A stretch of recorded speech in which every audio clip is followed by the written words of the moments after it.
Mission on mission, trying to get it right. Transition, changing the way that I see life. Transition mind. I'm on a mission, trying to get it right. I'm transitioning my life. Making a transition. Ooh, making a transition. Ooh, ooh, ooh, ooh, ooh, ooh. Making a transition. Ooh, ooh, ooh, ooh, ooh, ooh, ooh. Making a transition.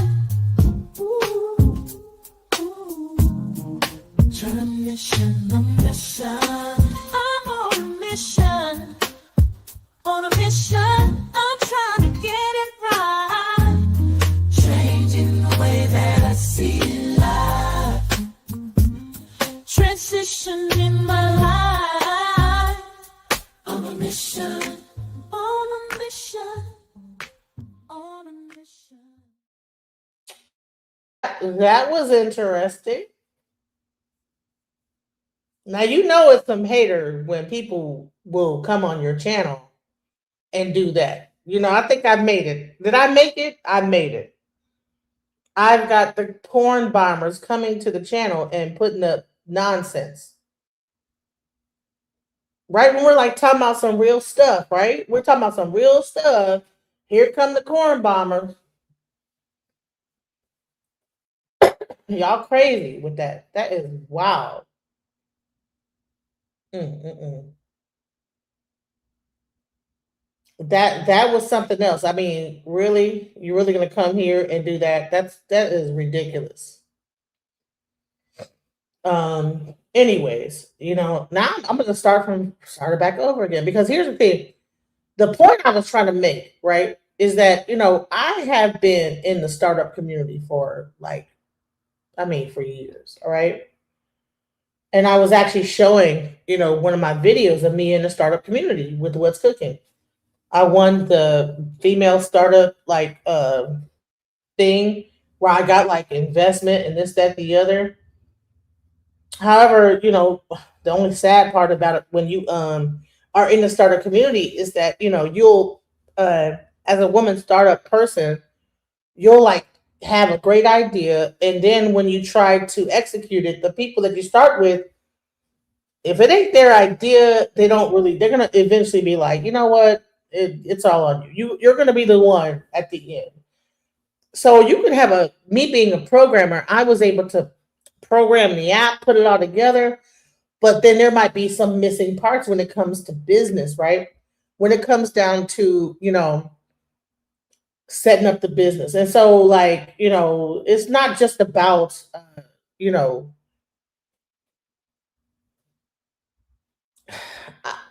when I talk about global business, the main thing I'm talking about is sometimes it's good to get like some investment outside the country. Because when we have to deal with and compete with people in our country, and we have to compete with the people from the Ivy League with their ideas, Y Combinator, etc., it's very difficult to get funding. So me, I'm talking from a person that's a software engineer that has a great idea, that comes up with their idea, whatever. And when it really boils down to it, it's very difficult to get off the ground. I don't know why that person put up that porn bomb. That was crazy. But it's okay, because we're not fixing to stop. Okay?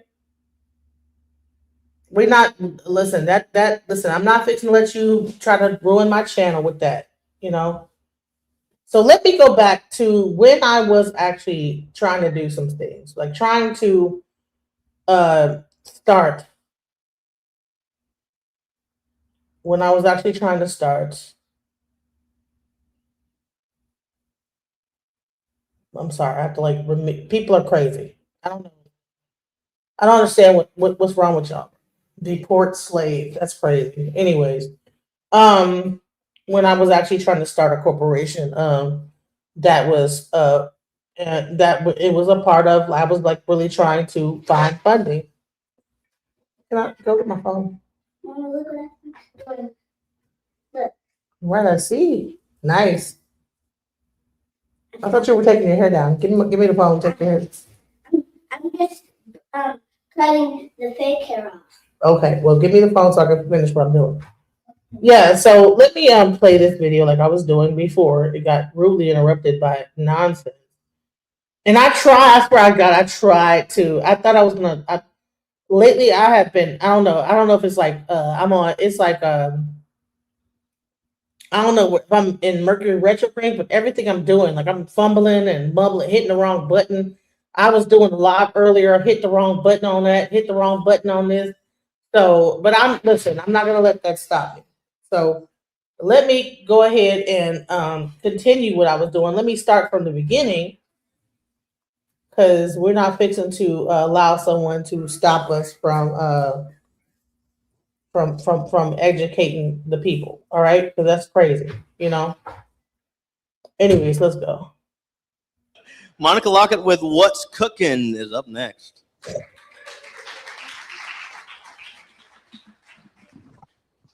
Hello, my name is Monica Lockett, CEO of What's Cooking. And the first thing I wanted to address is this thing I'm sure everybody has experienced, and that's called pizza overload. How many people have went on google.com looking for a delivery driver, and the only thing that is offered for delivery in your area is pizza? I want you guys to repeat after me. Ain't nobody got time for that. So here's the problem. I don't know about you, but I'm sick and tired of eating pizza. Pizza and Chinese is the only thing that is available in wings. Wings. Now people say, well, why don't you use Grubhub? Well, okay, Grubhub is available in my area, but they only have Chinese pizza and wings. And on top of that, if I try to use Uber Eats, let's say Favor, not available in my area. I live in Garland. It's not there.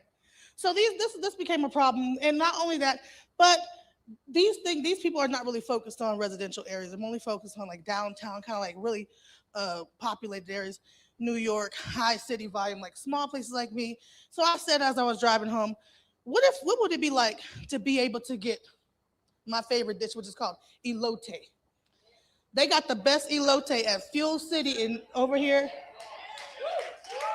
What if I could get that delivered? Okay, this is what I'm talking about. This is what we're trying to do. This is what we're trying to offer. Now, last year, Grubhub selling pizza in my area they made $1 billion in delivery. Yes, and that was okay. Now, the average individual spends over 900. I'll probably spend a little more than that a year.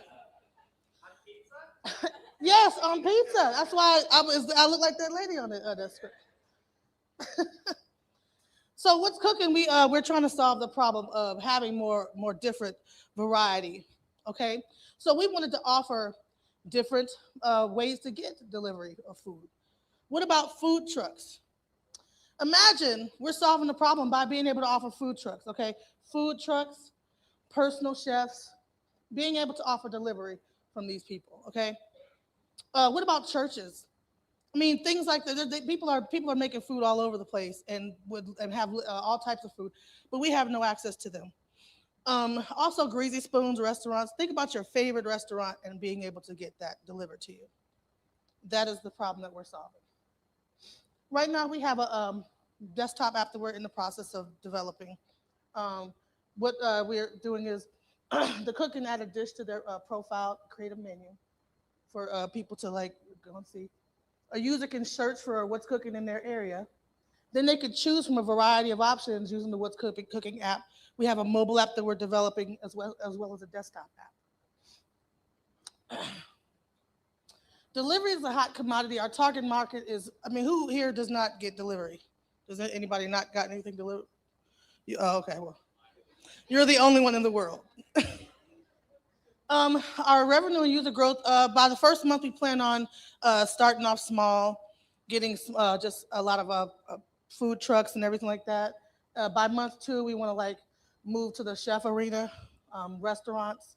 And as the time goes on, we're starting in the DFW area, but we want to eventually by month 7 be able to go to different areas, move to Austin, Houston, and other areas, Detroit, the world, the Mars. Our business model is a subscription.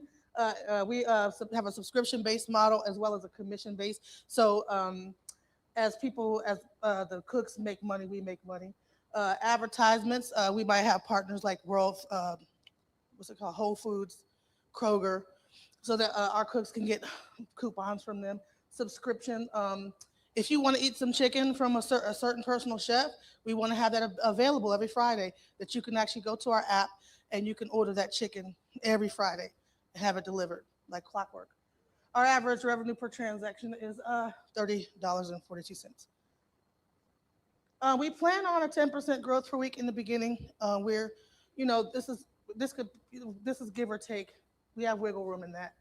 And our total addressable market value in web-based delivery is $9 billion with all the different web delivery companies out there. We're also proud to announce that we have partnerships with Postmates, who delivers food in select areas in the U.S., as well as Roadie, who can deliver any food to any location throughout the U.S.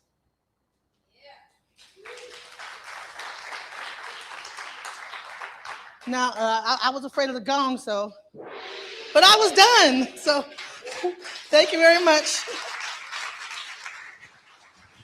That was good.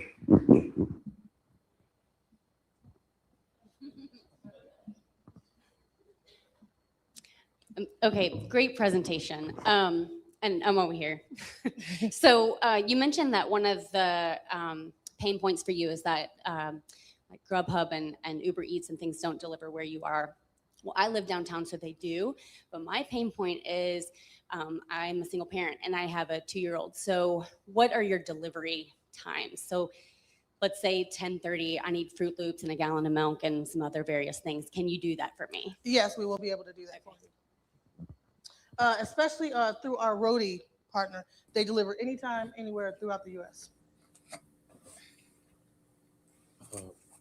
Amazon announced today a trial for Amazon food delivery in Atlanta for free to any Amazon Prime member. Mhm. Would you be able to compete with that? Probably. Well, our market will be different because we have a different group of we're not really only focused on delivery, but also the food that we have available and the things that we have available. So it's not only just delivery, but when you go on our app, you're going to see variety and not just, a lot of these apps will offer free, but then they offer, a list of specific things that you can order from as well. So that actually kind of goes in line with my problem. It's Amazon Prime. I am an Amazon Prime member, but I didn't get my order in quick enough for that 8 to 10 or something. So, you could deliver after 10. Yes, we will.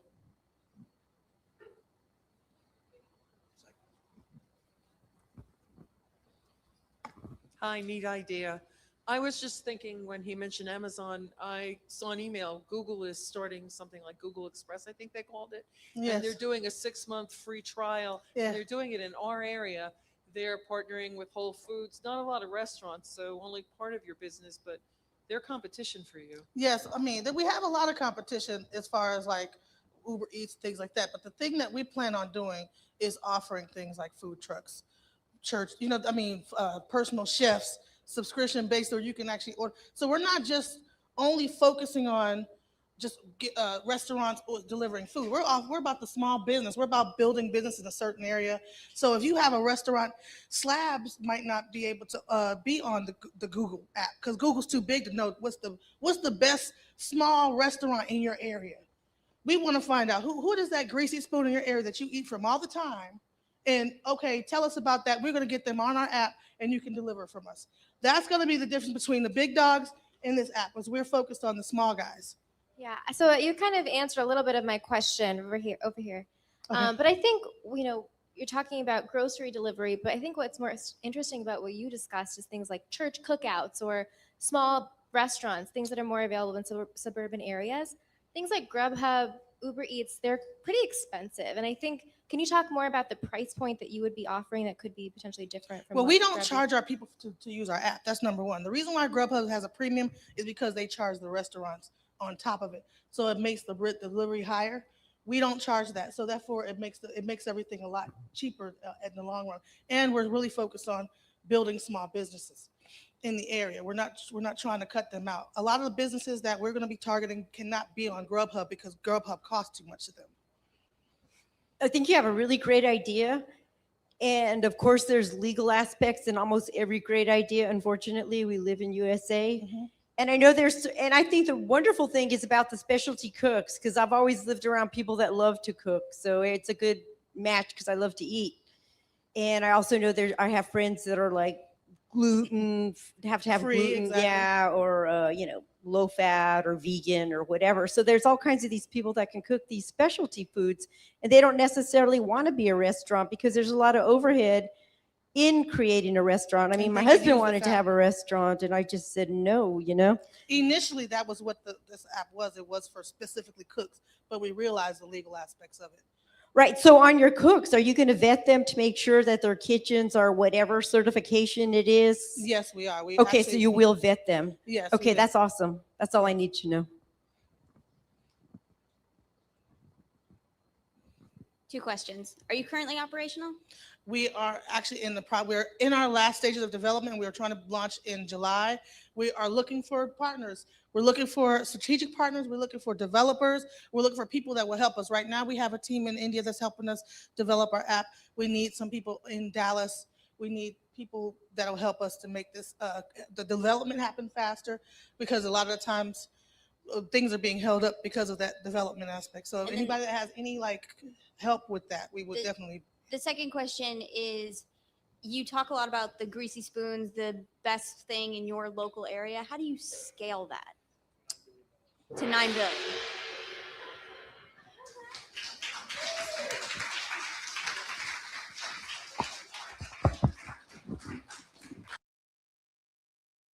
Right. So I wanted to show that because I'm trying to give you guys a idea of who I am and where the level where I come from.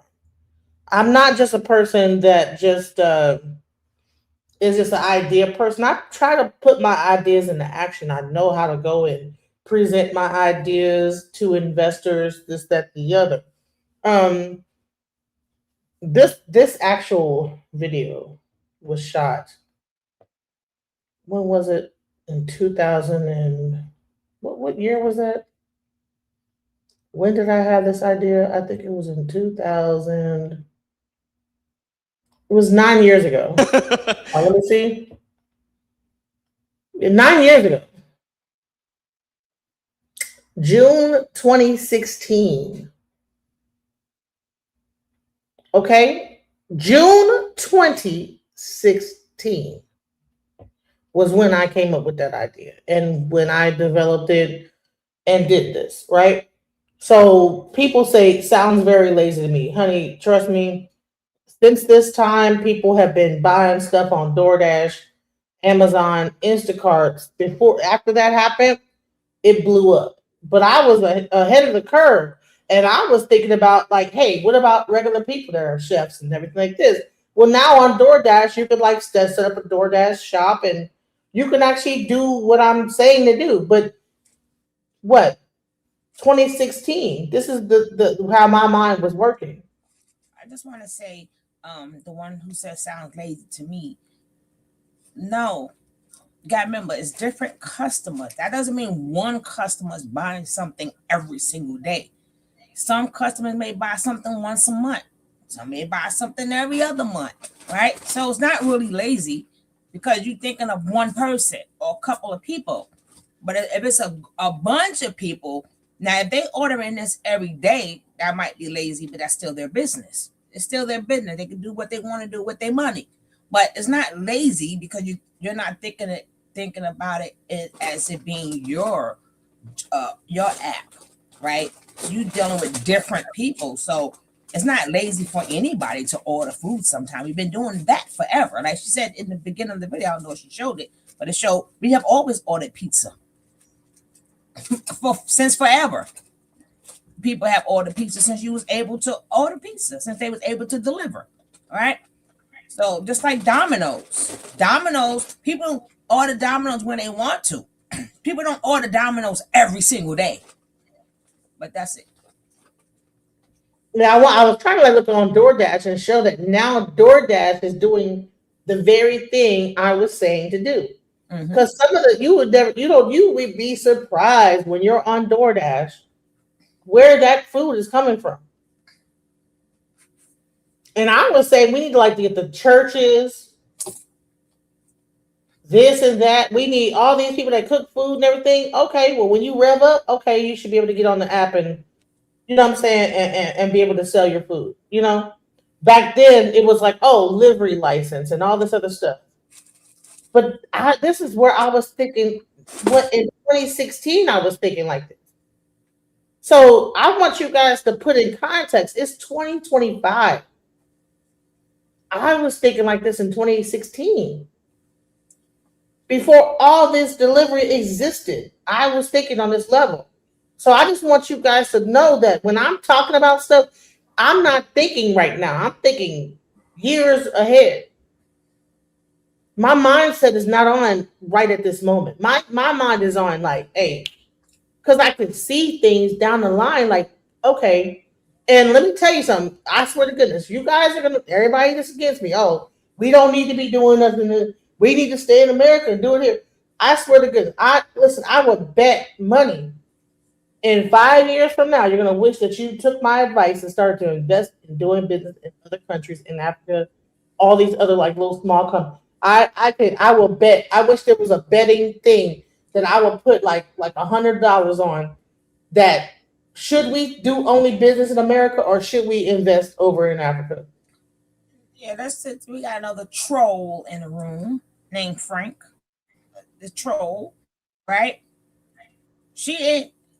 And nobody said that we buy the food. This is her idea. This is her app, right? We're not talking about ourselves. You don't know what's going on in people's lives, right? But you control. It's all right.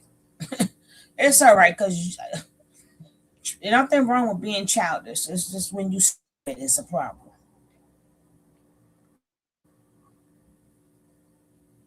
Okay, maybe if that chick grew her own food, she wouldn't be morbidly obese. Maybe if That's why I said something. She's a troll. Thank you. Get him out of here. You're yeah, stupid. he got him. Thank you, Sally. Salaya. Celia, can you come here and explain? Help me out with the name now. When they come, she come get me. Thank you. These trolls. Okay, Celia, can you come up here real quick and talk about, because you said you have your own farm. Can you talk about what I'm talking about? Because I'm like, bro, I was thinking this way in 2016.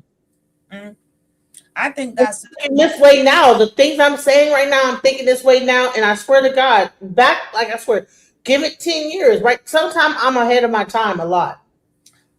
Yeah, and that idea, even it's in technically that idea, you could still relive that idea because what you're saying still is true today. Like a lot of home places, like a lot of these stores, people don't know about a lot of stores in their community. A lot of them are closing because they don't have business. Listen, DoorDash, let me tell you how crazy this whole thing is. Well, even Instacart. If you go and buy food off Instacart, you can't tell the shopping cart from Kroger to Whole Foods to whatever. It's the same cart because they're all getting their food from one warehouse and putting Kroger on it, Whole Foods, whatever. You're getting they're all they did was figure out, oh, okay, I'm gonna just say this and just say it's from Kroger. I'm gonna put Kroger on it, but I'm gonna go from the same warehouse and then deliver the same stuff. I could show you a cart from Kroger. It's gonna look the same as Whole Foods. It's gonna look the same as CVS. It's gonna look the same for Five Below. They all because it's a one warehouse that's just putting their name on it. And because we're stupid, we're like, oh well, I like Kroger more. So I'm gonna shop from Kroger. Well, Kroger price might be lower than Whole Food price, but they're all getting it from the same warehouse. And then when you go on this app, what's happening is that you're going to see the same food every time you look on it. And all I was saying is that why don't we let people that's like home cooks that's really good at cooking be able to put their food on here too? Now, DoorDash, people are able to you can actually do that, to be quite honest. I mean, on the cool, you can get on DoorDash and put your food on here if you really go through the process. Just like Uber Eats and anything just like Uber, you could if you wanted to be a driver, you could be a driver for Uber, you know? Hold on one second, hold on. Sugarloaf, this Aura, let me. Yeah, but I truly believe, besides that, they do have a lot of places, but there are also a lot of places that are not connected with apps and stuff. A lot of places are closing right now because they're not getting the support, they're not getting the customers, right? So it's about having the people know, hey, your food is here too. You don't have to do McDonald's and Wendy's and no, get some real food. And a lot of them places don't have it. Usually, if it is a little place, they got business that's always going, right? So a lot of these new businesses, they need an app. Sometimes it should be an app just for new businesses or small businesses or area businesses, so people could actually put money into their community. So you don't actually think that all these things are lazy, designed to make you lazy? All right. That troll no more. We gave him enough attention. Oh, okay. He says he's still here. So I'm gonna say this. I'm gonna address this real quick though. All right. So I'm a single mother. Say I go to work, okay, work all day long until 6 o'clock. Okay, I come home and now I gotta cook. I gotta take the chicken out, wait for it to thaw. Now I might get off at 6, 7, who knows. Bottom line is that you don't know what the person might be dealing with. To call a person lazy, if they're working all day long, and if they come home and they have to still cook for their kids, the whole delivery aspect is actually a service to them, because that'll give them certain days where they can just go ahead. Everybody don't have the money to order delivery, but let me tell you something. I prefer them to be able to order something healthy than just pizza. You know what most people do, mothers do, when they might have worked a long shift and come home, they get a fucking a hot and ready. Hot and ready pizza on the way home, $9, whatever, pepperoni pizza. You know what I'm saying? Because I've been working, I don't have time to cook. Maybe I'm in traffic all night, whatever. I know I'm not going to get home until 7, 8. My kids are hungry, whatever. So hot and ready it is. And that's what I talk about, pizza. You get tired of eating pizza. You know what I'm saying? When you're in a situation where you want to feed your kids, okay, what if you have a person that actually offers healthy alternatives? You have chefs out here that just graduated or whatever, and they like to cook. Mm-hmm. Okay, allow them the opportunity to be able to make plates and stuff like that. There's people in the hood. I don't know where Frank Broman is from, but I know there's people in the hood that make plates. Hey, fool! What's up, sis? Hey, Foodie. I think that nobody else come up but Foodie. I'm not letting you up if you come up, because people just porn bomb me and everything. Don't even mention it. Don't give nobody no ideas. Don't even mention it. Here's the thing. This is the thing I want to say. People want to make it oh, okay, a woman is lazy because she's not. Listen, when you're working, you have kids. Sometimes you can't be a mom working at home, cook this, that, clean the house, da da da. That's not being lazy. You worked all day long. That you're not lazy because when you get home you don't feel like cooking. People do what they want to do, and people don't have to answer to people for what they do. Doesn't matter what the reason is. So that idea was really, because me at the time, I was a working woman. You know what I'm saying? I was working. I was very active, working. And when I got home, I did not feel like your job as the person who's creating it, right, out there. That's your job. See, and then the same way when they put it out there for the Grubhub and all these other things, they just put it out there.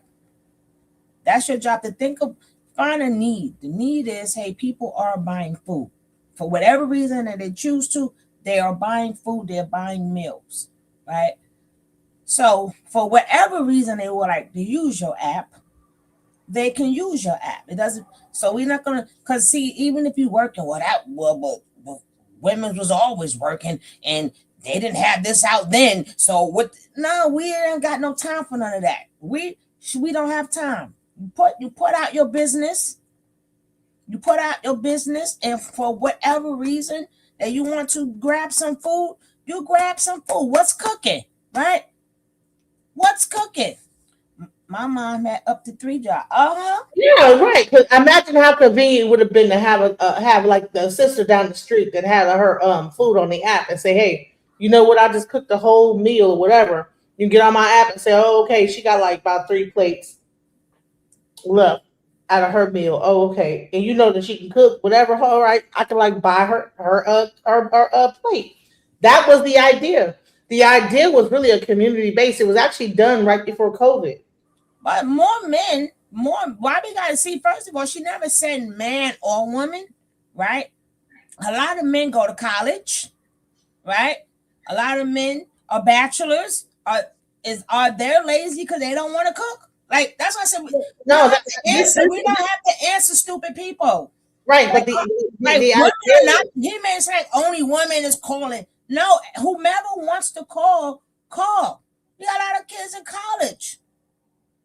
You know, that'd be the perfect thing for them, right? And people, you got bachelors that's out there. You got men that's out there. Women are, what makes them think majority of women is calling? When you got the phone, you come grow the food on your phone. Honey, I have a bunch of persimmons in my backyard. You know what? My kids ain't fixing to eat persimmons all day and figs. And then you like know when to farm it, when to do this and when to do that. That takes time. But if your kids are hungry right now, they're not gonna wait for your farm to start producing produce. So in the meantime, I'm saying that at the end of the day, you have mothers that are cooking, and that's what the whole was cooking idea was. The whole idea is that the whole plates idea. Remember, like back in the day, people would be cooking plates. Mm-hmm. I was saying, hey, for the ones that cook plates and do plates and stuff like this, they can be able to put their plates and whatever and serve their community. Like churches that like cook like on Sundays, you'll have a whole church that cooks like plates on Sundays, right? They got leftover food. Okay, rather than going in the trash, okay, put it on the thing, boom, get a plate from the church. That was really the whole function of like the what's cooking idea. Not just about like fast food from DoorDash and this, that, the other. But hell, imagine on Sundays when they are having plates at the church and you right down the street from the church, you pay a certain amount, boom, the delivery driver goes to that church, delivers the food to your house. And then that's what that church, community, Sally, take that, all this stuff. You know, that's Sally, what I would. Sally, take his thing off, please. You can't have curse words in the chat. You gotta learn how to watch the chat too, DJ. That curse where Israel says, "So you more efforts." Please remove that out the chat. That's spam in the chat. Actually, if anybody's cursing and all that stuff in the chat, stop it, because this is really not a negative thing. I don't understand why people were negative about it. It's not about a business thing, and that's why if people making it more, you can't. That's taking up too much time answering. We already addressed it. You're the one coming up with a business thing, so they don't understand it, right? There's like a lot of things you said before. You said you think futuristic. You don't think in the now. Like I said, this idea that I had was that's the point that you're trying to make. Let's not turn it into food and don't. We're not gonna do that. Mm-hmm. That idea was in 2016. It's 2025, and guess what? Everything I said, it's almost like I was predicting the future. What delivery is going to be? Because right now you can order a home cooked meal on DoorDash as we speak right now. But at the time, I was trying to create it. And they ended up buying me out of the idea. That's what happened. I ended up getting bought out. That's why I don't have it right now. Someone bought the idea, bought the program, bought the development, and because what happened is that, and let me warn you guys. Okay, so you can have a great idea, but with business, right? So you could like have you could like say, okay, like me, I was a programmer, so I built the structure of it. But there's a business like the majority of delivery is based on logistics, and you have to have a dispatching system. So I built the delivery system, and I didn't know about dispatching cars, this, that, the other. So what happened is that I ran into a company that had a dispatching, and they just needed the delivery. So they bought me out of the idea for the delivery and took the programming for the delivery because they had the dispatching. And so the idea, so that's the reason why What's Cooking doesn't exist anymore, is because they said, oh, okay, well, we just want the development, what you've done development wise. And that's what happened. So that's why What's Cooking doesn't exist anymore. So who's this guest that you have on right here? Who? Sugar Love? The same one who was Oh, here okay. Her before. name's Sugar Love. Huh? The same one who was here before. She was here before they No, cornball. I see that StreamYard, it no longer really shows the names of in the format. That might be some setting I don't even have set up or something like that. Show this. It's investing in the Black community. Why is it so difficult? Right? That is the theme for tonight. Right? So you can go ahead and give us your idea, sir. That's a great question, Sugar Love. I say, for instance, 'cause I want to be careful. It's just like offline, right? If you have a business mindset to be a good earner, whether if you clock in the job or you clock out of the job, when you get to clock out, are you able to still earn? Do you have that ability? Many of us don't apply it. They just love clocking in and clocking out. However, there are brothers and sisters who know how to earn when they clock out, and they know how to earn from home. And the one thing I have always come across is that when you have a way of being an entrepreneur and being consistent with it, you come into other brothers or sisters that you have a price set. They always want to say, hey, they always want to try to get it cheaper. I guess that's part of the business, but they really be trying to get it cheaper. Like, I told you, we got to go through this again and again. And it's like you want to kick them in the ass and send them on their way back until they get the paper right or the coins right, because they playing these games. And that they play these games. So as an entrepreneur or a good earner, you come across these customers who are Black, and they do try to underbid. But they'll run right back up to the Sandcracker, have no problem hollering at Mr. Charlie and paying triple for what the product is. I provide a service, a quality service. I want to be paid just like Mr. Charlie, straight up. But I've come across the annoyance of times where my brothers and sisters do be playing these N-word games with me. Ain't spilled no blood over it, nothing like that. It's just they be trying to cause migraines every now and then. Sometimes I look at it as like, they be testing your cognitive flex, see how quick you are, But that's all it is. It sharpens you up over the years. I dropped my mic. I think that in a sense, we are not used to it anymore. Like when we had to do it, and it was when it was we only could go into each other's stores. That was so far ago that we're not used to even walking into to the black owned stores. It's been destroyed so much, one, and then number two, we let me tell you something. I never forget when Woolworth, they went to protest at Woolworth. I was Oh, love right. that store. And Yes. if you look at the video, they fought to get in Woolworth, but it was black stores across the street. It was black mom and pops directly across the street. So we always wanted to be included, so that we forgot about servicing us. We wanted to be included so bad at AT. We wanted to be included so bad that we forgot how it is to patronize our own people. And then being that we don't have ownership like we used to, we just got adapted to feeding money to them, that we forgot to say, hey, we need to go to this all the hardware store. I think the last thing they took from us was like hardware stores, right? We don't have hardware stores no more.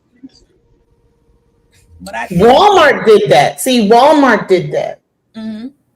Welcome to the chat, Fundi. Hey, my sis, good to see you. Are you there? I'm here. I'm trying to adjust my volume. It's a pleasure, ladies. Always a pleasure. Hey, it's a pleasure to have you. So what are your thoughts on the matter? Because I mean, you got people saying that we're lazy because we want to eat delivery, and I'm like, well, the ideal of this was not necessarily to be about laziness, but like me, as you want to say, people want to say, oh, she's that you're fat and obese, and that's the reason why you created this. It's like, well, no, I created it because I was a working woman. I was a person that was like, listen, at the time that I made that app, I was working. Like, I mean, sometimes I had to drive 3 hours to go to work and drive 3 hours back. And I had someone else watching my kids. How can I like do all that and then still feed my kids? So I like had to come up with something. But I didn't want to feed my kids McDonald's. So I said, you know what? I know plenty of people that's probably in the neighborhood, whatever, that, cook and they cook good, And they used to like deliver plates back in the day. So what about like people that deliver? So it would like start like try to jug the economy up to say, okay, you know what? If you sell plates, whatever, you get on this app, sell your plates. If you're a chef, you can like set your chef situation up. You have a food truck, you can set your food truck up, and even when you're not even like located in the area, just rev that bitch up. We'll come to you and deliver food in your neighborhood. So I was really trying to create like a neighborhood type of thing where, when mothers or people or workers that are having children or whatever, we don't have to go to McDonald's. But right now, what's happening is what Frank is saying. Yes, when you go on these apps, it's mostly fast food, right? I was trying to avoid that. I was trying to say, hey, we should like be able to like go to people in the neighborhood that are in our direct neighborhood and like get plates and get food. But livery license and all this other stuff, blah, blah. But like I said, what happened is that they bought the code from me, and now I'm no longer able to do it. So I can't even try to do it anymore. So sometimes you get bought out, and that's the thing sometimes about business. You get bought out, and you have no. I can't do anything close to what the idea was now. So that's another thing that happens is when you get bought out, that's it. But it was a great idea. I wish I would have held on to it a lot smarter than I did it back then. So let's go. Did you get a percentage of it? No, I just got like a payout. Yeah, That's fine. I didn't know any better. That's another thing I believe, like almost like Janet Jackson said in her song Discipline. When it comes down to just business, though, we just need to have discipline, not even selling sometimes. No sellout. So what happened is that with the idea of what's cooking, once I figured out how much of like I was behind on the business aspect of it all. Imagine you develop an app that you think, okay, the app is done, right? What happens is that there's a whole business side of it that you are completely unaware of, right? And so for me to wrap my head around dispatching, because once you have a delivery app, the real thing is dispatching deliverers. And it was way above my head. And so I created something and didn't really understand what it would really take to make it happen. So yeah. Go ahead, Fondy. We Nobody is going to be good at everything. Nobody. Which is why we need a team. But because we have been so successfully socialized to underestimate and or overestimate one another, we don't build the proper team we need. I'm an artist. I can make it. I can grow the plants. I can manufacture the plant. I can produce those plants. I can turn it into a viable packaging product that can be used. I can price point it. I can do all of that. What I'm not good at is record keeping. It is not my forte. It is not what I want to do. I don't want to pay the freaking bills. I don't want to know that part of my business. I'm horrible at that part of my business. But I have somebody who is aces at that part of my business.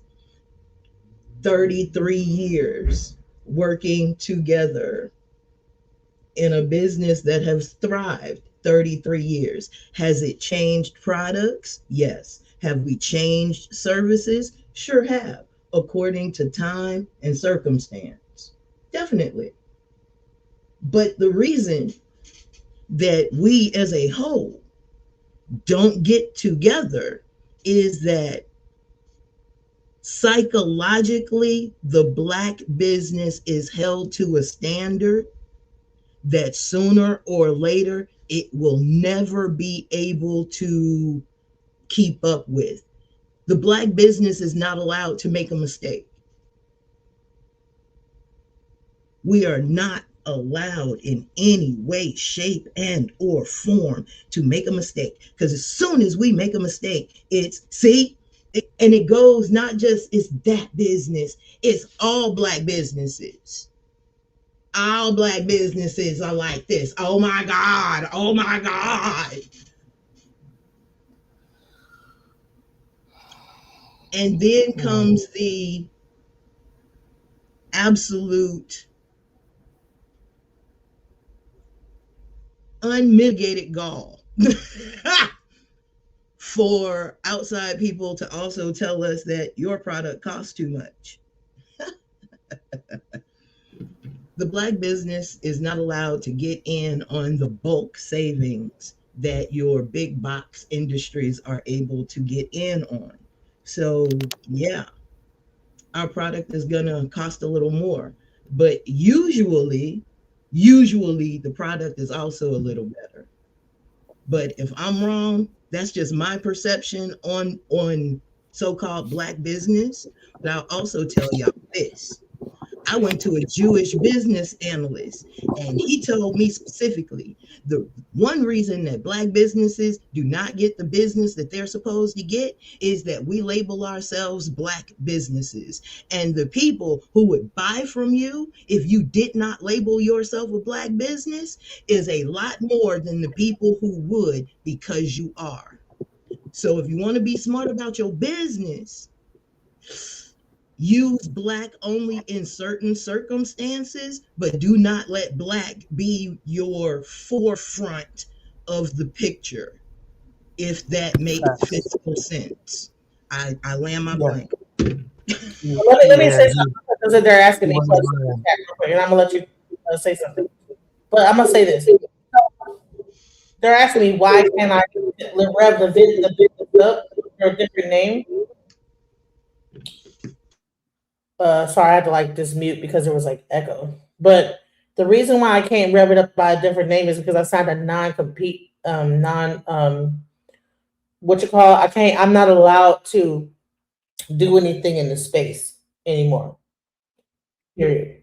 That's what happens, unfortunately. Like, I sold my idea early for not even as much as I probably should have, but I was more like, you know what? Once I saw what it would take, that okay, dang, I have one part of the bargain, but I don't have this other part.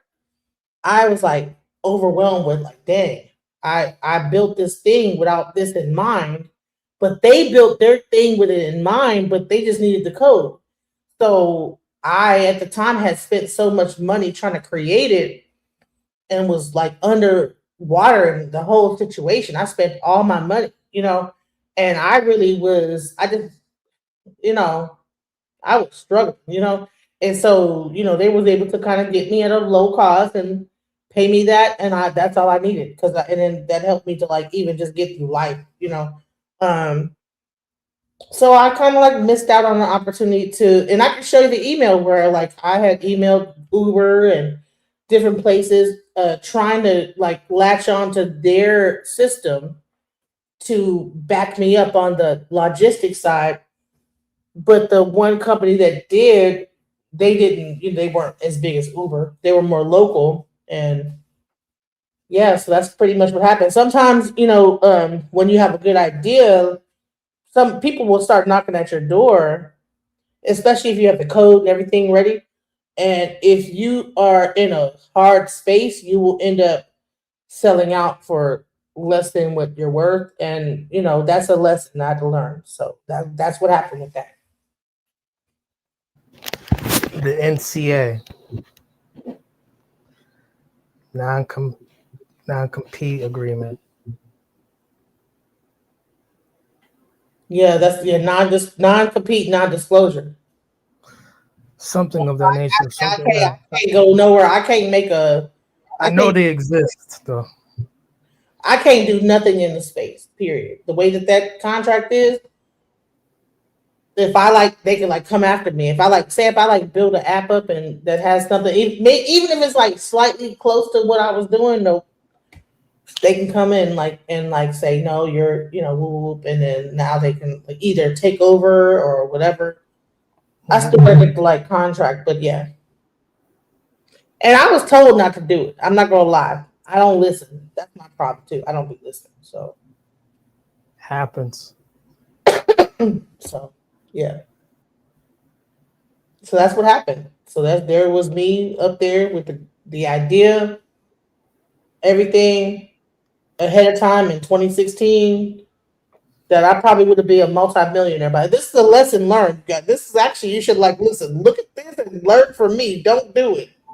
You could have listen. If you don't have that part, just wait. Just chill and just build that part up. Don't just.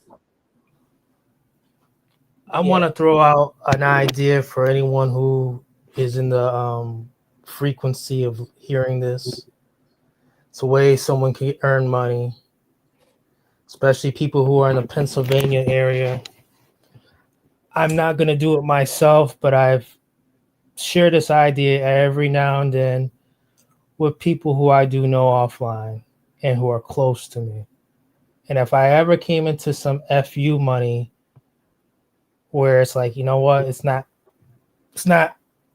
hurting any of my spending power or my anything that's in my reserve, anything that's in a rainy day situation. I just came into a situation where I had extra money to play with. In 2 months is February, I believe.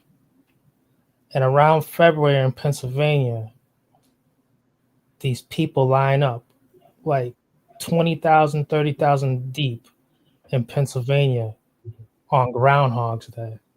And I was always saying to myself, when I would get up in the morning and I would click on the television, I'd see like these people just line up. It's like they need some coffee out there. They need a food truck just with coffee. If you could just have a food truck with coffee in advance, just pull up, you would make a killing. I never realized, like, I don't know if I've ever seen anyone out there with cups of coffee. But I have always observed that. And like I said, if I ever had any FU money, I might take that situation. You know what? Let's go down there, in and out. I'm gonna say this. Let me just put this out there. As a person that has failed, well, I can't say I failed because was able to sell what I did. So that's not a failure. That's just a sale. And now I probably could have been a multi-millionaire by now. So I don't even know what to think of it. You know what I'm saying? Imagine, like, I'm looking at they're doing great. You know what I'm saying? But I'm like, struggling. But as a person that has like kind of like made kind of like iffy decision on stuff, I would say this. Like, okay, you have an idea. The main thing is that, okay, if you say I wanted to like sell coffee to big people like in line or whatever, you know what I saw? Like, okay, think of like Umar Johnson, right? He had these lofty goals of creating a school, right? But I know people that just started in their house. Sometimes the ideal is just a car driving up with coffee. Sometimes the real idea is just a house that has desks in it and you start a school. But sometimes we have these big ideas and then we're like, oh, well, until I have this, until I have that, until I have this. And so then someone comes along and then they will come and just either take over and match your idea with the right thing. And you end up selling it off or like just selling out for like a small amount just to like, because you end up being underwater, just like with Umar. But well, I would say he ended up having to sell out and get nothing because he was underwater. He was too big for his britches. You bought a piece of land that you can't even like develop it on to make anything. But if you would have started small and just built yourself up to the point where you can like own a building, that's another thing. Sometimes people they're like, oh well, wait until I want this building, I want this huge idea. Sometimes it's just like just start from small, then get a bigger, then grow. And those are the things that last the longest when you start the smallest. Versus, well, no, I'm going to wait till I have this big, huge thing. Like me, had the app, had the whole thing, but guess what? Missing pieces of it, right? And so guess what? Someone was able to swoop in and say, here's a few dollars. I'm underwater. And I can take that because I'm like, dude, I can't even like continue to develop this thing. And here you go, And now they're like probably multimillionaires and I'm sitting over here struggling, back and forth trying to, what I'm saying? So that's the lesson learned that I would say. Hey, Al Morris, did you want to say something? Because you've been sitting here quiet. Did you want to say something? Or you just listening? Okay. Did anyone else want to like speak on that? I don't know about being failed, It's how do you fail when you did what you put into practice your theory? All I was saying with the coffee situation, I'm just sharing what I have observed, and I would never want to use any money that I personally have or anything. I wouldn't want to take out a loan. I'm just keeping it 100. I just have a microwave idea of what I've seen, observed for years. And I'm pretty sure others have too. It's just I've telling you, I have no intentions at this age to put my ideas into practice. So I want, but it doesn't mean that if someone hears this later on, but you know what? I'm gonna do that. Scrape them in and out. I don't even think you need a zoning permit. You'd be out, in and out. They're gonna flush you of all your coffee quickly.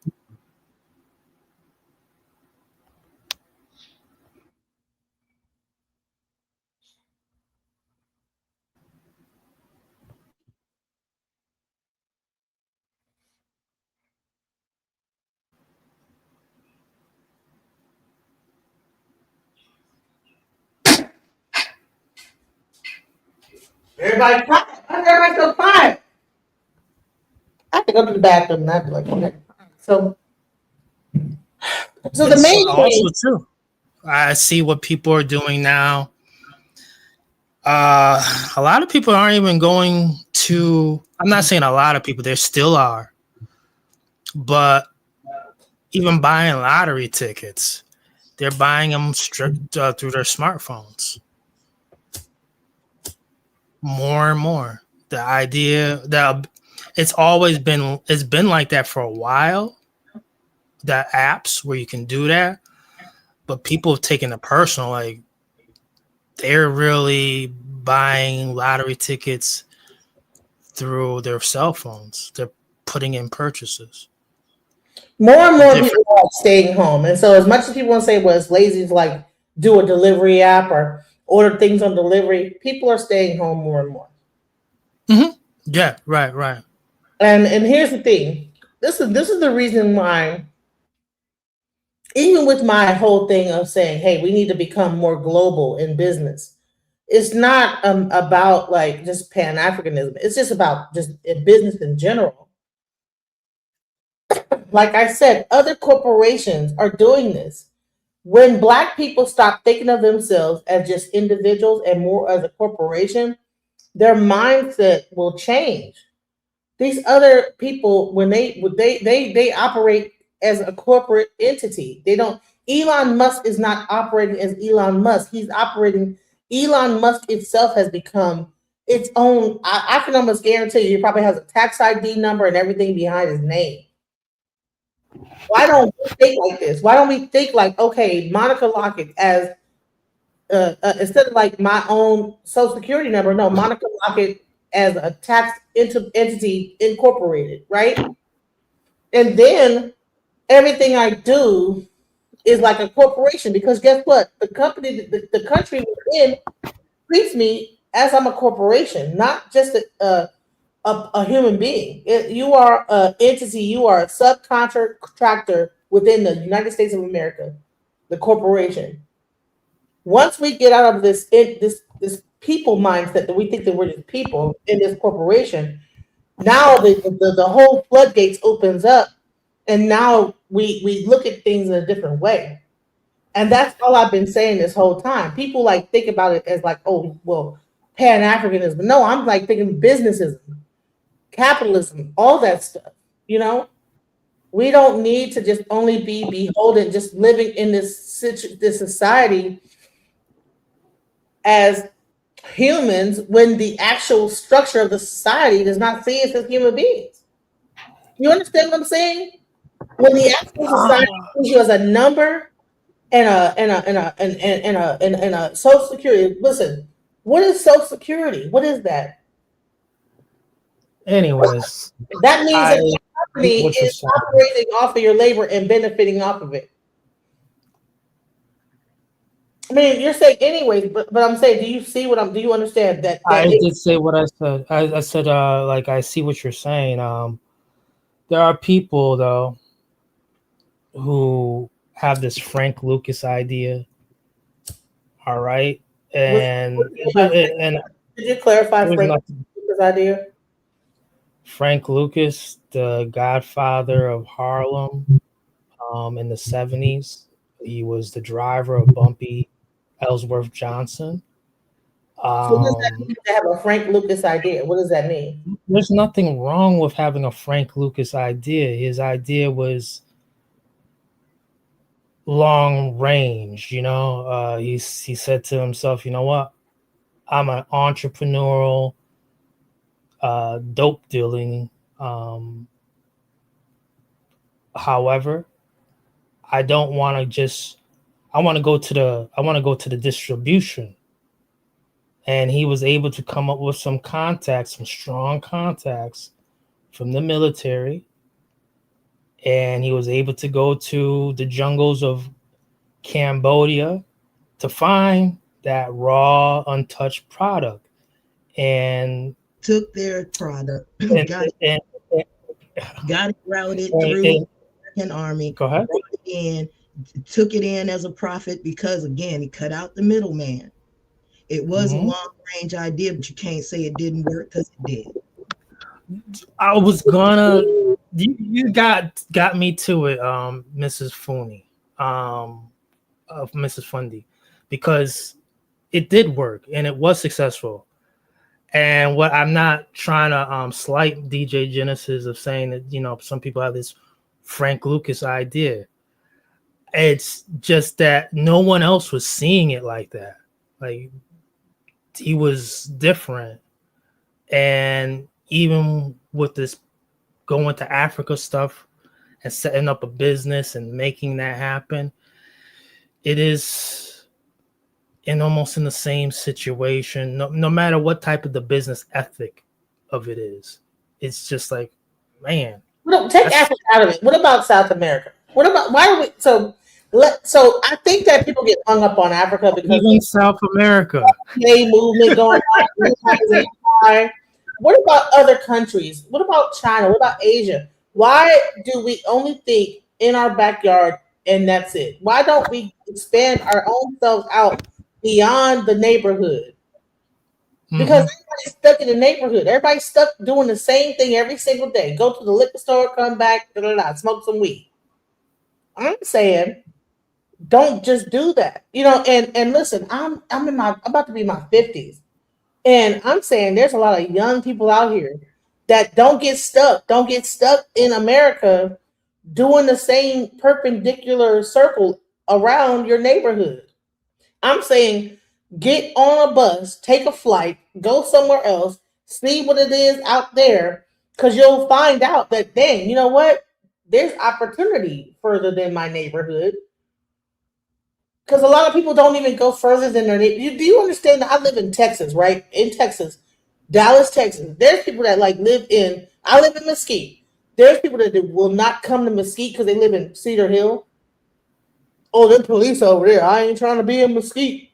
Oh, I ain't trying to go to Cedar Hill. Them police over there.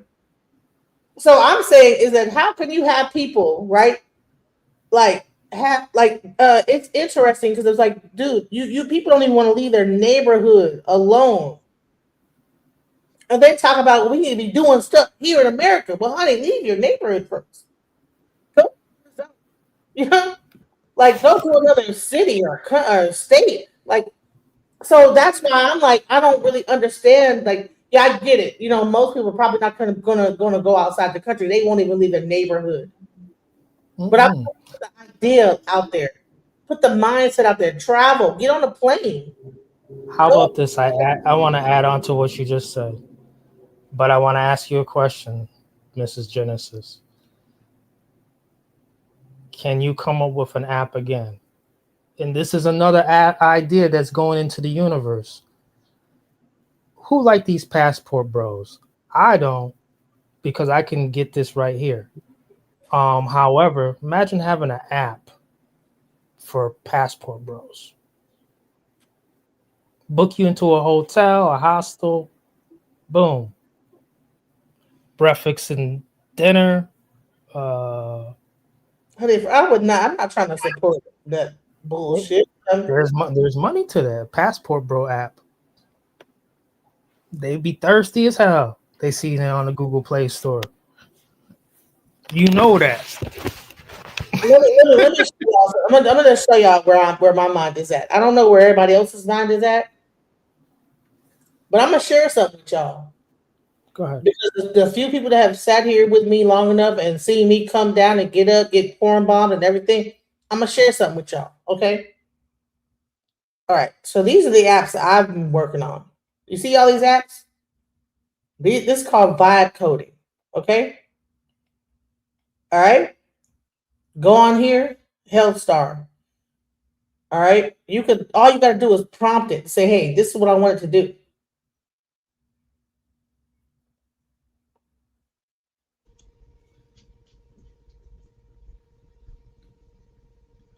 You know, everything in me is screaming, take that down.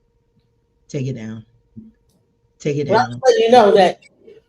Listen. You're saying you want to make an app, honey. I make apps. That's all I do all day. I make apps. That's all I do. This is what I do for a living. I didn't say I But want to make an app. know is that I you go on asked you, Replit. can you make an app? Listen, you go on Replit. I'm gonna share something with you. Okay, what you say you want to? What you want to do? Let me just give you. Passport Bro app. Okay. To get money off these simps. Right. Passport. All right. Create a Passport Bro app. And what you wanted to do? That find the flights, cheap flights for them, whatever, so they could get to where they're going.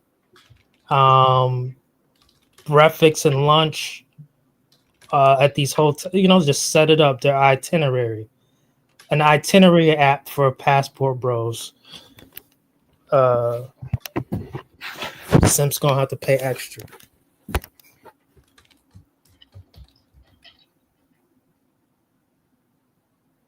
I give permission for people to use my IP and make it happen. So what?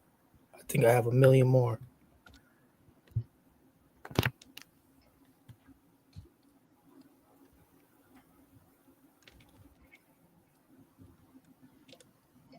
all right. So let's go. You hit the button.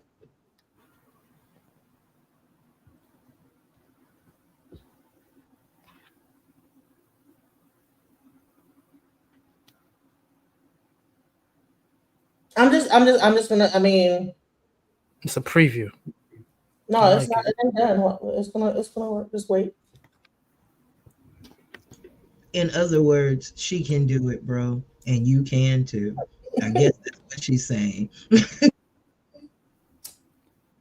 is a matter of like knowing what's out there. They're gonna be looking for us if we cook like this. If this happens, the people gonna be looking. Men in Black. What Men in Black? Honey, this app is out there. Everybody knows about this like that. Well, they know now. Okay.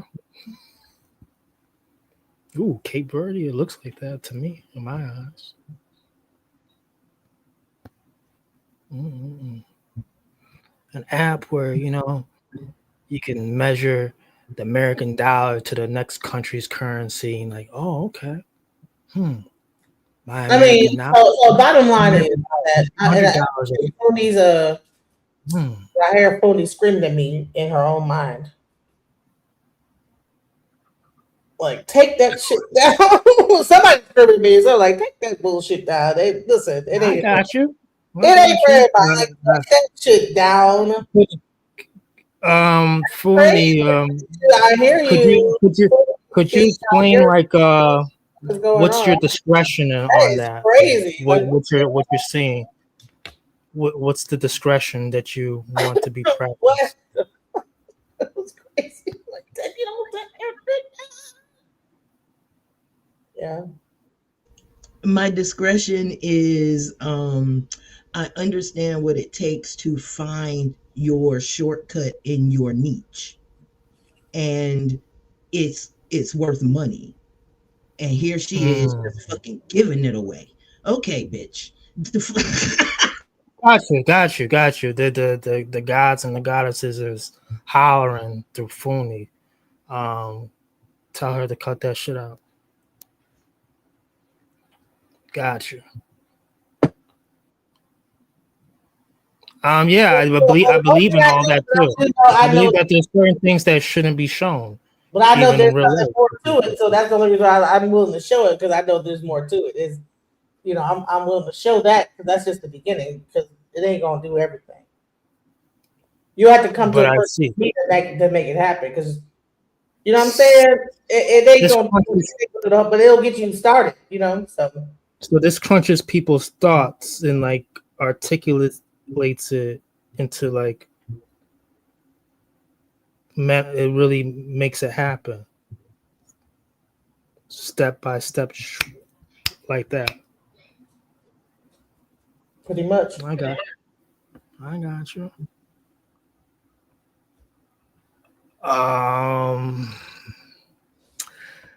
Subletting. I know that's going to be even bigger in 2026. Subleasing.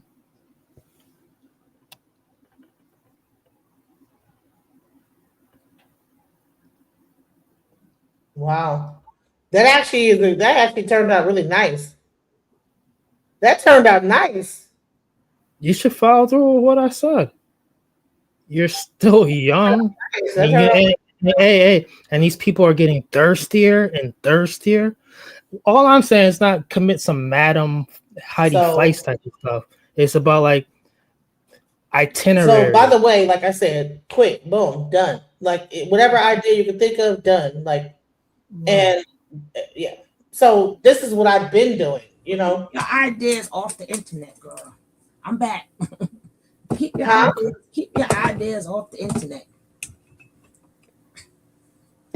Money making ideas. Yes. I'm trying to just entertain the one or two already, but go ahead. Keep it out of people's ears Mhm. and wait till it's completed.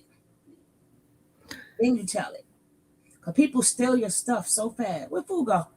Right. And people steal your ideas so fast. why you leave, Fundi? She's probably coming back in. I had to leave for a second. I had to calm your godchildren, my daughter down.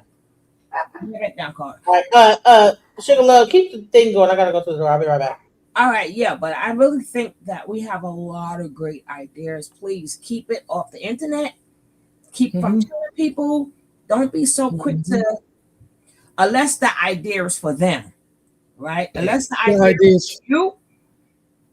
Like if I'm telling her that, if I say, hey, please, but it's containing her, then I would tell her. But if it's containing you, you gotta keep your mouth shut. People steal your stuff and run right with it. And if they got the capital, they beat you to the punch. But I agree. And now some place where I may be lost because I had to leave for a second. I think that when we're talking about supporting business, I think this is going to like what Fundi was saying earlier about we should take our money and go to Africa, right? Correct me if I'm wrong, the man in the high castle. We should take our money, go to Africa, because they get ready to do a whole AI thing, and we should go there and jump on it and do business with them. And we can't do business with ourselves here first. We can't even support us here to even build capital. How are we supposed to? I'm not saying it can't be done. Why are we supposed to even do that, even if we stay here on this end? And my sister Phony, no, I support all businesses on my channel. Right? If you got a business, if I know your business is real, I support it on my channel. We can't even do that. So we're supposed to take our money to another country, to people who don't like us, who don't respect us, and do business with them. Because Mama said so. And that's it. Well, how do you feel about that, fool?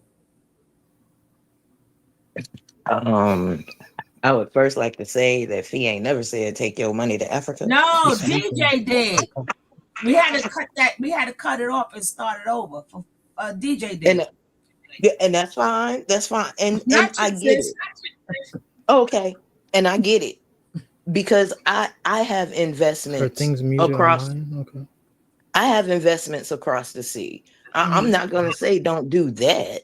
We have the American dollar behind us, which is still a good thing right now. In a minute, it probably won't be. But here is where we, as Black Americans, we have to understand our buying power. Only our money flows through the economy the way that the economy is run is off of our liquid cash. No, she said go there. But go ahead. Go there. Oh, hell no. That's what I'm Hold on. The reason why I said go there is right. She wants to invest. And she's saying what you were saying, Pooh. She wants us to go there. I'm not saying to live there. I say go there. You don't want to invest in something sight unseen. Go there, see where your investment is doing. Make sure you don't want to leave a baby sitting there in a crib and say, "Okay, well, I'll be back." And well, no, I'm feeding the baby, but I mean, I'm relying on someone else to feed that baby, and I have never seen the baby making sure the baby's eating. So I'm saying, take your behind over there, see what the climate is. But my thing is not just about Africa. Maybe I need to be clear. I'm talking about globally business minded. So we are not just stuck in America only doing business here. No, we need to have a global mindset when it comes to business, because every other country, like, okay, China, Asians, India, whatever. So, okay, we are Black Americans. Why don't we need to have a global business mindset, a global organization that, or whatever, or even as individuals, where we are thinking about doing business on a global level? We should not be only focused on the American business market, because why? Other countries are going into Africa and they are like being able to set things up and funnel the money to their countries. When Africans come to America, what do? They funnel their money to their country. Why aren't we doing the same thing? Why don't we go to Africa and funnel them in? Why don't we go to South America, funnel the money? Everybody else is doing it but us. We're the only ones that stuck in America. We are doing it. I don't even like that idea. That sounds better, but that's not how you said it earlier.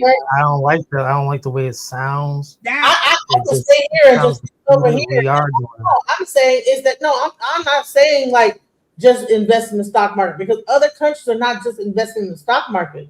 They are going over there, setting up shop, building, and calling themselves in developing.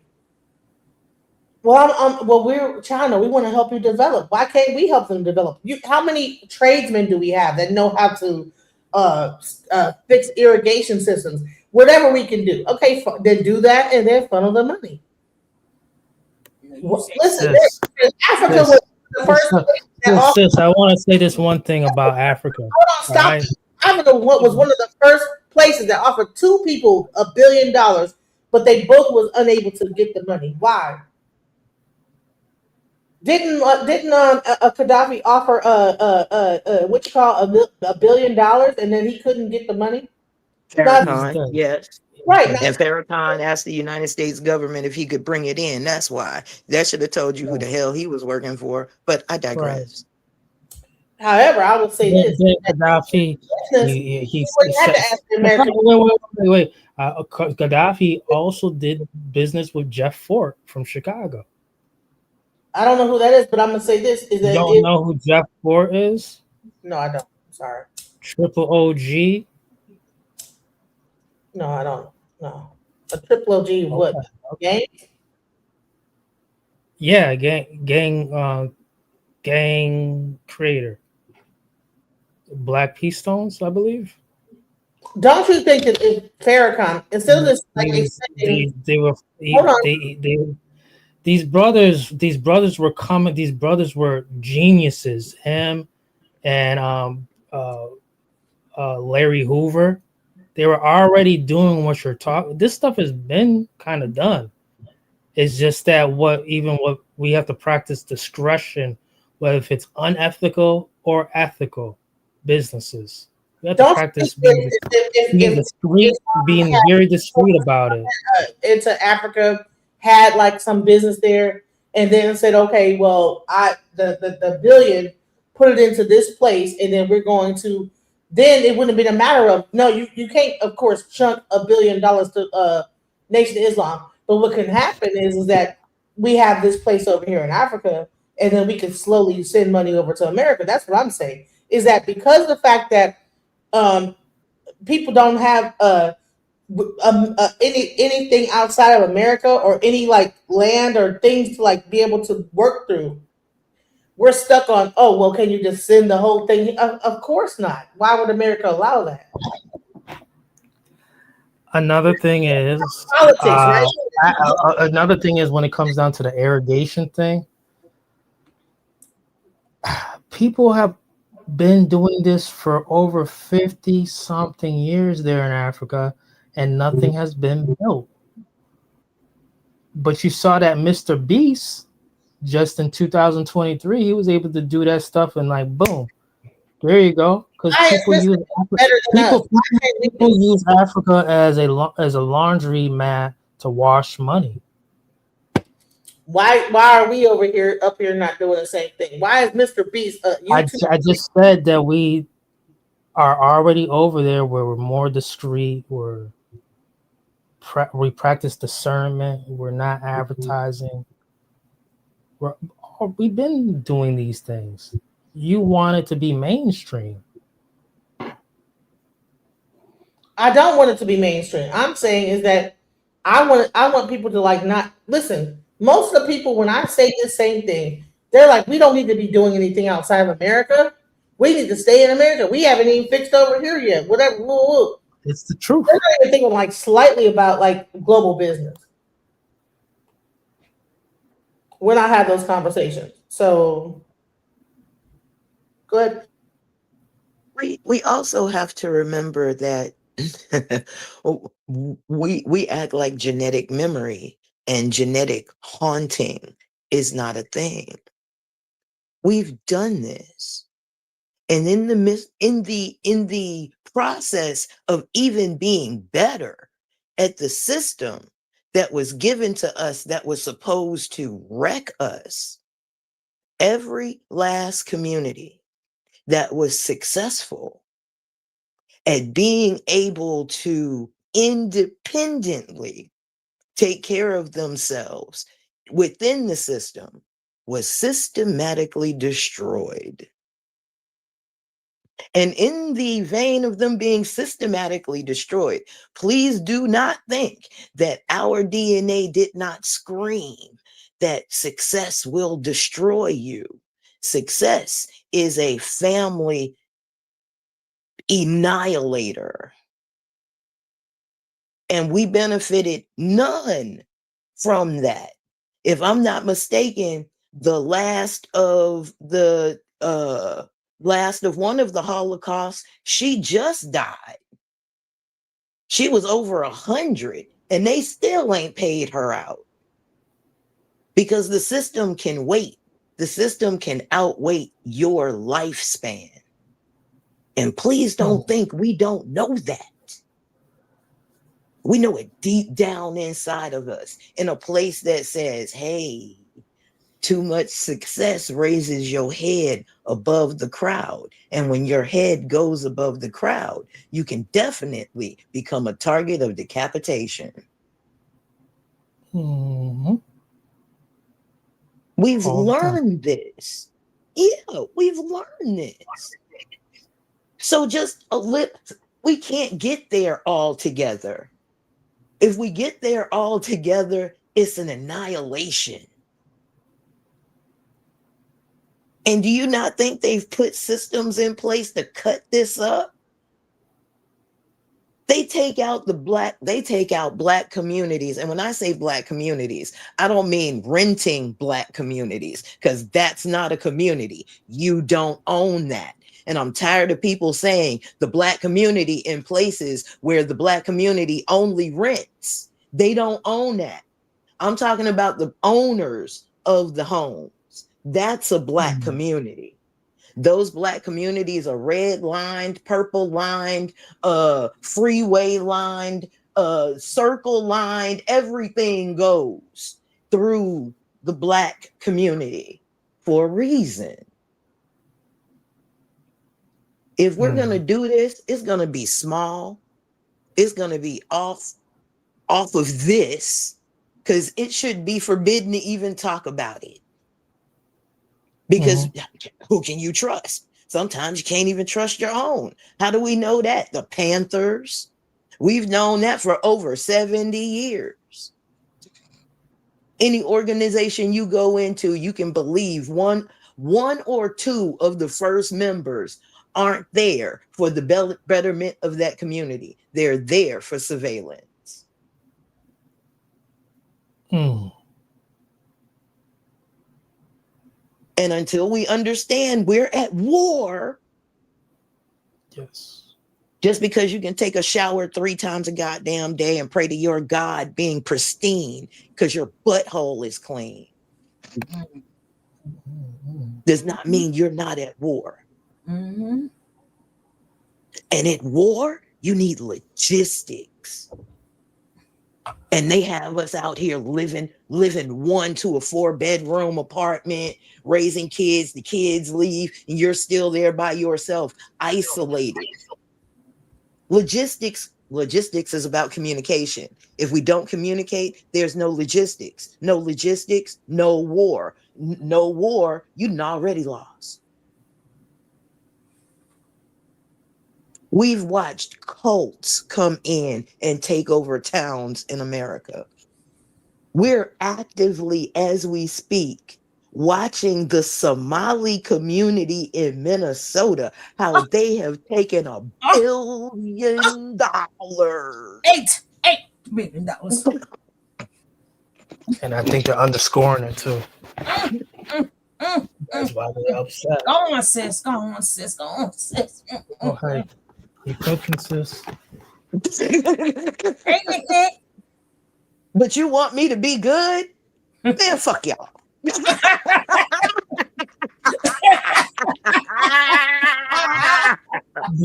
see that building? Hey, did y'all see that building where they staying at? I think they call it the Riverside in St. Paul, Minneapolis, out there in Minnesota, where they're all at. It looks like it's a high rise, but it's like the Carter, and it looks like the Carter in New Jack City. Like, it looked crazy, but they're all in there.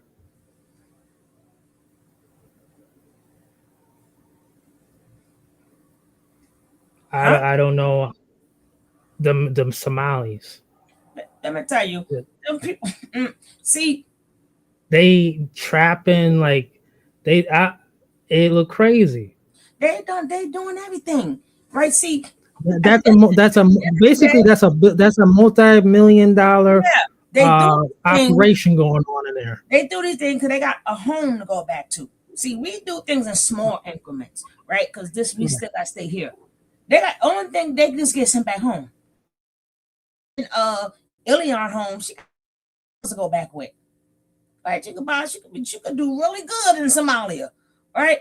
But baby, whatever you can think of, they did it for years. And then I just want to correct something. They keep saying this was during the Democratic.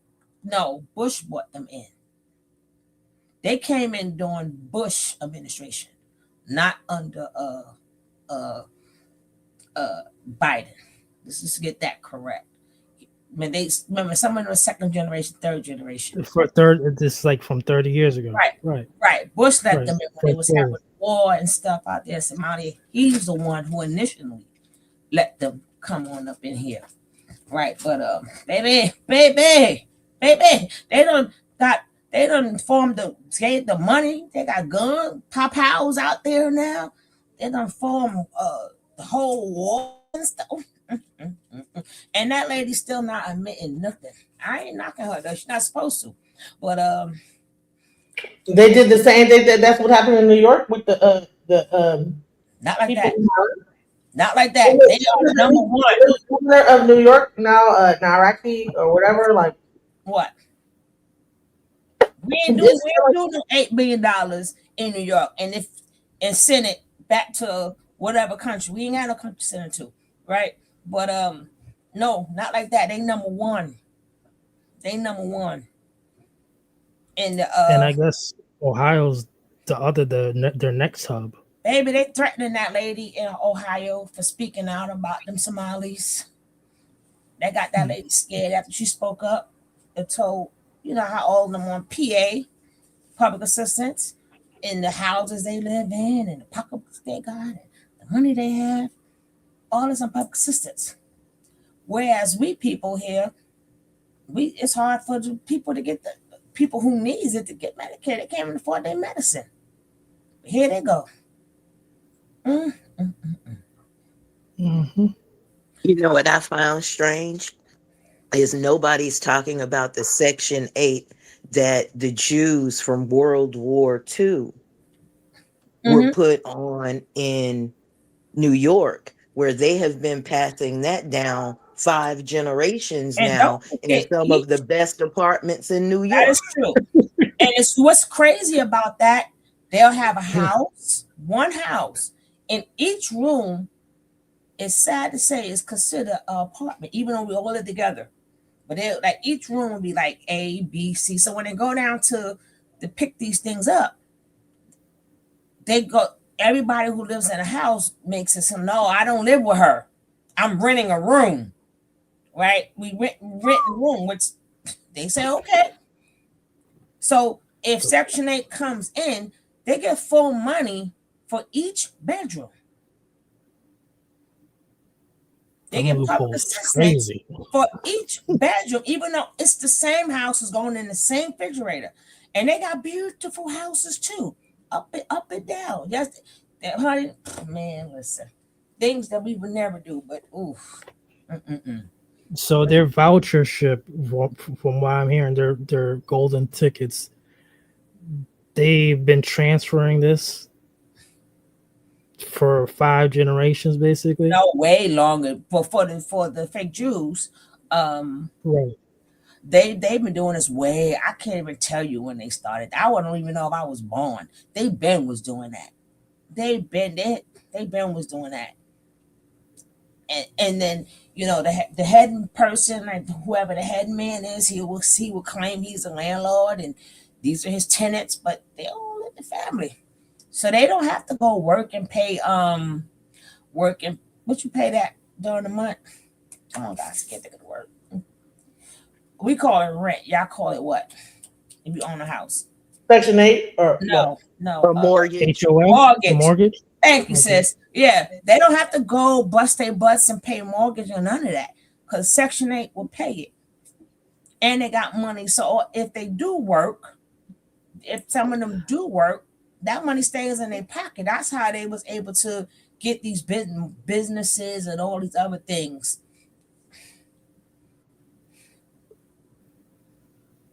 So y'all, if you're in New York, you guys got a whole different type of housing authority situation, correct? Well, back in the days when it came down to Section 8 used to be federal. So what went for one state went for the next state. So I don't know when that changed up, because I can get a Section 8 from here and move anywhere I want to move. The voucher was for all the states. So I don't know how much that changed now. I don't know, but that was federal money. So you can go anywhere. That's why a lot of people used to go they used to come to New York, because it's quicker to get the voucher. They'll take their voucher and move. Or they'll get their voucher from the state, wherever, and they come back to New York with the voucher, because that was federal money. But I have no idea how that goes now. Well, I will say this, me being from Detroit, I will say another thing that happens too, and I'm not sure if you guys are aware of this. So a Arab family will open up a corner store, right? And then right when they are supposed to like pay taxes, it changes ownership. Now, this thing just happened here in Dallas. I have a gas station right down the street from where I live. Right? They had all the the whatever, they had the lottery, they had all that stuff. One day it changed ownership. Now they're starting all over again. They don't have all the benefits of the other business. So to me, there's some kind of a racket to where if you own a liquor store or a gas station, after a certain amount of time, you can like change the owner to another family member, and then like it's almost like you don't have to pay taxes on that business. And that's the same thing I've seen happening in Detroit, to Is where it bankrupt and then change change the owner? ownership every few years, and all the lottery machines don't work for a couple months, then they start Mhm. back over. So they do stuff like that. I seen that too, but I never paid it. Yeah, they do that. That's with all them stores. By the way, Yeah, like and you notice like after a certain amount of years, there'll be one person. You'll have all the like the beer be like two for $7, this, that, the other. All of a sudden, all that goes away. It's under new management. No, it's not new management. It's the new family member that puts it underneath their name, and now they have to like go through the process of getting everything back again, whatever. So I'm like, so here's the thing, is that so we're talking about tethering. I'm like, bro, that's the biggest tether of them all. Is like It is. That's what we talking about. That's the tethering. liquor stores that are out here, and then they are doing all this. I'm like, they are tethering way harder, because I'm like, bro. And then they'll allow like drug dealers to be at their liquor store selling weed and crack and whatever, and they probably got to deal with them. Okay, I ain't gonna like say nothing to you about you being outside my liquor store and having a whole operation. Just give me a cut of it. So now that whole gas station liquor store becomes like a cesspot in the community of bullshit. People don't even want to go to the gas station to get gas because it's so much bullshit going down, so much vagrancy. And so that's the thing. I'm like, okay, I mean, those people are doing way worse than a Caribbean, Jamaican, greasy spoon. They tethers too. We're saying they tethers too. They are too, but I'm saying is that okay? They're tethers too, okay? But Yeah, that's which without one's a worse? doubt. Which Yeah. one is worse? Because I've never seen like no Jamaicans with a bunch of niggas outside their house with their business selling crack cocaine. The actual liquor stores will sell the stems to smoke crack in and say it's a rose petal. Shit like that. I'm saying is that that's way we need to be talking about that tether, because that's way more Yeah, detrimental. the sand cracker, the Arab, the Hindu, them folks, even the short, the ones with the short hats, yes, the sand cracker, they be out of control too. I want to ask you a question about like observance. I want to ask one question. Go ahead. When you go to these stores and you see these shopkeepers, or what I kind of just described, you ever notice that? What's your explanation for when you see them for months on months in, but all of a sudden you go to the store and supposedly they're on vacation and they don't show up for a while, and then all of a sudden they pop back up?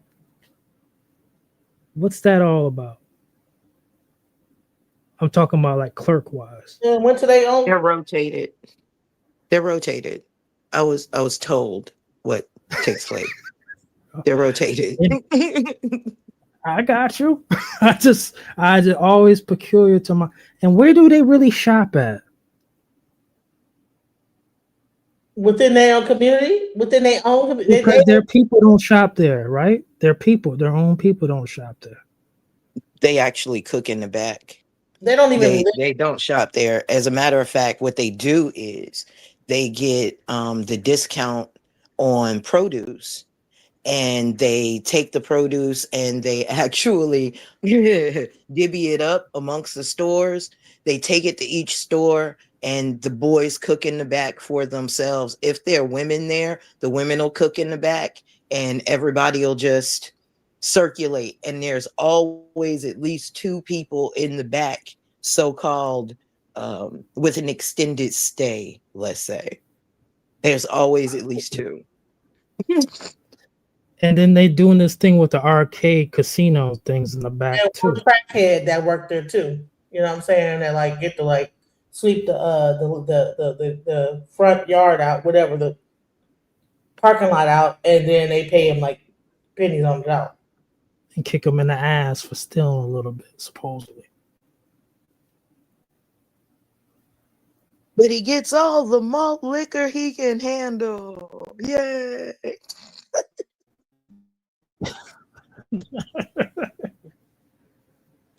I'm sorry, but here's the thing. Instead of being mad, because I ain't even mad at them, because here's what we understand about American business. American business can't be run like American business says an American business is supposed to be run.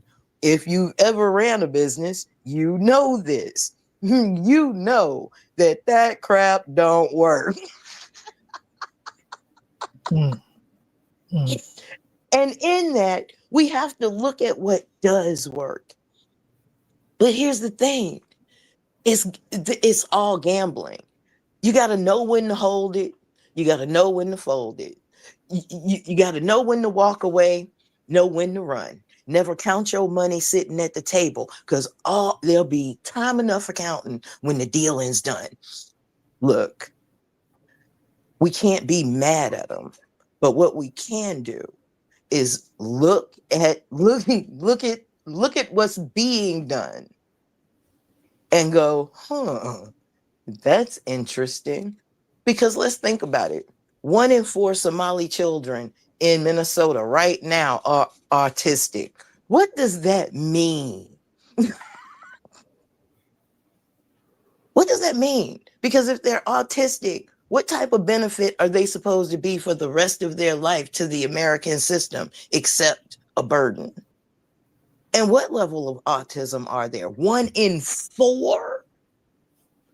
What are they eating? Mercury? Social security checks like crazy. Isn't this what was supposed to happen when kids ate lead paint chips? I thought we weren't supposed to have lead paint anymore. Yeah. It's like there's no asbestos any longer. Well, there's not supposed to be in those buildings, So how is it that they have mercury or whatever like that, or lead paint? How did this autism arise? But again, who died? Who is this doctor? They're doctors. They're doctors. Correct. But look at what you have. Like the actual inoculations do it, because my doctor one day. No, it's fake, DJ. It's their doctors. They all in on it. And look at what you have to have in place to run this type of scheme. And we don't have that type of cooperation. We just don't. Not at this point. We're getting there, though. The more we see the payout, the more we will understand, too, that we, like the Italians was having so many problems with the law that they started sending their children to law school. And when you start sending your children to law school, then you start getting lawyers. When you start getting lawyers, you can put people in position to become judges. So when you have your lawyers and you have your judges, and then you have a judge that you can send to a high circuit court, the feds have to have something on you for it to go through.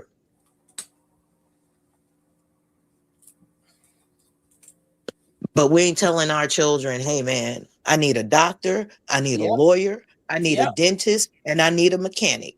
Pick one. And some of us, I got an accountant coming. Even if we do, some of them get on board and forget all about you. They don't know it's a we thing, but they see it as a me thing. And some Black families. But I want to break this whole thing down about funding, because yes, I mean, we have ideas. Why does Facebook get funded but not like the Black idea? There is actually a Black guy right now with a social media platform.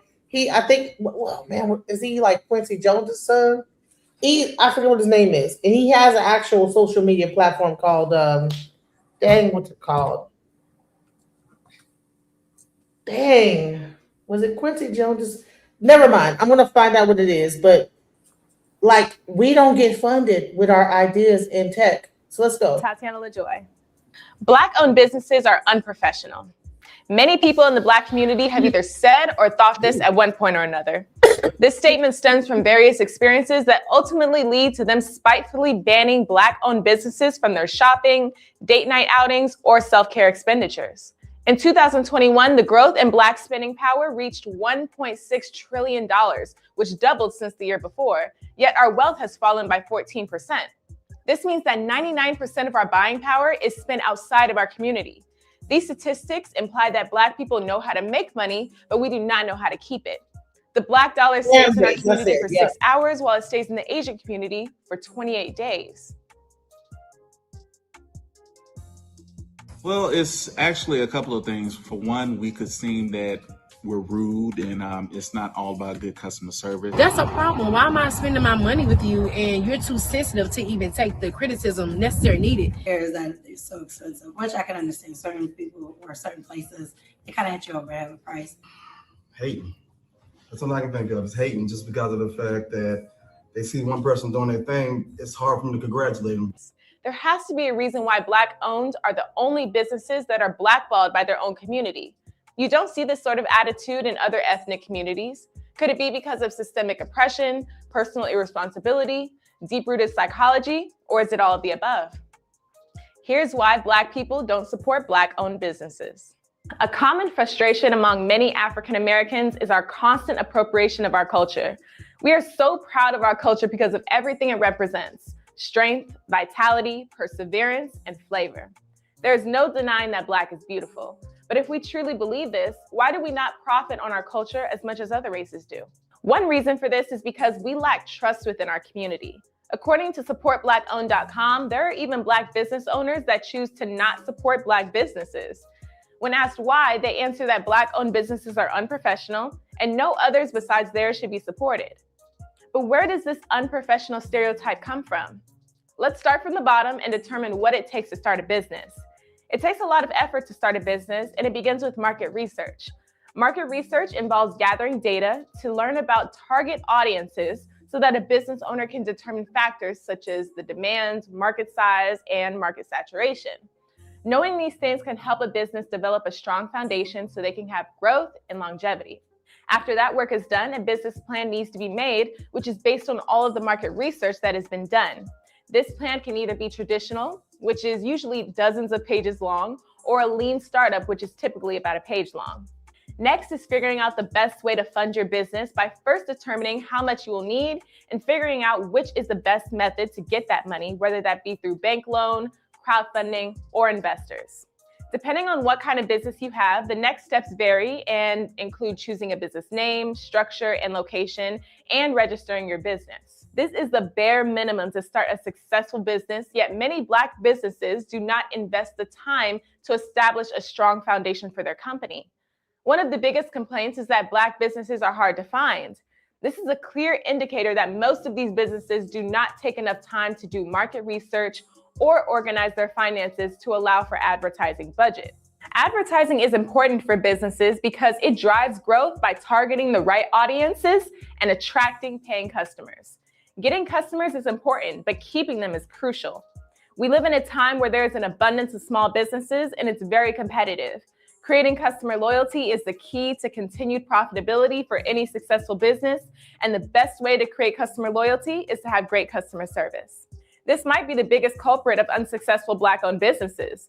Many customers complain about unprofessionalism, with stores being closed during business hours, business owners or employees with bad attitudes, and unapologetic bad service. Most Black people want to support Black businesses, but don't want to deal with the headache. At the end of the day, bad business is bad business, no matter where it's coming from. YouTube user at Natural Life wrote, "I desperately want to support Black businesses, but I can't. Case in point, I live in Metro Atlanta. There are Asian nail shops and Black-owned shops.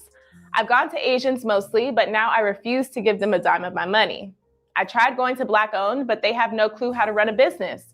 I go to an Asian shop. I'm in and out in an hour or less. Black owned, I was in there 3.5 hours. Asians smile at me and ask, what color you like? Black owned rolled their eyes and acted like I was bothering them. Very rude, gossiping with each other, cursing, etc.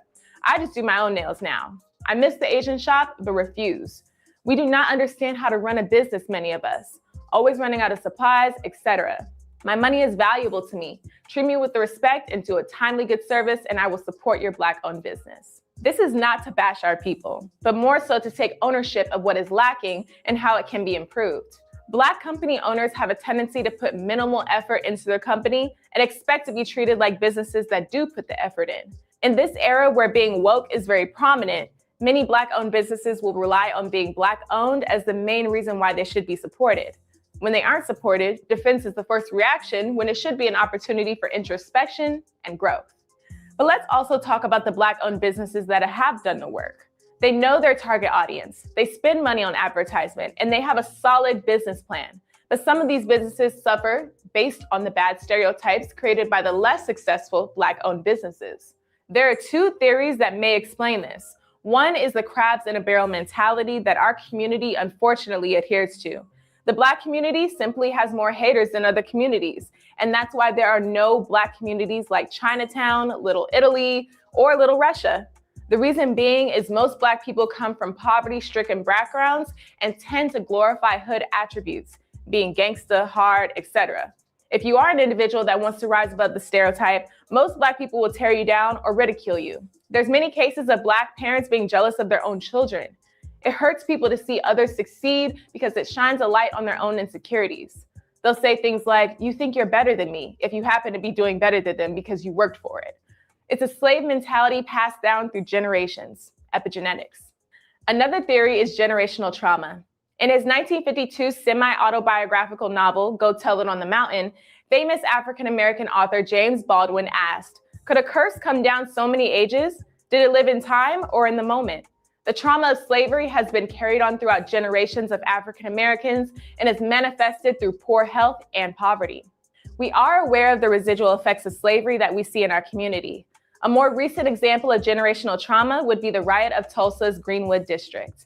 In 1921, Tulsa, Oklahoma's Black Wall Street was one of the most successful African American communities in the United States. However, on May 31st, 1921, an African-American man named Dick Rowland was accused of attempting to rape a white woman named Sarah Page.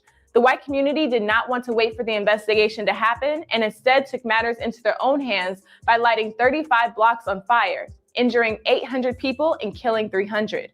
This tragedy resulted in 9,000 Black people becoming homeless and destroying a community with a remarkable school system, indoor plumbing, banks, hotels, and contemporary homes. The state of Oklahoma had only 2 airports, yet 6 Black families owned their own planes. The average income of African Americans in that community exceeded what minimum wage is today. Caucasians didn't realize that their segregation actually empowered us as a community. Since we were no longer able to shop at white establishments, the Black dollar circulated in our own community and Black businesses flourished. Josie Pickens records in an Ebony article that lower-class white people in neighboring areas were undoubtedly jealous of this affluent Black community and felt the need to put progressive, high-achieving African Americans in their place. The financial power afforded to the Black community could not save them from the racial hostility at the time. Whites resented the fact that Blacks no longer passively accepted second-class citizenship in what they perceived as their land. The district newspaper would call the Black community things like Little Africa and In-Town. They labeled them as bad ends who drank booze, took dope, and ran around with guns. They created a narrative that the Black community was predisposed to crime and was in need of social control.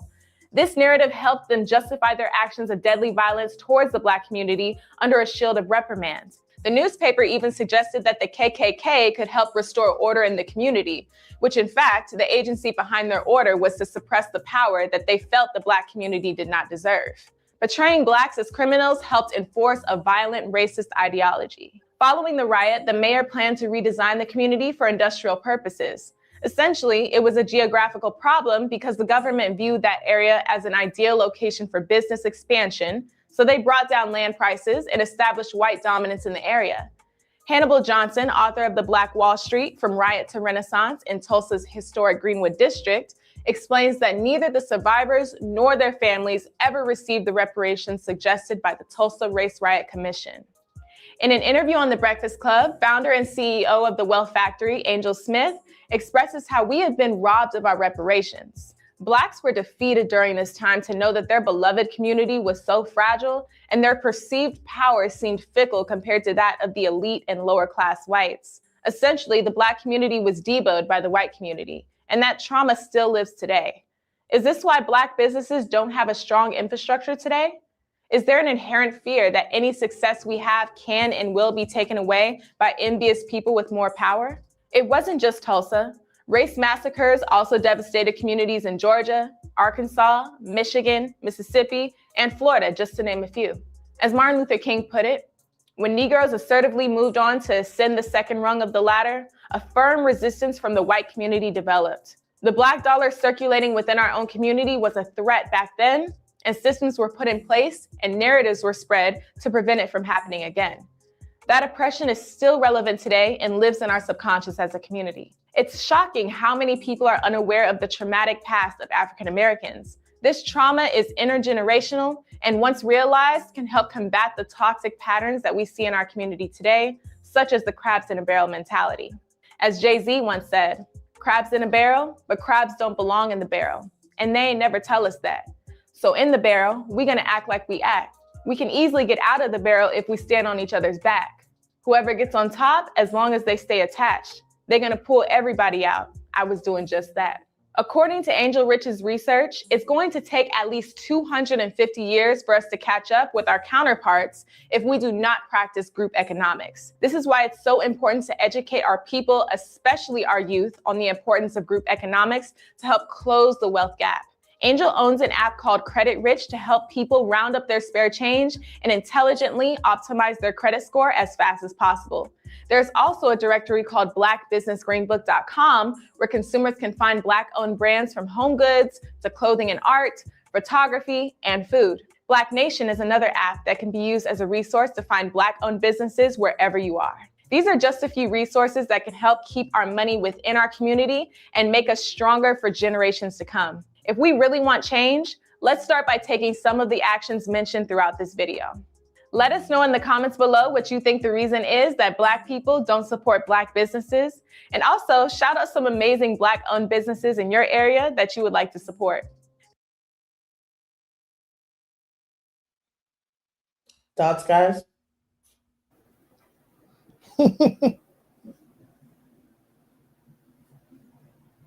I had to look up who was the owner of Hype Plus TV first, because I was listening to the content of what she was saying, and I really wanted to get into the pathology of the behavior of what I was hearing.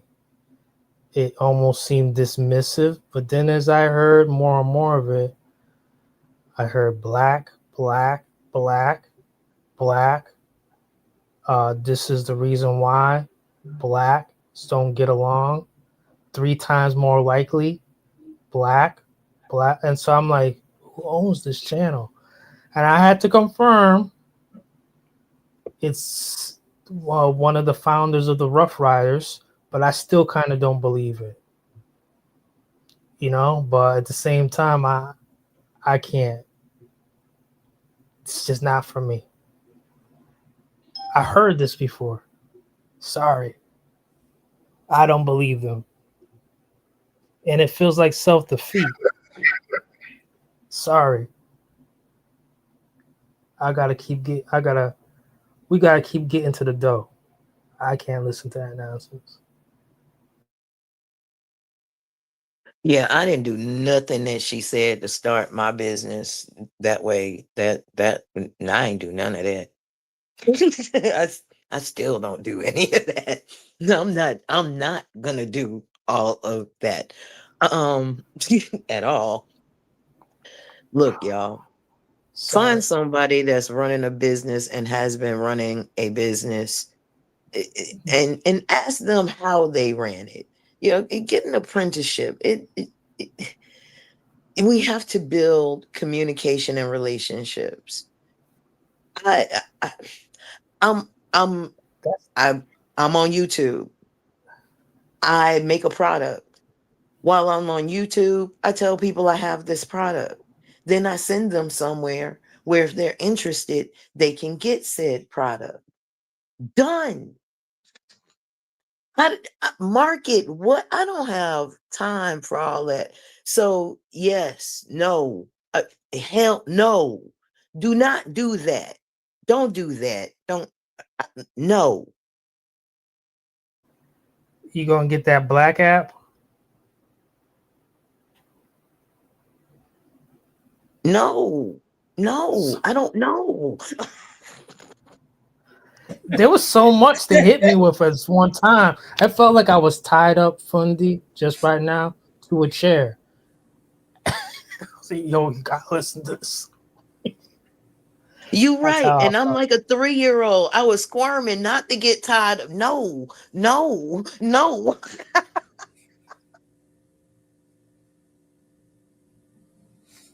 That was intense. I mean, I swear, maybe if I didn't live life like this, I would be so into what I just saw. It was mind-boggling. It was I was like, something into me is like, we gonna escape. We gonna break the chair. We gonna just crash to the chair and like break the chair, like escape. But Get out of here. actually, we are starting to. That's why I like the new movement of delegating. Oh, I don't butcher that word, but y'all know what I'm saying, right? But I like that idea is that we now Delineating, not delegating. Thank you, darling. Thank you, darling. I like that idea because we're starting to really now focus on ourselves. We've been, well, not with us, probably our forefathers. We have left that olive branch, so other melanated people we can all come together, but it didn't work, right? Now we know who our enemies are. We have no allies or nothing. So we're starting to wake up, us American Black people and Indigenous Black people over here. I like the way we're going now, right? Maybe we can start to now start supporting us. Yes. We will. We are. Let's put that in present time. We are. And we know we are. Yes. And we will continue. So and it's going to build on itself. And I believe we will have access to a credit line, a digital credit line. I believe we're going to have access to credit lines soon. We're getting rid of a lot of people. A lot of people are getting deported. There's going to be more room for this credit line to get these things popping. Even besides the fact we are, just like how you said, Fundi, in present tense, that we are doing these things.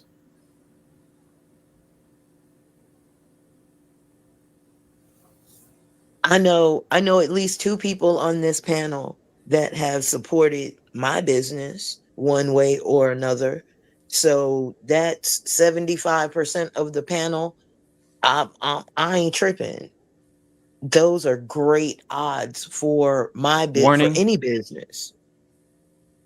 So I don't know what people are talking about, but again, shameless plug, masterfundifee.com.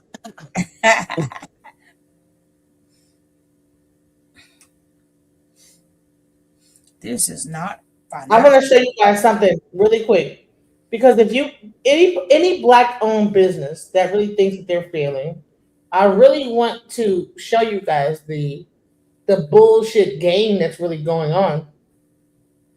What you think is happening and what's really happening. Let me just show you this. Watch this. This is not financial advice. How do companies that lose money survive? Uber, Twitter, Airbnb, all these companies still don't turn a profit, yet are worth billions of dollars. Profits remain elusive.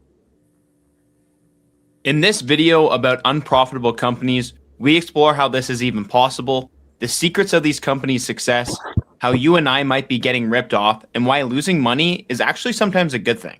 If you just pay Could you pause it attention, for you one might just second learn there? something here. First, let's distinguish between revenue and Uber is one of those companies for sure that has not turned a profit.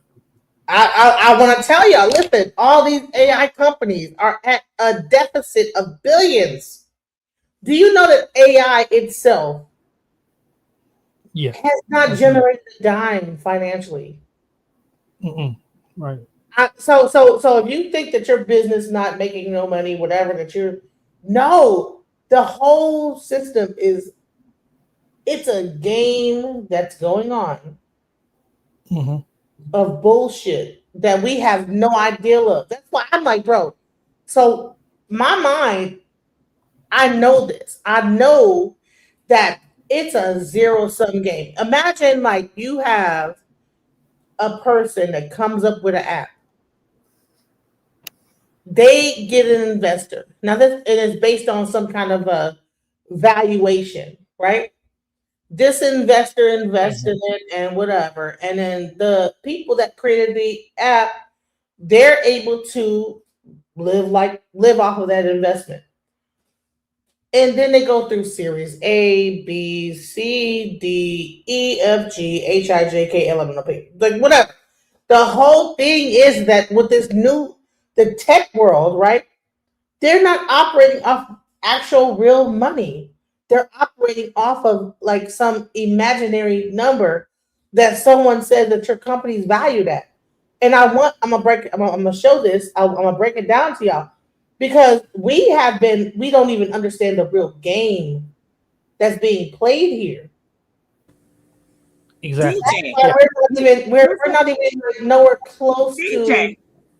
Yes. Isn't that how America was built? With invisible money? The whole money thing. money was supposed to be equal to gold. Now, once they made it paper money, that took away it's No, I'm always not been talking about that. I'm trying to tell y'all. It's always You said been I'm invisible salty money. about that app. Yeah, I am. Well, I'm not It's salty always about been invisible money. Phony is crazy. She said he's salty about that app. I'm trying to tell y'all. Took off the gold standard. Phony on my nerves. It's up. They just He's salty about the that old game that's been played. Right? Debt to wealth society. All that's invisible money. These notes. Tell It's y'all. always been invisible money. Elon Musk, do you think he really got $1 trillion somewhere? It don't even exist. No. What is $1 trillion? There's no $1 trillion nowhere. Like, what are we? This is imaginary bullshit. It's just people like being able to inflate their value. Let me play this video. All right. profit. Revenue is any money that comes into the business from selling a product or providing a service. If you subtract your expenses, such as advertising or paying employees, what you're left with is profit. Some companies like Airbnb make billions in revenue per year, but not only do they not make profit, they actually lose money. They do this by using money provided through venture capital. Okay, what's our backstory? We're brothers from New Hampshire. We're venture capitalists. I'm sick of that. Let's be from Vermont, and let's have an emerging maple syrup conglomerate. Running an unprofitable business, relying on venture capital, is kind of like a kid opening a lemonade stand. The ingredients are all funded by the parents, and the kids sell the lemonade at a rate where it's fun and easy to get customers, but never profitable. At first, your parents are fine with losing a little money to get the lemonade stand running and aren't really expecting you to make a return on investment. Imagine if your parents let you run the lemonade stand instead of just one day, but for a full year. Then your parents might say, well, the ingredients are expensive. You should charge more. But when you try, you find nobody wants to pay for an expensive cup of lemonade. Are you kidding me? Oh my God, this is awful. I'm not even joking. Who made that? Us. It's beautiful. You made it? Give me my money back. No, Huh? you can't. I want my dollar back. If your parents become unwilling to continue funding your lemonade stand, you go ask your rich uncle to buy out your parents and give you money to run for another year. The goal is to eventually figure out a way to make the lemonade stand profitable, but that's a problem for the future. So why are these big companies worth so much if they don't make any money? Your company cannot be worth that much. Our company is worth nothing. It's all about how much someone else is willing to pay for ownership of the company. Let's use Uber as an example. Private investors, known as venture capitalists, took on a big risk on Uber succeeding by providing the first rounds of funding in 2011. They raised $11 million, valuing Uber's total worth as $47 million. 8 years later, in 2019, the company IPO'd, meaning anyone can now buy ownership in Uber. It began trading at $45 a share. Care to guess what that company is worth now? Millions. Billions, with a B. Or more accurately, $75 billion. At this time, many of the venture capitalists sold their positions to you and I for billions of dollars in investment profit. Investors that bought shares of Uber at the IPO are now clinging on to the hopes that they can find someone else willing to buy their shares for more. There's only two reasons someone would buy those shares off of them. The buyer thinks that they can find another person who will buy them for more, or that Uber will figure out a way to become profitable. Unfortunately, since the IPO, the stock has been trading at a lower value. Either way, regardless if the stock eventually trades higher, the venture capitalists and Uber executives already got their money, and now it's someone else's problem. For that, I give you 100, and you're lucky to get that. I need that money. I missed the part where that's my problem. The acceptance of unprofitable companies at astronomical valuations first became mainstream in the dot-com era of the early 2000s. Investors saw the potential of the internet and were willing to pay a premium for companies with the assumption that they would eventually become a success. Sure, some investors were either lucky or more strategic, buying shares of companies like Amazon and eBay, but the majority of these companies' path to profitability was based on an assumption that the internet would evolve enough for their business to make money.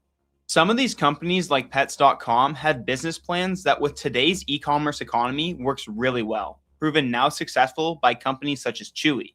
So why did Pets.com, a company once valued at $300 million, fail to survive? Time.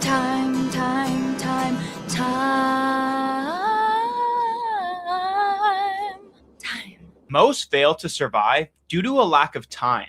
While many of these dot-com companies had correctly assumed that the internet would connect the entire world and be a major component of the economy, thus making their business model work, most failed to correctly assume how long the time would take to get there. These companies relied on their investors to survive. Once the dot-com boom crashed in 2000, investors couldn't find someone else to buy their shares off of them, causing their valuations to plummet, leaving the companies with little investor money to continue operating. I'm all out of money! With tech giants such as Uber, these lessons aren't learned. While the dot-com era all focused on mainly a single catalyst to profitability, the internet, these new tech companies all have grand assumptions of how one day they'll be profitable. Despite Uber doing 6.3 billion trips in 2021, they lose money every year. Usually, the first excuse of a company losing money is that they're in the growth phase and need to run at a loss to capture market share. Once they have, they will raise their prices and promise investors to bring in hefty profits. Well, they've captured that market share and raised costs, but they're still not profitable. They've concluded that under their current business model, they might never be profitable. So what's their solution? They assume in the future, driverless cars will be the norm, and Uber won't have to employ any drivers, thus reducing their costs significantly. That very well might happen, but their assumption of when that will could destroy them. Many of these. Do you see the constantly moving goalposts that these? Listen, we are operating at like the base level of business in a Black community. These mofos are operating on a whole nother level. That's why we cannot compete with them. Who cares if the Black community doesn't get involved? Because bottom line, they don't even have a community. They are just making up these companies, right? They're just operating at a deficit and just keep begging for money. They get their investment, they launch the app, people use it, they keep operating at a deficit. Deficit. They're not making no money. They're lying. That's the part. Here is the real story: is that the whole thing is a lie. These new business models only work at scale once they've hit a critical mass of users. They run at a loss to gain customers, and once they hit their target amount of users, they can jack up the prices to become profitable. On paper, it makes a lot of sense, but in practice, it's turned out to be a lot harder than it looks. In the short term, consumers do benefit from cheaper prices, but long term, they could lose, as once these competing companies fail to price match and eventually close their doors, we are left with a monopoly free to choose their own prices. Monopoly. Amazon has one of the most evil examples of how running at a loss can catapult your growth to the extreme. By undercutting market prices for all items, customers would go to Amazon instead of regular stores to get the cheapest price. Famously, they destroyed diapers.com by selling diapers so cheap that no one else online could compete, forcing online stores to close shop. Once they did, they can raise the prices to whatever they want, now that they have no competition. Thanks, Bezos. Besides evil intentions of reverse price gouging, there are other legitimate reasons to intentionally not go after profits, especially when trying to expand a company, as it often reduces growth. In fact, some companies such as Facebook in their early days even avoided making revenue in fear that it would make their website less cool. Settle an argument for us. I say it's time to start making money from the Facebook, but Mark doesn't want to advertise you. Who's right? Neither of you yet. The Facebook is cool. That's what it's got going for it. Yeah. You don't want to ruin it with ads because ads aren't cool. Exactly. It's like you're throwing the greatest party on campus and someone saying it's got to be over by 11. And while ads certainly are not cool, in the new wave of Silicon Valley startups, some also avoid revenue, so when they pitch their company to potential investors, they can let their imagination run free to how much the company might be worth. Once you start making profit, if you want to switch back to a growth phase and be unprofitable, that's a really tough sell for investors. Why would you go after revenue? Because to make money? No. If you show revenue, people will ask how much, and it will never be enough. The company that was the 100Xer, the 1000Xer becomes the 2X dog. But if you have no revenue, you can say you're pre-revenue. You're a potential pure play. It's not about how much you earn. It's about what you're worth. And who's worth the most? Companies that lose money. These big companies don't play fair. If it was you or me losing money every year, we'd be out on the street begging for money. When these companies do it, their begging is called capital raising, and as long as they can find investors willing to believe in them, they can run forever. Maybe it's time to start fighting back by helping support the little guys. You know, like subscribing to this channel.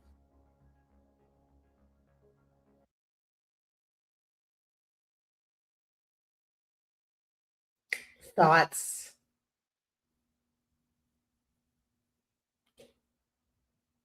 Thoughts, guys? Who wants to go first?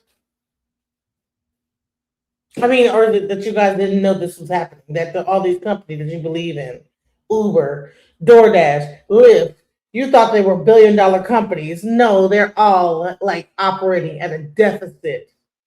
All these AI companies, ChatGPT. I mean, listen, ChatGPT is, I think, is a true.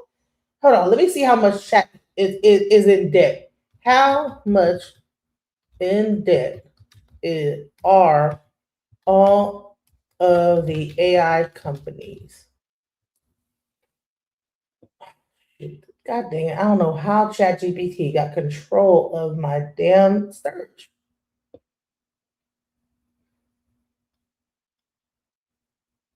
All right, so let's just go there. Here we go. According to a recent estimate, you guys see this? Oh, you can't see it. All right, let me zoom in. Because I think that people, we be going hard on each other, right?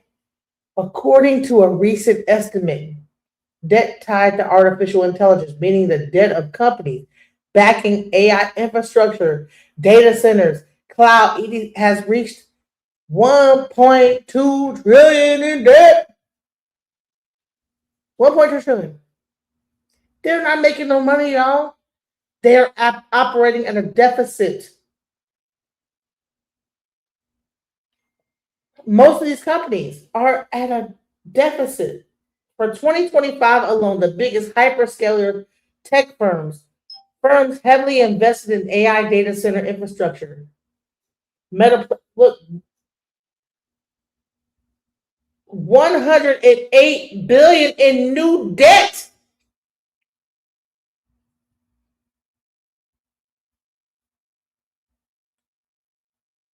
These companies are operating at a deficit. Our understanding of business is completely off. These companies ain't making money. They're just using venture capital to keep going. They're using investors to like keep their bullshit going. And it's crazy. So to me, that's why I was like, because I know this. I know that everything that's running this company is lying, and you think it's making money. I know it. I'm like, bro, yeah, everything's bullshit. You think that ChatGPT, Uber, Lyft, boom, boom, boom, all these companies, they're not liquid. They're not making money. It's a fake game. It's bullshit. It's smoke and mirrors. Ooh.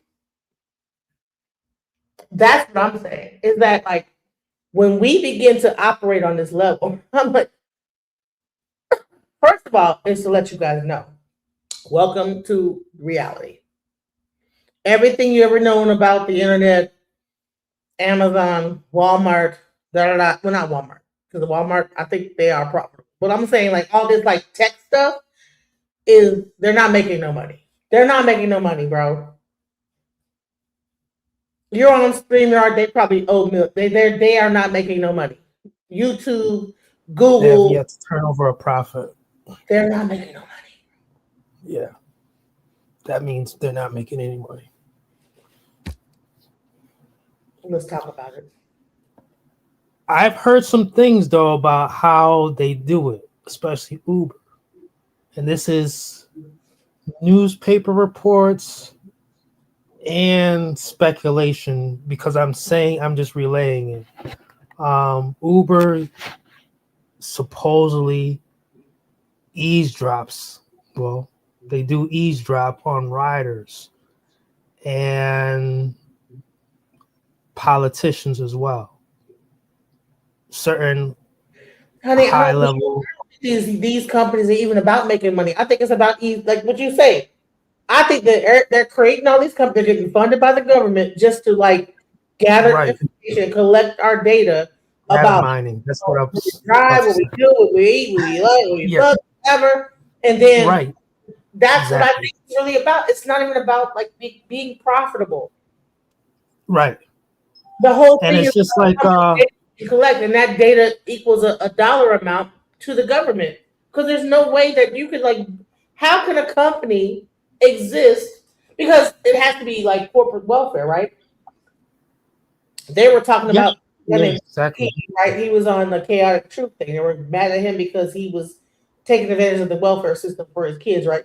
And I said, and I was like, only focusing on Elon Musk, but I'm like, bro, if you really know the truth, you know all these things, all these companies in America, they're not paying taxes, and they're not doing none of that.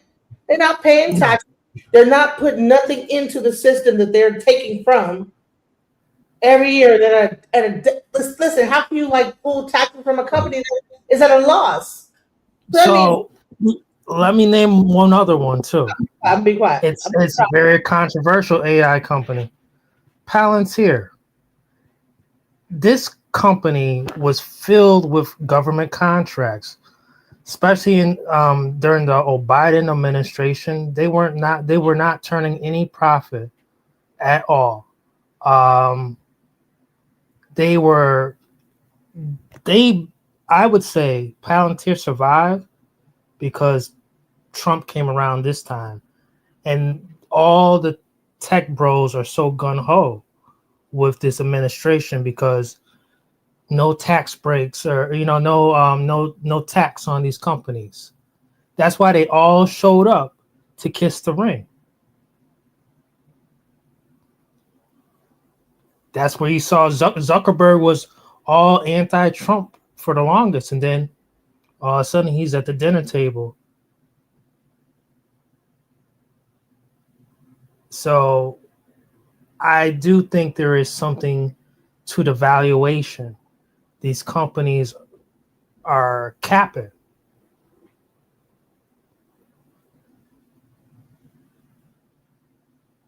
That's all.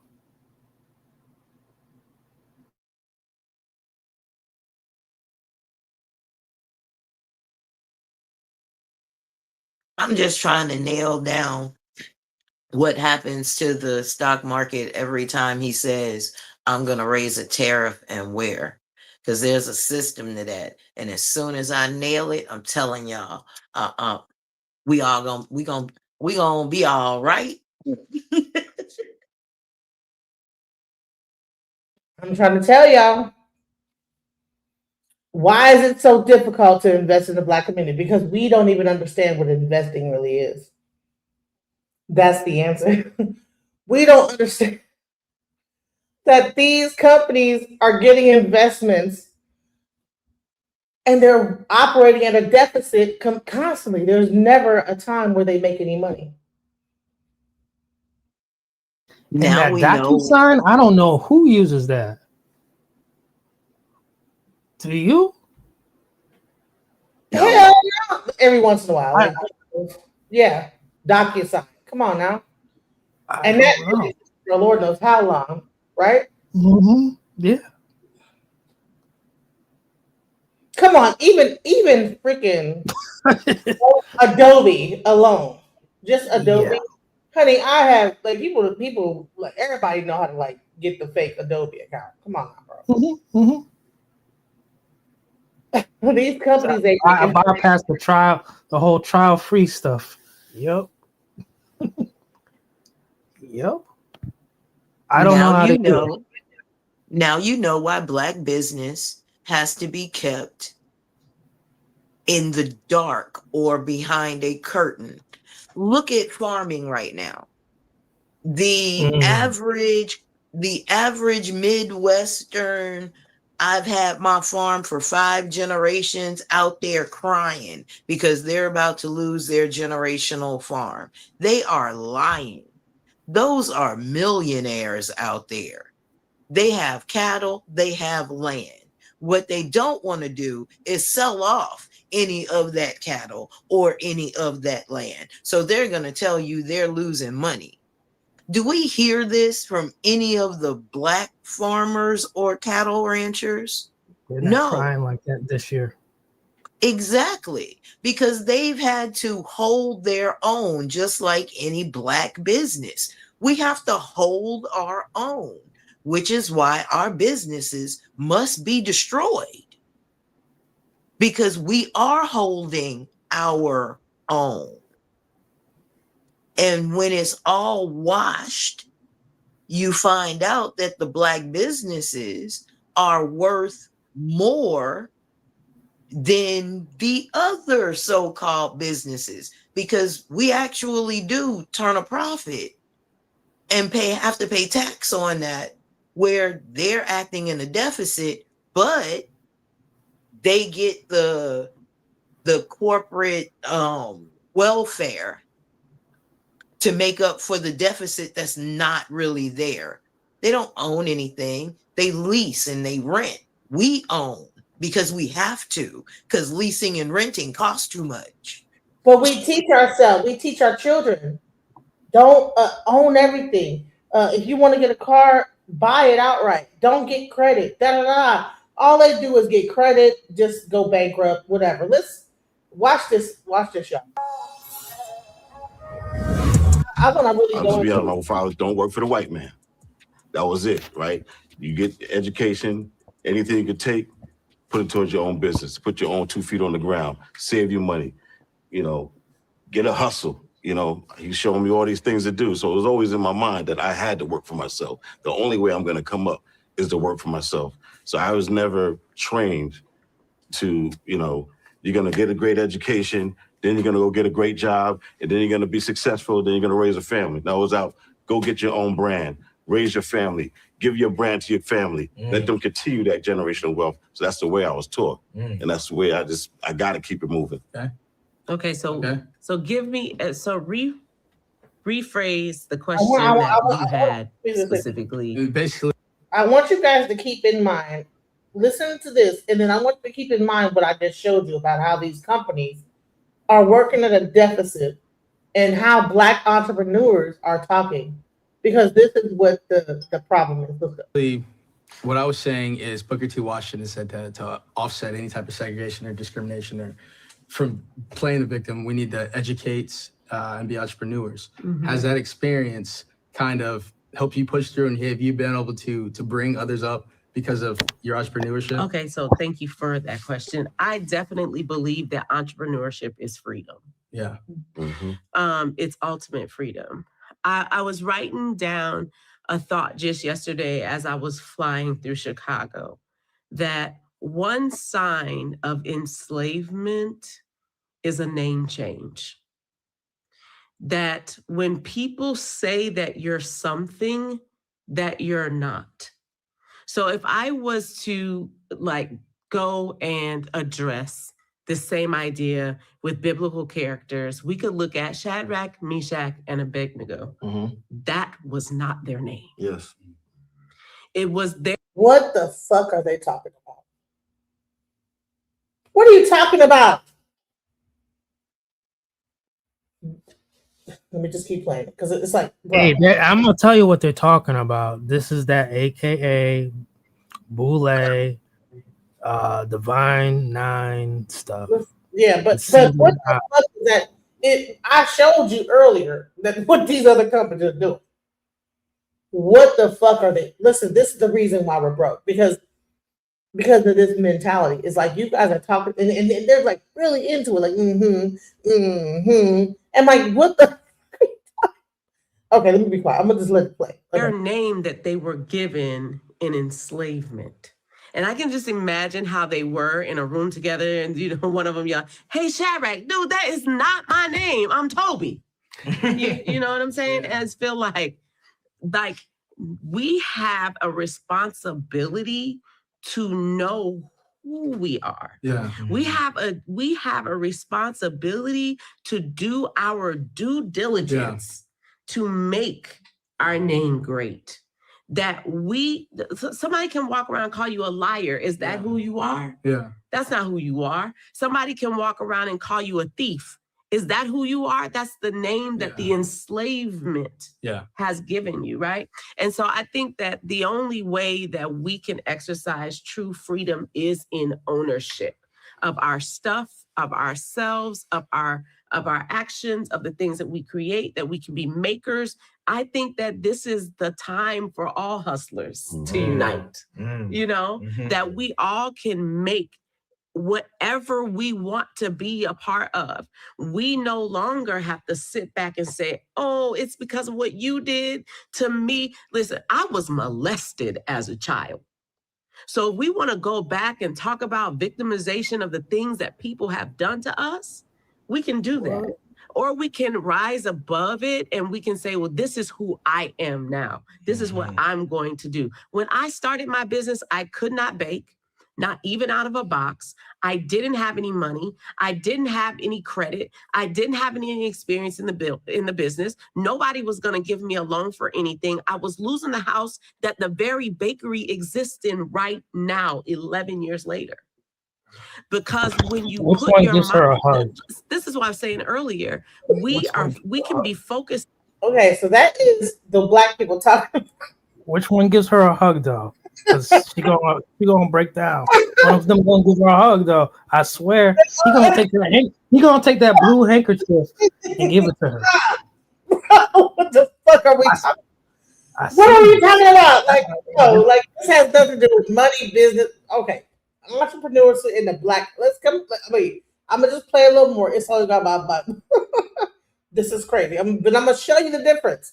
I'm gonna show you a stark difference.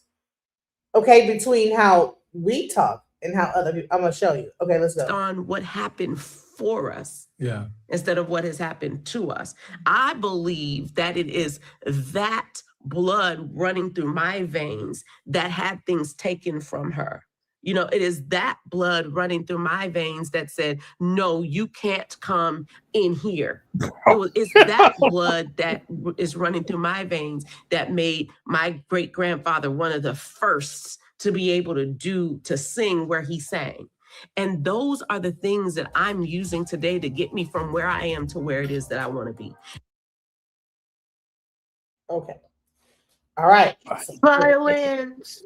Oh, I'm sorry. Investing in the black community, why is it difficult? Okay, so now I'm going to show a person in Y Combinator in the discussion that they're having. So I want to just give the stark difference, okay? This is the Y Combinator panel. This is an Indian guy. He's not even, he's an Indian. He's not even, sorry guys. You guys are backed by YC Combinator. How much pressure and external noise is there, and how do you navigate that with your co-founder? Yeah, we had one of the top accelerators in the world believing in us as people, and it wasn't even our idea. We had, like I said, we had 17 ideas when we applied to Y Combinator. So they were really just believing in us as people. And I think that's what really sets them apart from other accelerators that, we were looking at the time as well. But, from a pressure perspective, I think the best part about YC, Oliver, is their only goal is to make sure you stay alive. They're not putting pressure like, hey, and it's not like I'm getting messages from their team like, hey, why are you guys not growing 20% this year? Like, they're not that type of VC. Their goal is what can they do to make sure you stay alive as long as possible, because they believe in the people and that we will figure it out, whether it takes a year, whether it takes 2 years, whether it takes 5 years. They're investing in the people. So yeah, that's what really sets them apart. You guys are backed by YC Combinator. How much pressure and external noise is there? Can you see the difference in the conversation that's happening here? Clear. Loud and clear. Of course. We're not supposed to get the keys to the castle. We're supposed to serve in the castle. Stop it. But don't you also think that our rhetoric, like who gives a fuck with your grandma? Listen, it's okay. All right, so the investment, 400 years, 400 years, my. That's right. Great grandma, like who gives a fuck about it? What is the idea? How much is it going to generate, and then what can you do about it? They're not talking about my great grand. See, listen, the legacy of slavery and back into the no. I think probably talk about it all the time. But what we are forgetting is not the fact of what happened all the years ago. It's not like what we can't do now. We got to fill in the gaps. Like, why did that happen? Just like they set up things where we couldn't get no credit. We couldn't buy no stores. They gave them open sesame when people come from other countries. So they assume that we're lazy. They assume that they come here and they are lazy and they could work and what they establish. But they go to a loan office. We go to a loan office. They're gonna get the loan, right? Everybody who come here, you can have a grocery That's a store. mindset. Cut that out. It's not a mindset. They do get that loan. Yes, they do. You get the loan, bro. Government have done and continue to do. Oh my God! Even That's with the houses. That's the problem. We think that we can't get the loan. You trying to say none of people wanted houses? They do get that government A lot of our assistance. people wanted houses, but they wasn't giving it to Black Americans. Even where I'm at, the majority of all Caribbean people have the houses. They wasn't giving it to Black Americans. They was rewarding people for coming. Here's your reward. Here you go. We can't get it. Now, was that then? Yeah, but that's what pushed us back. We got to remember we came here. When we came here, it took us almost 200 years, 300 to get a paycheck. Everybody else, we the only people. Took us 300 years to get a. Everybody else coming off the boat, they come here to work. They get a paycheck as soon as they want to work 200 over years, almost 400 years of work for free. And then we the only people who came here, or only people that's in the United States started from negative zero. Took us 300 years to pay that debt to get to zero. And that was done by design. That's all I'm saying. So now that we know the design, now we can say, hey, now we're getting these loans. Now we can move forward now. But we're not going to make it seem like, oh, that doesn't happen. It would have been way much faster if they didn't put these certain things to block us. We've been blocked. So it's not like, worries me. But These, yeah, -0. These only people here that's -0. -0. We had to pay that debt. We need to cut that bullshit out. No, we can't. It's our history. Man, now, do you know how many black we people? go forward? No, when we go forward, it's up to us. But we can't. That's our history. We cannot cut it out. But No, yes. Listen, do you think that Indians had a great history? Have you been to India? I'm not in India. I'm in United States. India. I'm in United States. And I get it. That's Listen, India is off, bro.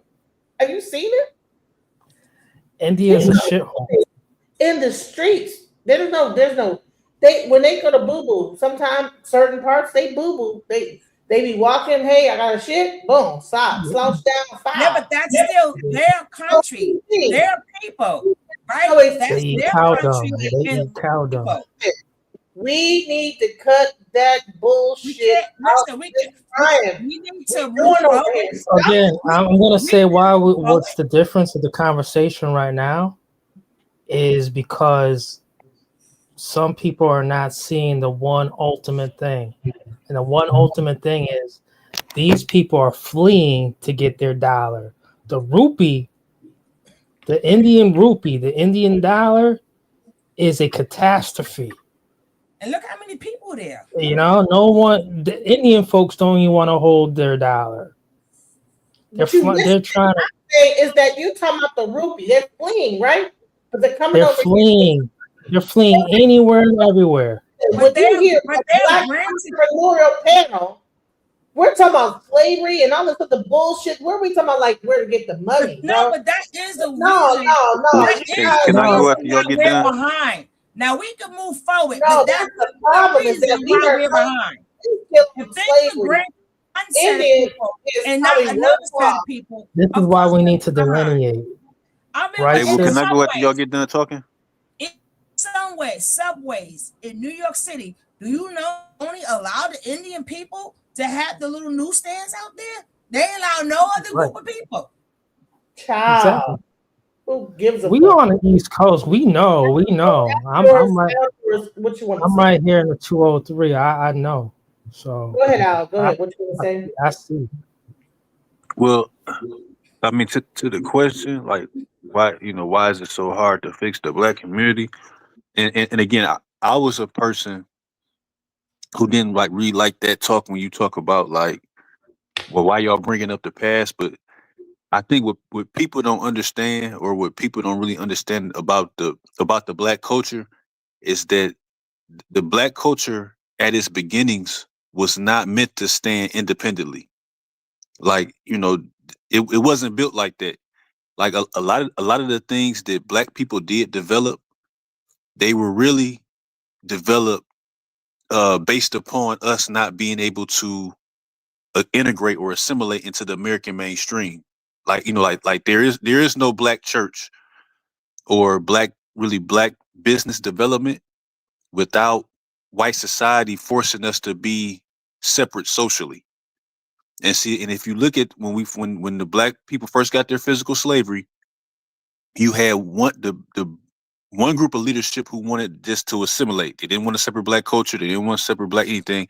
And then you had the Booker T. Washingtons and Isaiah Thomas Montgomerys who wanted to develop into a free people. Now, when we talk about building Black community, those things were happening. If you look where we started and where Black people were 100 years after physical freedom, Black people were upwardly mobile and we're building. We're on an upward incline from where they started. If we have a starting point, which is the 1860s, Black people were on an upward incline. But the thing about now is because, once you had the social integration, that was about Black people as rugged individuals excelling or practicing Black excellence in the American mainstream. So that wasn't, those things kind of took, those things weren't about developing community, so to speak. Because when so now when we talk about trying to develop community, well, and it's like, well, for the most part, the culture is more about the good jobs and the freedom. So my individual, talents and skills, and me chasing the American, American dream, but as an individual. So that's why I said that, like, it's like, that's why I said that even though people don't like when I say that, it's like really segregation. That kind of we kind of really needed that a longer period of time to develop community, because community now is like, well, what do you really need a Black community if I can just, as my own individual, go and excel and build myself up? That's why it's hard to do that, because like I'm in Detroit, and for the most part, like, with Detroit, it's like where it's everybody just doing them. Everybody kind of like doing their own individual thing. I mean, we live around each other, but it's not like a community where where the people share and do things together, and we come up. A lot of those things have went down. As we've been integrated. So that's why I said it's like, even though I hate to say this, kind of like, I don't know, I don't know about a community, like, what I mean, because it's just about your own, your own individual success. So that's all I wanted to say, though. Yeah, and someone in the question had a comment section asked, is Black culture American culture? Yes. No. Yes.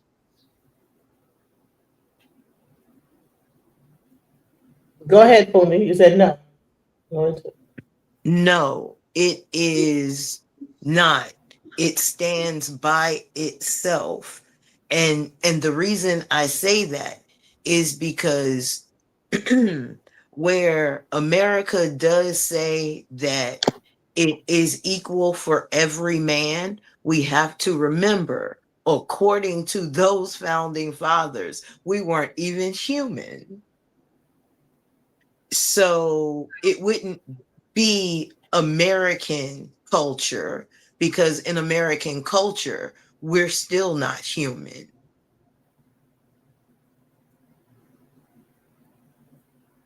Excuses.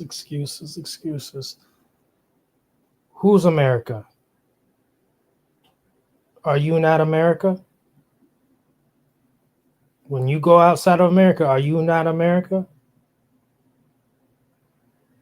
Who's America? Are you asking me if I hold an American passport? Who's America? What do you mean? I don't understand your question. America. I don't. Okay, see, just because you say it again the exact same way, if I said I didn't understand it the first time, I'm not going to understand it the second time. I'm kind of consistent like that. Okay, so you don't know who America is. I got it. Can you tell us? You're America. Step outside this country and find out how quickly you're America. I thought we know that. Yeah, you're America. They will remind you of that. They remind you that you are America. I'm gonna say this, and he's right about that, because you know what? As a DJ, people need to wake the fuck up on that one. Sorry about that. When I was a DJ, and I was traveling around the world as a DJ, I was in Manchester, England, and this was right around the time where they were having elections, and they voted Bush back in the office. And honey, the lady said, "No, you vote Bush." It was a Russian restaurant in Manchester. And I was just there hanging out, listening to music, whatever. And I guess, you American, you vote Bush. It wasn't, I'm Black American. It wasn't, I said, I didn't vote for Bush. I'm over here right now. I'm not even here doing the election. The election happened when I was out of country. And it was like, no, you American, you vote Bush. No. I swear to God, this happened to me when I was, like I said, Manchester. When you go it's all about exposure. 55 cents to like even use the back. So just so you know, if anybody ever been to Manchester, you want to see if I'm lying. She said she lying. No, I'm not lying. Let me tell you. When You scraped them for some money that night too? Huh? DJ? While you were DJing, did you scrape them for some money? Oh yeah, I got the euro. You know what I'm saying? I got that little euro. Yeah, I know they did. They But you know, even in the club I'm DJing at, right? It was right during the American election, and I guess the polls came back, and it was like, honey, I tried to go get a drink from the thing. They was giving me free drinks on, and then, honey, when that whatever came back, they said, no, you vote Bush. You vote Bush. I'm like, honey, I didn't vote Bush. Like, what the fuck? What? No. Yeah, you're not considered Black American or no. Whatever's going on in America, you go through it over there based on what it is. It's a they don't see us separate from America. They see us as Americans. That's it. Yeah, Yankee. I'm so sick of that. That's not my experience. Everybody else vote Bush. That is so not my experience. Okay, well, are you went to China? You went to Asia because I was in Europe, so maybe it's different. Yes, I went to Asia. Yeah, I went was to in Asia, Europe, so and maybe in it's different. Asia, there is a distinct difference between us being American and us being Black. There is a huge distinction. In Jamaica, there is a distinction. In Japan, there is a distinction. Again, it's about exposure. I have never been folded into she's an American. It has always been she is a Black American, she's Black, she's a Native American, but never just American. I have never.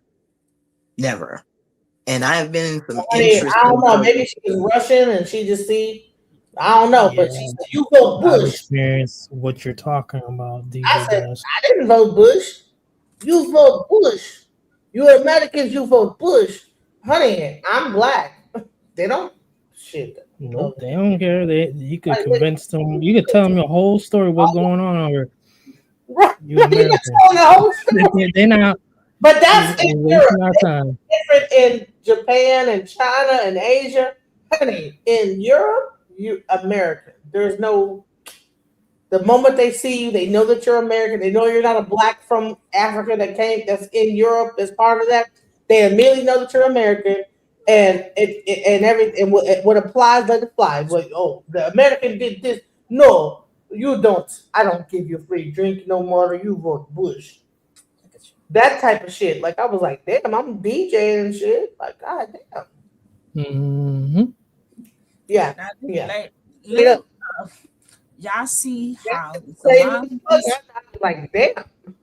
Now she said, I see how the Italians live amongst each other, scam together, support each business, vote for their reputation, and go to each other's. And they're first of all, that's allowed to happen. And they not the first group. Every group that come here do that. Every group that comes here does that. The minute we try to scam, they catch us real quick, right? They catch us individually real quick, and they got a stamp. What they call that lady? She wasn't even the queen, the welfare queen. They take us down real quick. Y'all keep thinking that they don't know who we are. They know who we are. You know, they got your footprint when you was born and all that other stuff, right? They know who you are. They come. And so that's why they're able to get away with all them scams and stuff.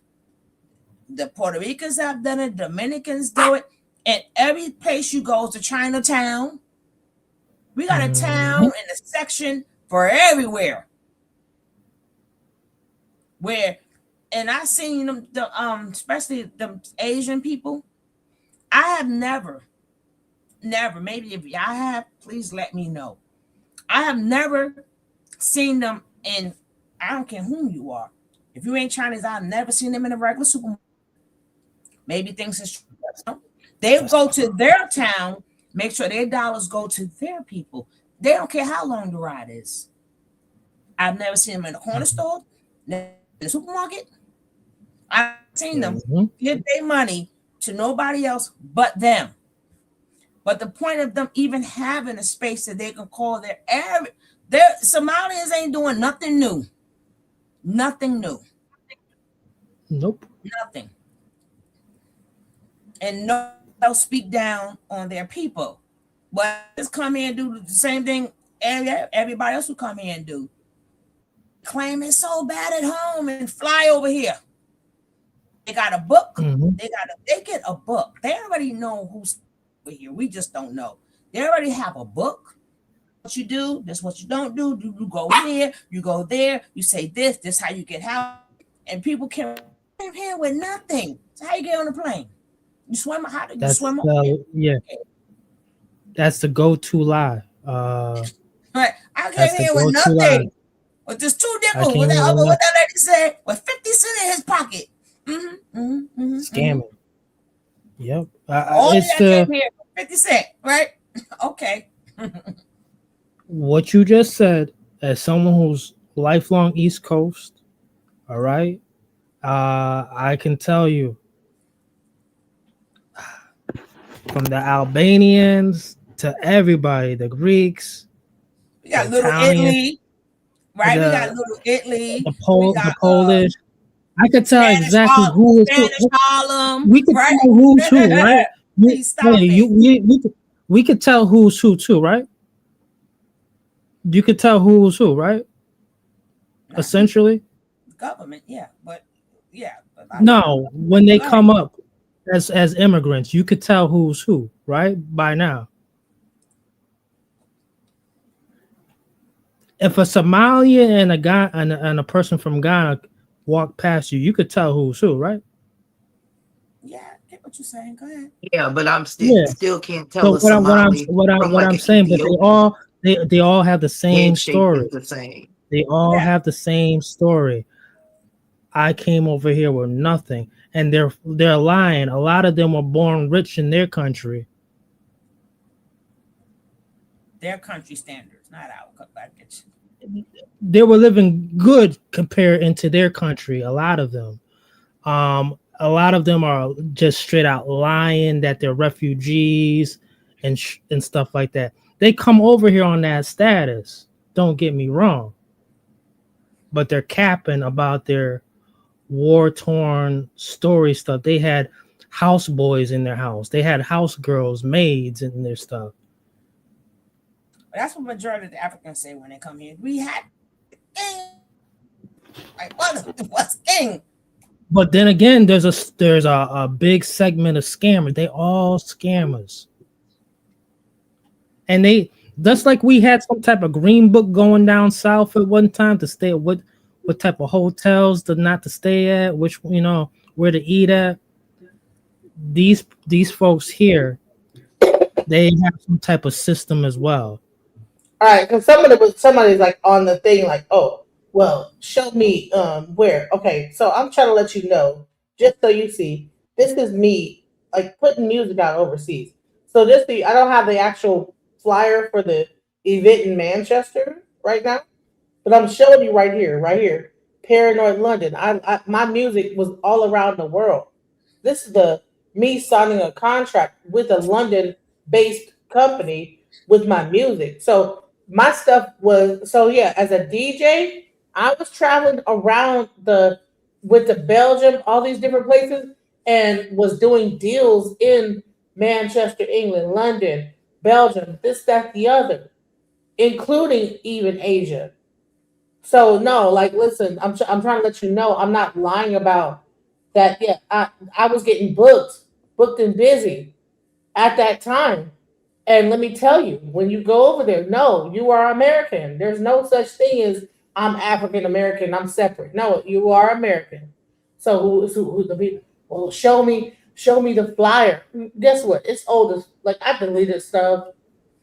Show me this. Like, trust me. I got like, and that was from old as fuck right there. Like that contract.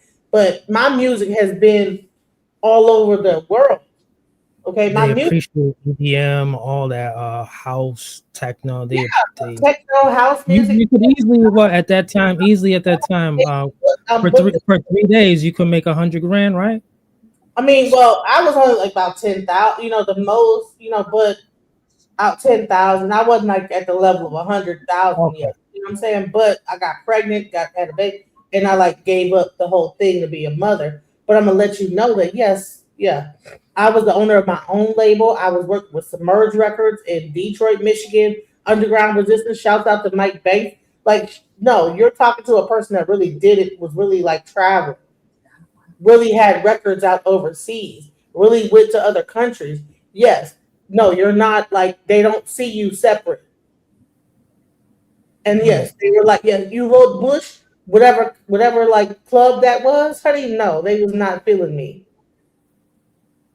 And if anybody knows about the UK clubs, you got to put 25, if you don't believe me, you got to put 25 cents into the bathroom to go to the bathroom. Because they don't, you know, whatever, to clean it up. I don't even know what the reason. Tell me about their roll of napkins. To put like 25 Their roll of napkins in the bathroom. So I know what the hell I'm.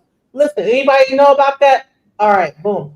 Wherever that's at, where you're gonna put 25 cents into the stall in that area, every bathroom, every club, boom. You don't just get to go to the bathroom. You're gonna put money into there and then go into the stall. That level type of stuff, you know. Little weird bathroom and stuff. You know what I'm saying? Damn, they're gonna squat over some shit to like piss. You know what I'm saying? It ain't like no even real toilet.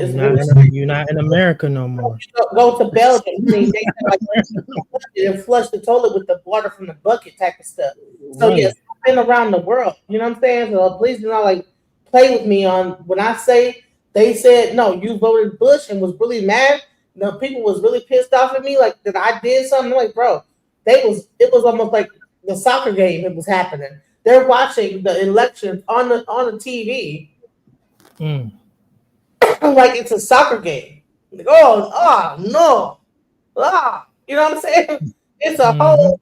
They not watching the football game. They watching the American U.S. election. And honey, when it came out, it was Bush. They was like, fuck you, bitch. You know what I'm saying? You ain't getting no more free drinks tonight, bitch. Go on ahead and DJ. Get the fuck up out of here. You understand? Go on ahead and DJ. Get the fuck out of here. Then they listen to me DJ. They dance, whatever. And honey, it was on. It was like, fuck you. Like, no, you vote Bush. And I was like, I wasn't even there. I wasn't there when they was voting. So I was here. I'm here at the club. They voting right now. So what? Yeah. So during the Bush, when the second administration, when they voted him twice, that second one, I was in Manchester, England. But no, they was not feeling me. It was but you know what I'm saying? They was kind of mad, like on some like fuck that American bitch. They voted Bush. I don't know why they were so mad though. You watch your mouth on the panel. No, that's what they said though. And they was I'm joking. Listen, I swear to God, they was really mad, bro. And then imagine DJing to a hostile crowd. I had to win them over. They eventually got to dancing and stuff like that, but they was pissed. Like I was like, damn, I'm sorry. Imagine being in just a hostile environment. You trying to get everybody to dance, and you vote Bush. Y'all so sorry that happened. Let's get back to you trying to like play some music, some house music. Boom, boom, boom, boom, boom. They like big foot Bush. They mad dancing. Eventually, I won them over though. It's like, okay, all right, I like her. So, what country have you never felt racism in? Say some nice song. Okay, well, I love you. Go ahead, dance. Is there any safe place for? Is there any safe place for? Is there any safe place for American blacks outside of the United States? Outside of safe. Yeah. You know what? I'm not going to even be mad at London because But now that there's this FBA thing, I don't know. It's like I don't have nothing to do with the I ain't FBA. tried to travel. I ain't tried to travel recently because I had to go to London and before FBA. Oh, okay. Hey, you know, blah, blah. Oh yeah. You from American? Oh, sister. But hell, now shit. Indonesia. You black American. Indonesia. I don't even know what the. I'm scared. Listen, I've been I've been the highest ever, like on some Little Blue said Indonesia. What y'all think about that? Yeah, okay. She been there recently, so I haven't. Like I said, I haven't been there at all. But if she talking recently, I might have to take her word for it. But I don't know. How do you know they said I had Indonesian in my I might get along there. You better look on YouTube. These countries, baby, I know. people moving in. But see, one thing too, I think Is that Bali though? One thing that I think we forget, unlike other people and other races, I believe we are special, and I believe we are the money, right? We are our just like we are capable of so things. So people mark us, right? And they take what we just do, what we was born to do, how we are, how we live, how we talk, everything. We are the money. We just never invested in ourselves, right? We are the best. Like, look at Fundi, right? Check out her MrFundi.com. There's a lot, but we don't want to invest in it. But somebody else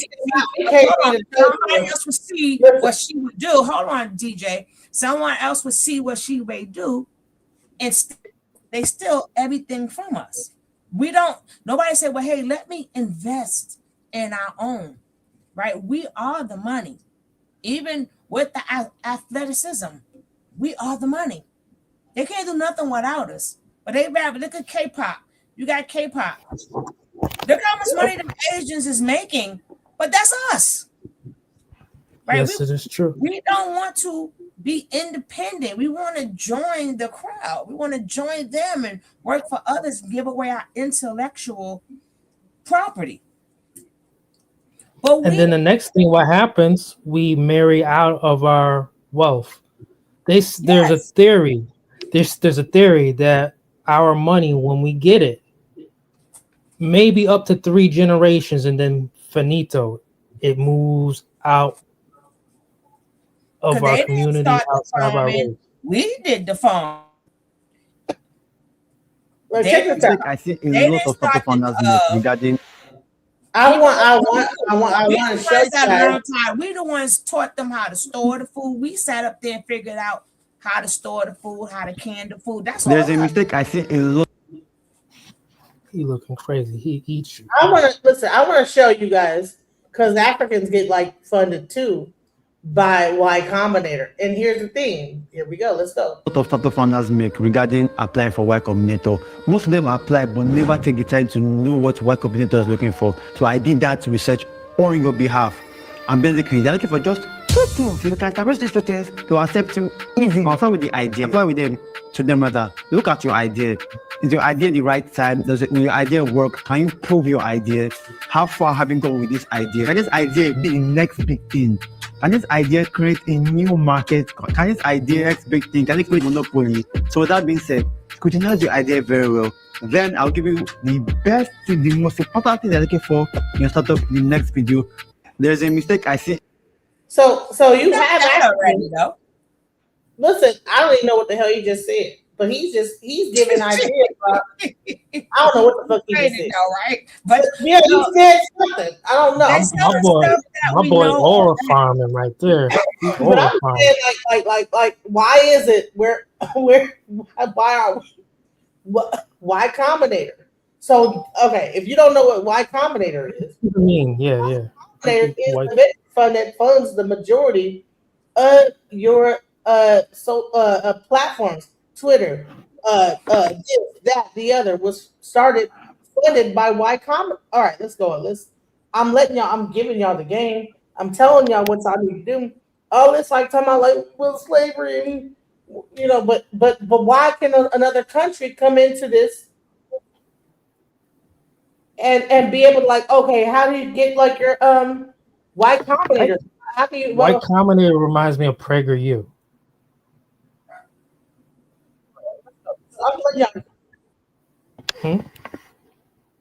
How to fund a startup, how to convince investors to invest in your company, and even wrote a great essay about understanding investor herd dynamics.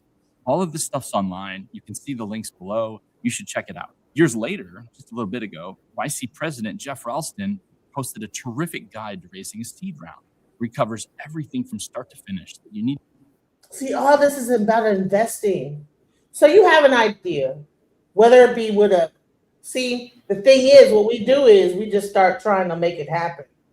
But other people, they start a business, they understand investment, and then they like work towards getting investors. Black people do not think about investors. They immediately go towards trying to make it happen themselves, getting some people around them and trying to do the grassroots. Everybody else goes to the investment aspect. That's why they are successful. You cannot run a business without investors. Listen, it's crazy. Me as a software engineer, people come to me and they're like, oh yeah, I got this great idea. It's gonna be the next thing. How much will it be for you to build it, right? And I'm like, yeah, I'll build it, you know what I'm saying? And they're struggling to pay me, but I'm like, bro, like, don't you know that, like, fuck all the, just get an just get it to a certain point and get an investor. They will fight me so hard on that. Fight me so hard. I'm like, bro, just get an investor. And guess what? They hold on to their idea. People be so hell bent on holding, oh, it's the best idea ever, and I don't want to give it up. Fuck that. Take it to a certain point, get your money and get out of it and move on to the next. If you have a great idea, guess what? Great ideas come. A lot of people that can have great ideas. People that are idea makers, they have more ideas than just that one idea. Just keep making ideas. Sell it, make your money, go to the next one. That's what people have. They get so bent on that one thing they think is like the best thing in the world. Honey, ideas come a dime a dozen. Everybody got ideas. Let me just show you guys how it works. Okay, funding, seed funding, fundraising, taking your idea to the next level.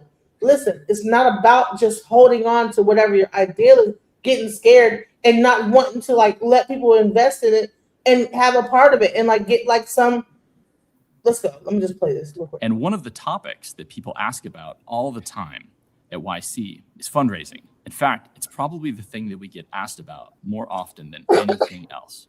And the reason for that is because, as Paul Graham wrote years ago, raising money is the second hardest part of starting a startup after making something people want. So let's take a quick tour of all the awesome stuff that YC's put out about fundraising over the years. First, there's the Paul Graham essays. He wrote the Fundraising Survival Guide, how to fund a startup, how to convince investors to invest in your company, and even wrote a great essay about understanding investor herd dynamics.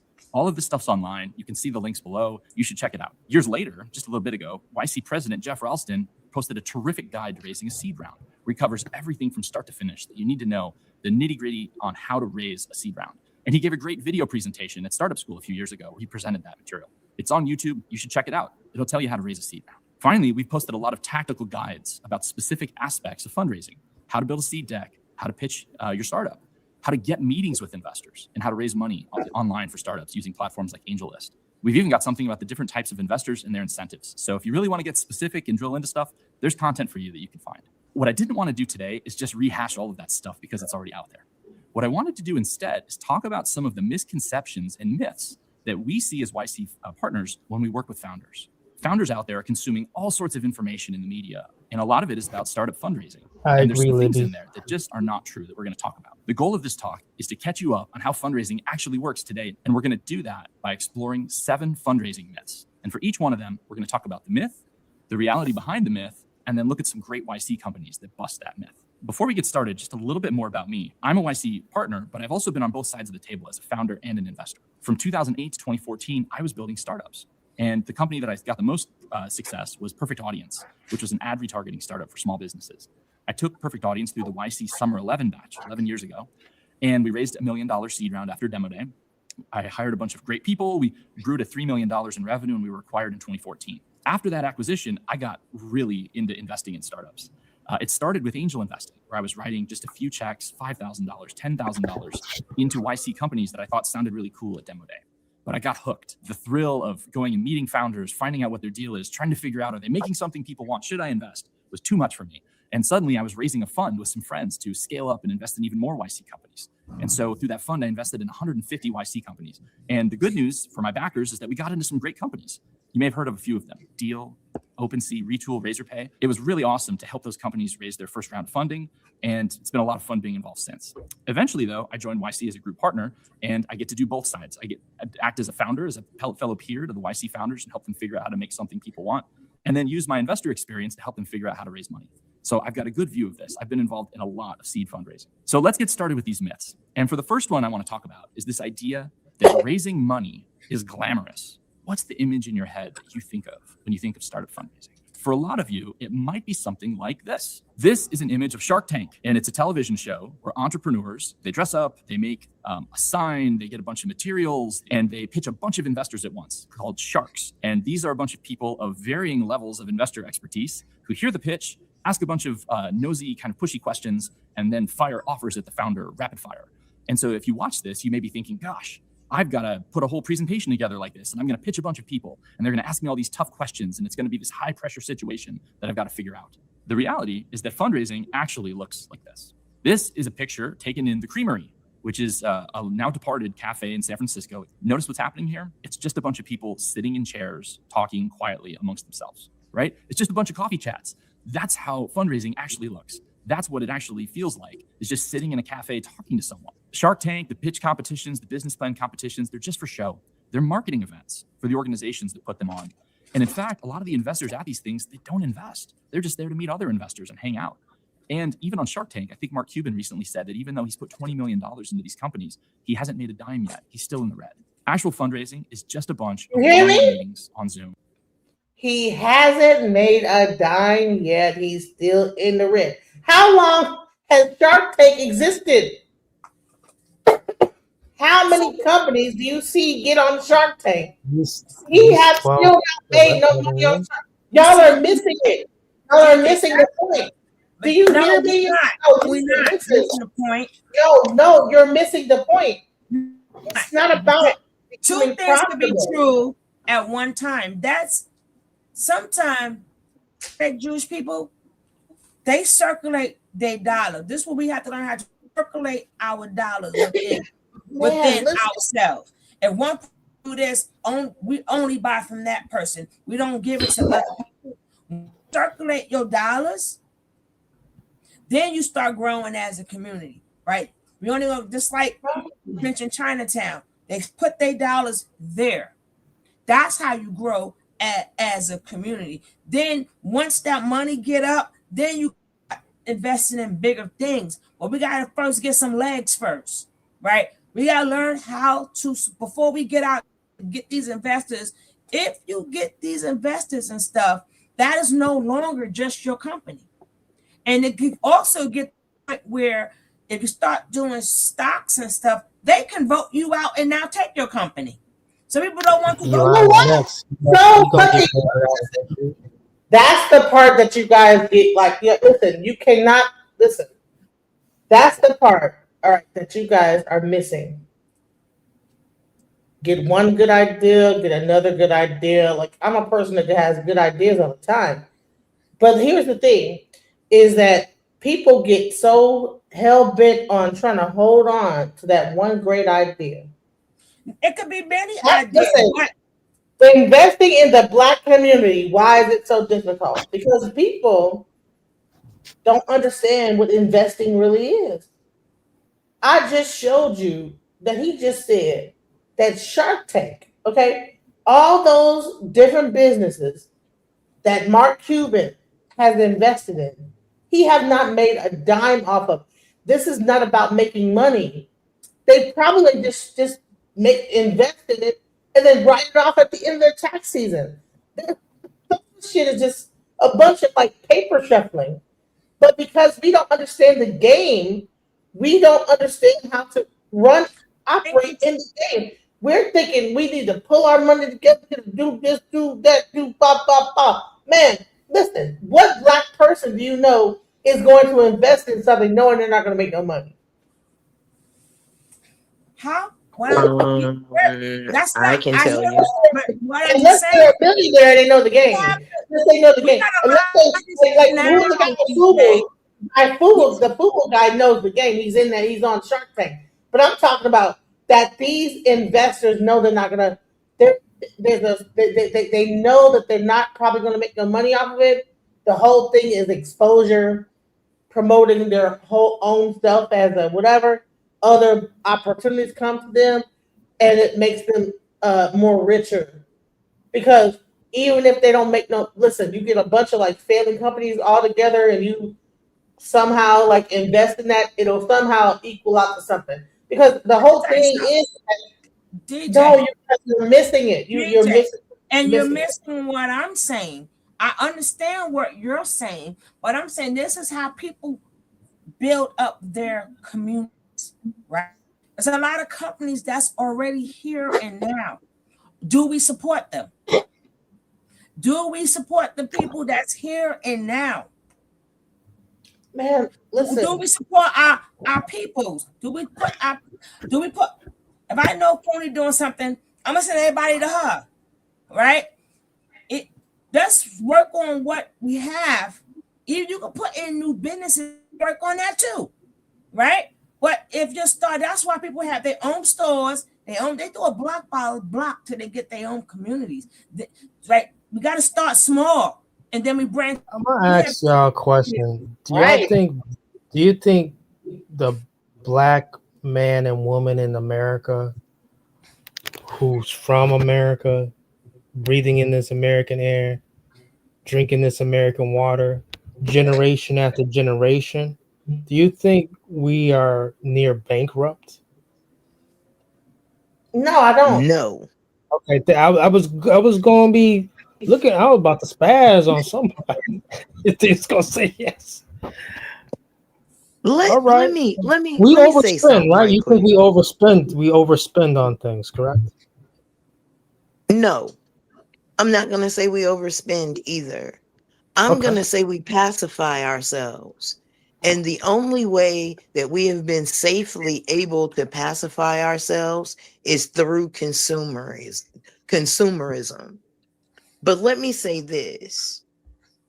Thank you to my channel and my supporters for investing in all of my ideas, all of my kookiness for the past 15 years. Okay. My people have stood behind me from the Ledger of Truth to the last garden that we put in for a retirement home.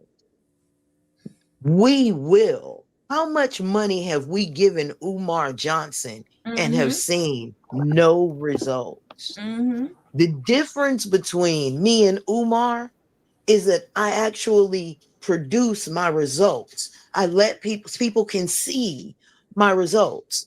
I know my people will invest, but when they do, you have to be a good steward to that idea and that investment.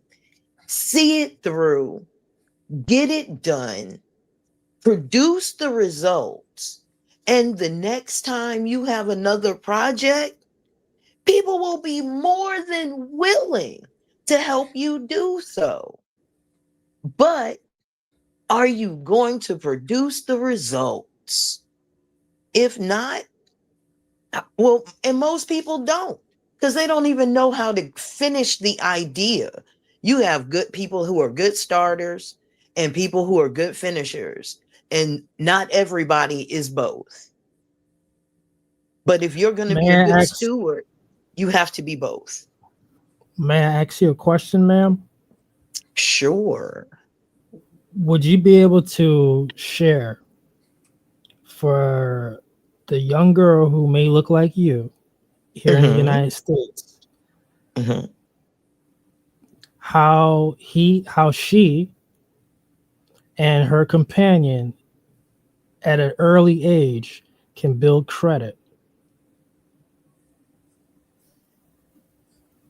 starting like 20 years old? I don't recommend that you build credit at 20, and that's just my opinion. My philosophy is you buy earth. And what I mean by that is it's time for you to invest in your gold, your silver, your loose diamonds, your rubies, your sapphires, because when you're young, those prices are down. Collect your earth first. Then in your 30s, since you have earth, now it's very easy to build your credit. But that's just what I told my children to do. I like that as well. I like that as well. I think they'll like it. I think whoever hears this will pick up on that.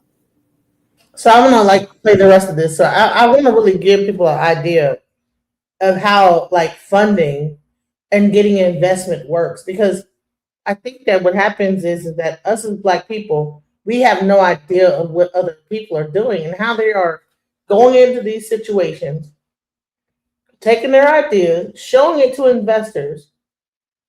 Investors are giving people money, and and guess what? They're it's like they already know they're gonna lose. It's almost like they're like, okay, yeah, and if you lose, so what? I want to like make that plain. Let's go. Over and over again while you try to collect checks and convince investors. It's a grind, okay? What you see here is a diagram that was made by an actual YC company called Fresh Paint that shows what an actual round of fundraising looked like for their startup. You see at the top, the company in each one of these circles and squares represents a different investor that they met with. And when the boxes are connected, it's because that investor made an introduction for them. They met with 160 investors, and 39 of them said yes, which is a very high conversion rate. But the check range was all over the place. They had people write 5K checks and people write 200K checks, all right? Not everybody was some fancy VC that could write a giant check. And it took them 4 months and 18 days to get through all these meetings and close all these deals. And that was to raise $1.6 million. Fundraising was painful and it was a grind, but it was pretty straightforward. It was just a bunch of conversations. They've written a great blog post. That's where this image comes from that you can check out. You should definitely read it. It's a great example of what it's actually like to raise money. Okay, the next myth I want to talk about is this idea that I need to raise money before I can start working on my startup. All right, we see this a lot with founders. We meet people that have a big idea, which is great. And the next thought they have is, well, gosh, I guess I need to raise money so I can build my big idea. But that's not how the best founders actually think about fundraising. The best founders, they build the first version of the product first, even if it's a simple, almost toy-like version of it. And then they go get some users for it. And then, only then, when they see that people are starting to use it and maybe there's some value being created, do they start thinking about raising money. And the reason for this is that it's cheaper than ever to build a prototype of a product, to build a first version, okay? It's cheaper than ever to host a website and build software. It gets easier and easier and easier every year. And also, it's easier than ever to find potential users. You can get users on platforms like Product Hunt, on Hacker News. You can find users on social media, Twitter, LinkedIn. Everybody's on the internet today. And you can use that to find early people to try out your product. And when you do this, when you've got a little bit of product, just a little bit, and a few users for it, it immediately gives you a great deal of leverage. All right. You've gone from that person waving the pitch deck around, trying to figure out how to find $20 million to someone whose startup is in motion. And investors want to jump on trains that are in motion. Here's an example. Solugen is a YC company from the Winter 17 batch, and they are a chemical manufacturing startup. They literally make chemicals and sell them. As you can imagine, that is a capital-intensive business. It requires a lot of money to build a facility that can make chemicals and sell them at scale. And a certain type of founder that had this idea would then make a pitch deck and go around telling investors, I need $10 million, I need $20 million to build the manufacturing plant to make these chemicals. The Solugen folks chose a different path, which is first, they built a tiny version of their reactor that fit on a desk, but it worked. Next, they built a slightly larger version of that could actually make enough hydrogen peroxide to sell.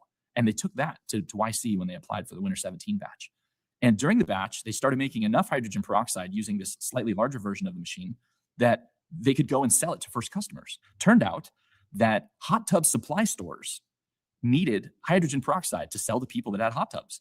And so they were making $10,000 a month selling hydrogen peroxide to hot tub supply stores. Not a ton of money. But let's step back for a second. If you were an investor and you were trying to invest in a chemical manufacturing company, who would you back? The person with the pitch deck asking for $20 million, or the people that have built a first version of this, even if it's small and making small amounts of the product and selling it to hot tub supply stores, which is hardly a huge business, but it's something.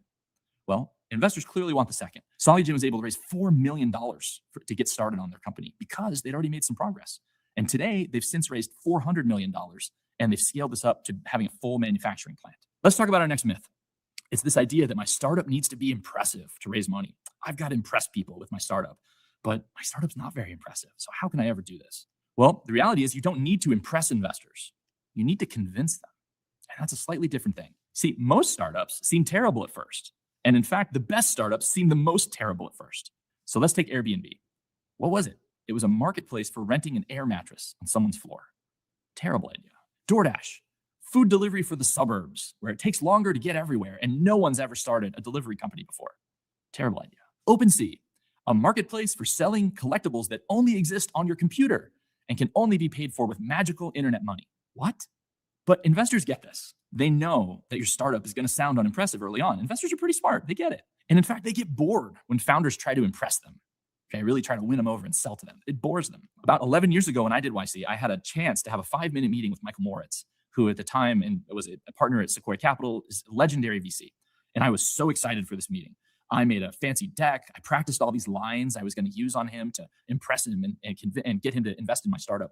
And I sat down with him and I opened my laptop to get the slides out. And he stopped me and just said, I prefer to just talk about the business you're building. And I was completely disarmed because I wasn't ready for that. I was ready to impress him, not to try to just talk about the business that I was building. And we see this similar thinking with a lot of founders at YC, where they come to us, they don't explicitly ask us this, but they more or less say, Brad, what are the magic words I need to say to make investors want to invest in my startup? And the reality is that it's not about magic words. It's about making something people want, right? That YC credo. It's about making a product, getting it into users' hands, and creating some value for them.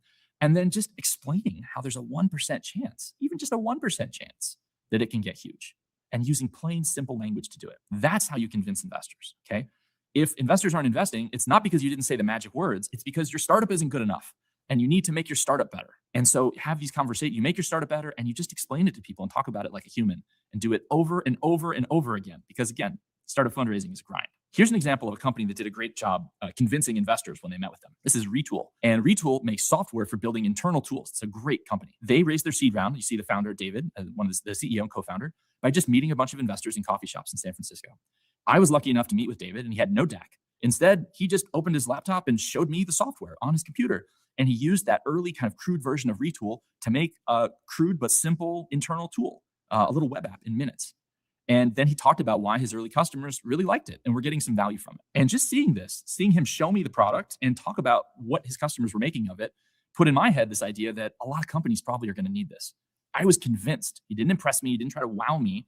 He just showed me and talked in a reasonable way about what he was doing. And that convinced me. I wrote a check. And today that company is at a $4 billion valuation. Wasn't it?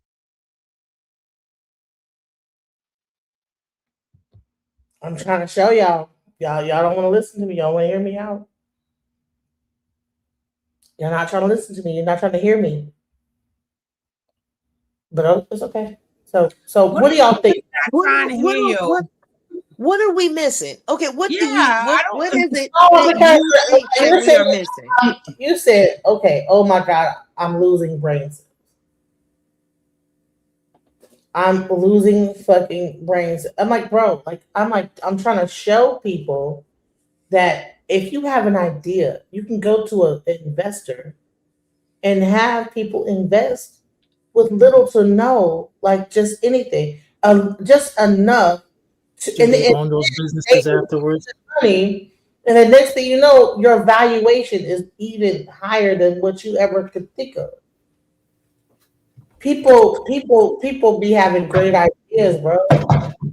As a software engineer, do you know how many ideas I hear?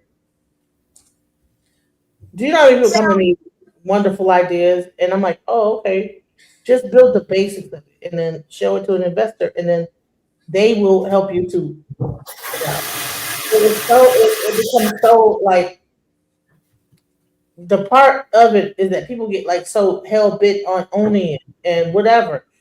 Don't who cares? Like get the investment. Your company, see, it starts off, it was worth nothing. Then 4 million, then 400 million, DJ, a billion, whatever. you can't tell people they're so interested in ownership. That's your legacy. Ownership is your legacy. Look at Carol and daughter. I have a company that's worth nothing. Look at Carol's daughter, right? The minute she got investors and stuff, the company no longer belonged to her.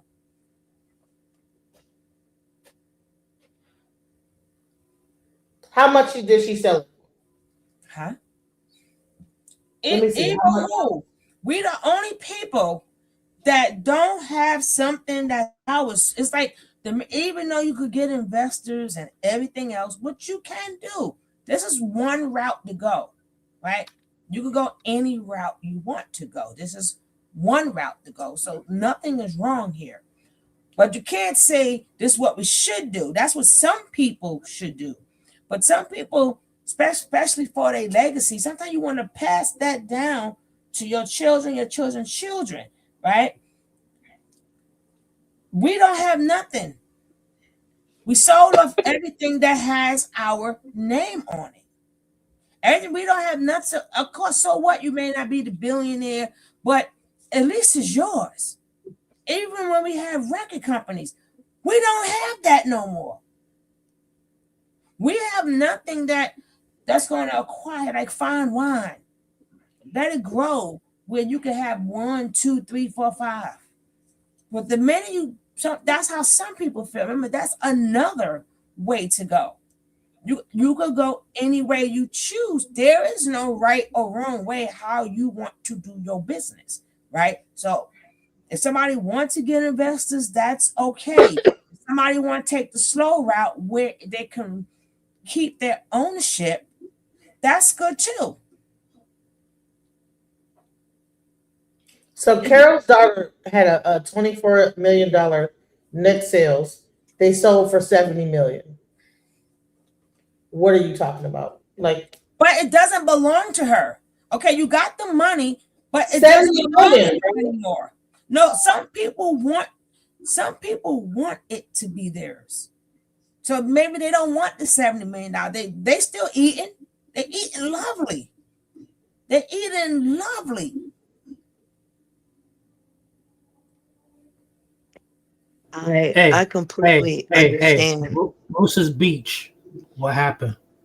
Go ahead, sis. We can't hear you, fool. Genesis, I completely understand what you're saying. I'm actually telling you that I used this model to further not just one aspect of my business, but a few of them off the back of old Nature Boy. Right. Did that. I still pay dividends every year to 5 of my investors, and I got them at that time. Again, shout out to the investors of Blitch's Brew. But where I might not sell the product per se, I do sell my services in knowing how to make my product. You see what I'm saying? Yes, I agree. My investors initially brought all of my equipment on credit. I paid off that debt in less than a year and then owned the equipment, dropped the price of my product so that those that helped invest could get that savings that they have now helped me to obtain by now owning instead of having to rent. But it is because of them that I was able to rent first, then own. but nobody knew that because, I'm anal, that I would pay it off in a year. Right. And let me tell you something. Listen, this is not, I didn't know that. So I'm glad that you said that you're agreeing with what I'm saying is that people have the problem like I'm having with the Black community is that they don't understand how investment fuels success. A lot of times, people they be so hell bent on their idea, they're afraid when people say, "Hey, I got $1 million, I got this, I'm gonna help you with your thing," and then they shy away from that because it's like, no, I want to own the whole thing. It's like, dude, like, stop it. Any company that is worth its weight in gold that advances on has investors. We can't hold on to our little idea like it's the last idea we're ever gonna have. Don't you be calling my ideas little, Missy. No, I'm just saying. You get what I'm saying? Like, it's the only thing that I could ever ever gonna think of.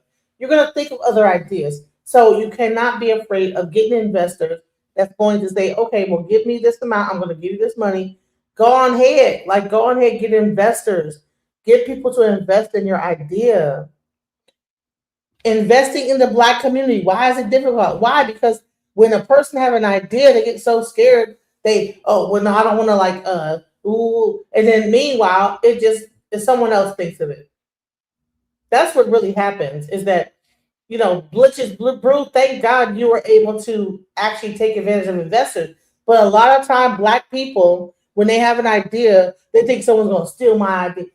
No, I'm going to hold on to it. And then that's why we broke, bro, because we're afraid to just go ahead, let that go a little bit. Let someone invest in it so it can take off.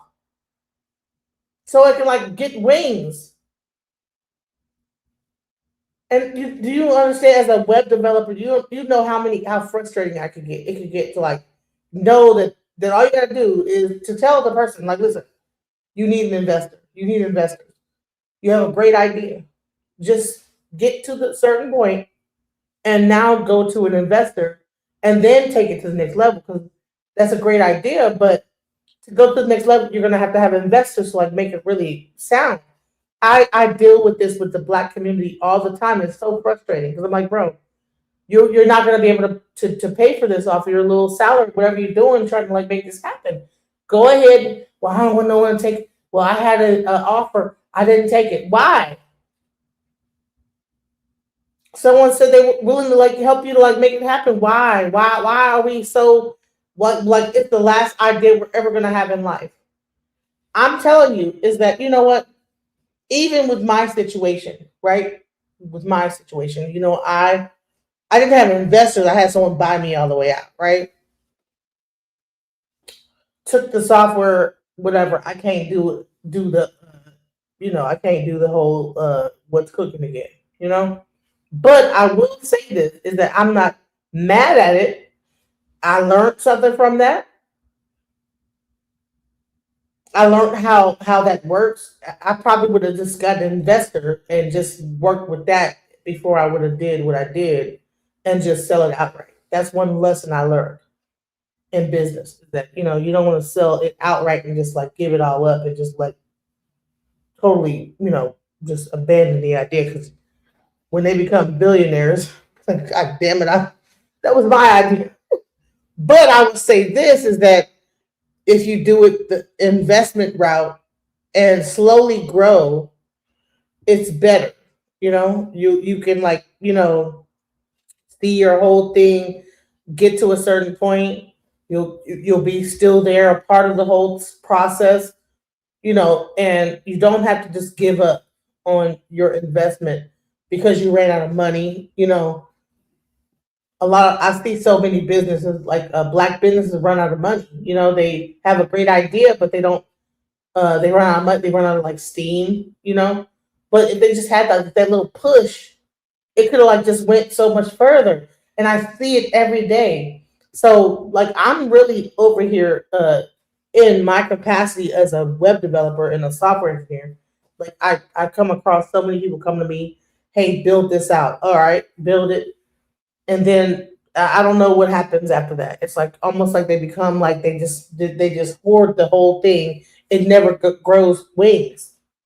We have to get past this idea that our idea is the only it's like the next thing to sliced bread. Fuck that. Like just let the idea fly, take the investment, go on ahead and let it fly. And that's the difference between what you see in Y Combinator from a lot of Black companies versus other companies. I believe that there are venture capitalists willing to invest in Black companies, but we get so beholden to our own ideas that we don't want to let them go. And that's what I see. So go ahead. Anyone has anything to say? And Bleachers Brew is still accepting investors.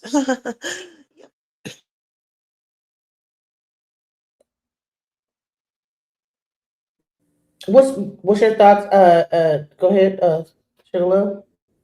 Nah, we didn't hear from him. At the one laying on the couch. What's his name?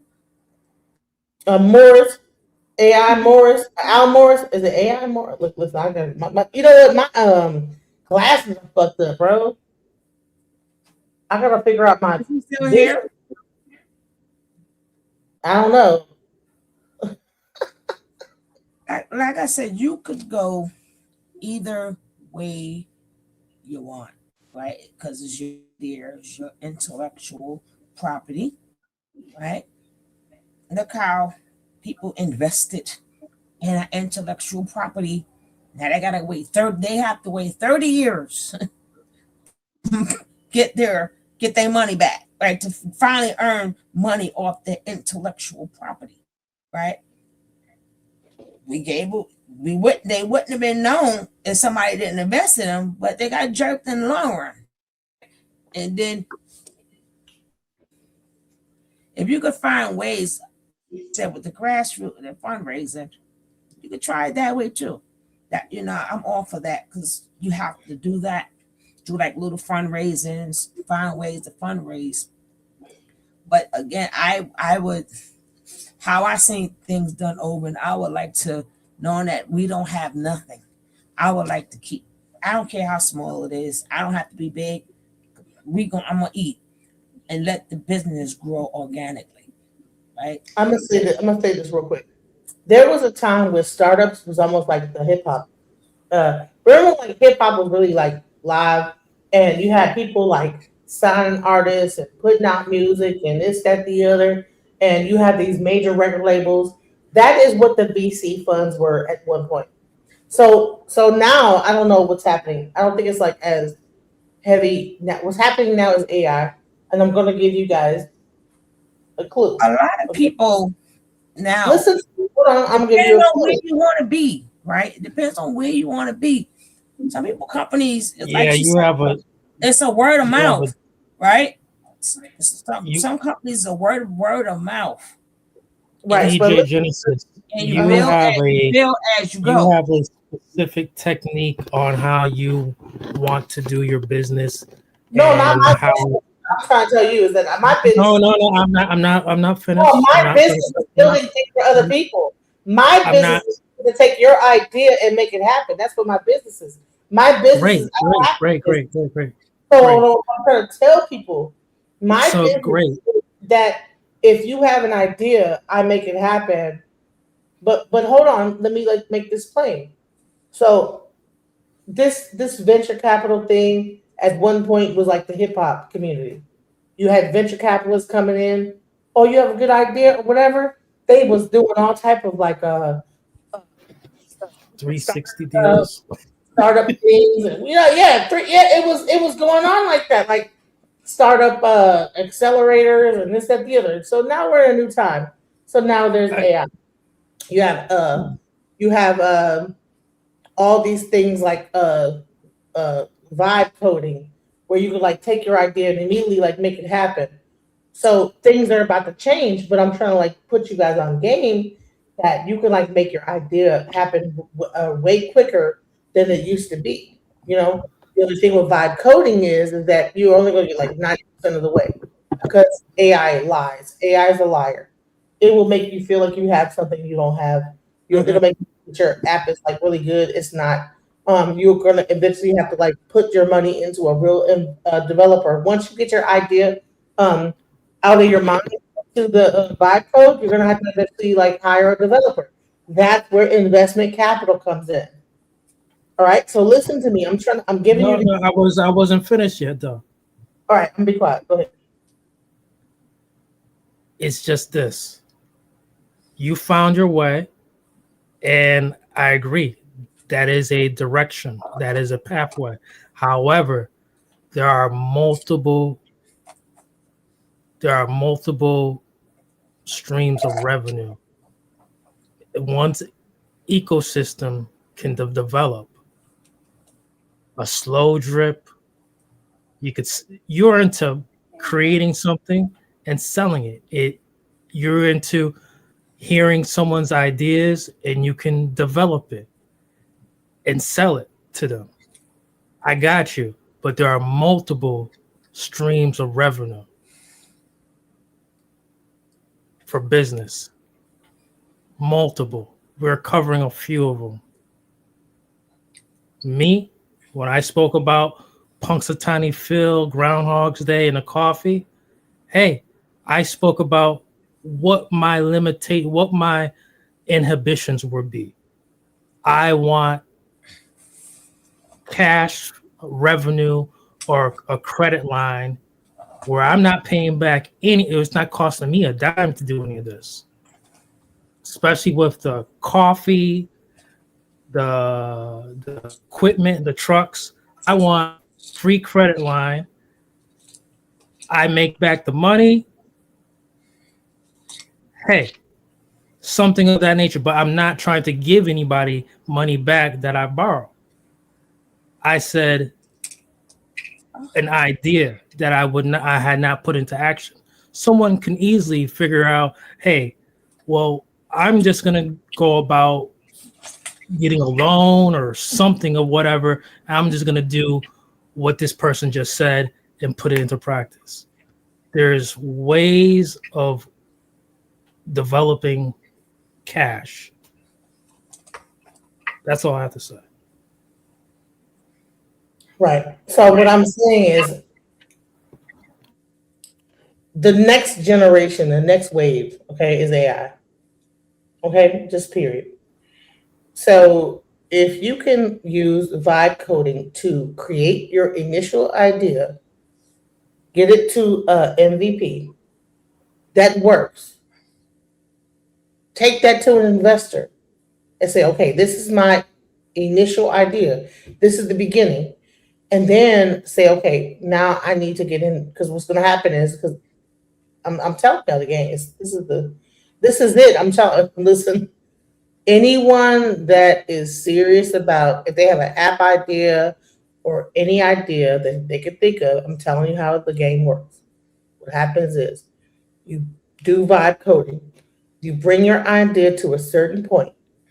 After that point, that you're going to reach a point where it's like, what's going on? You know, and it's going to cost you some money, you know, because AI will lie.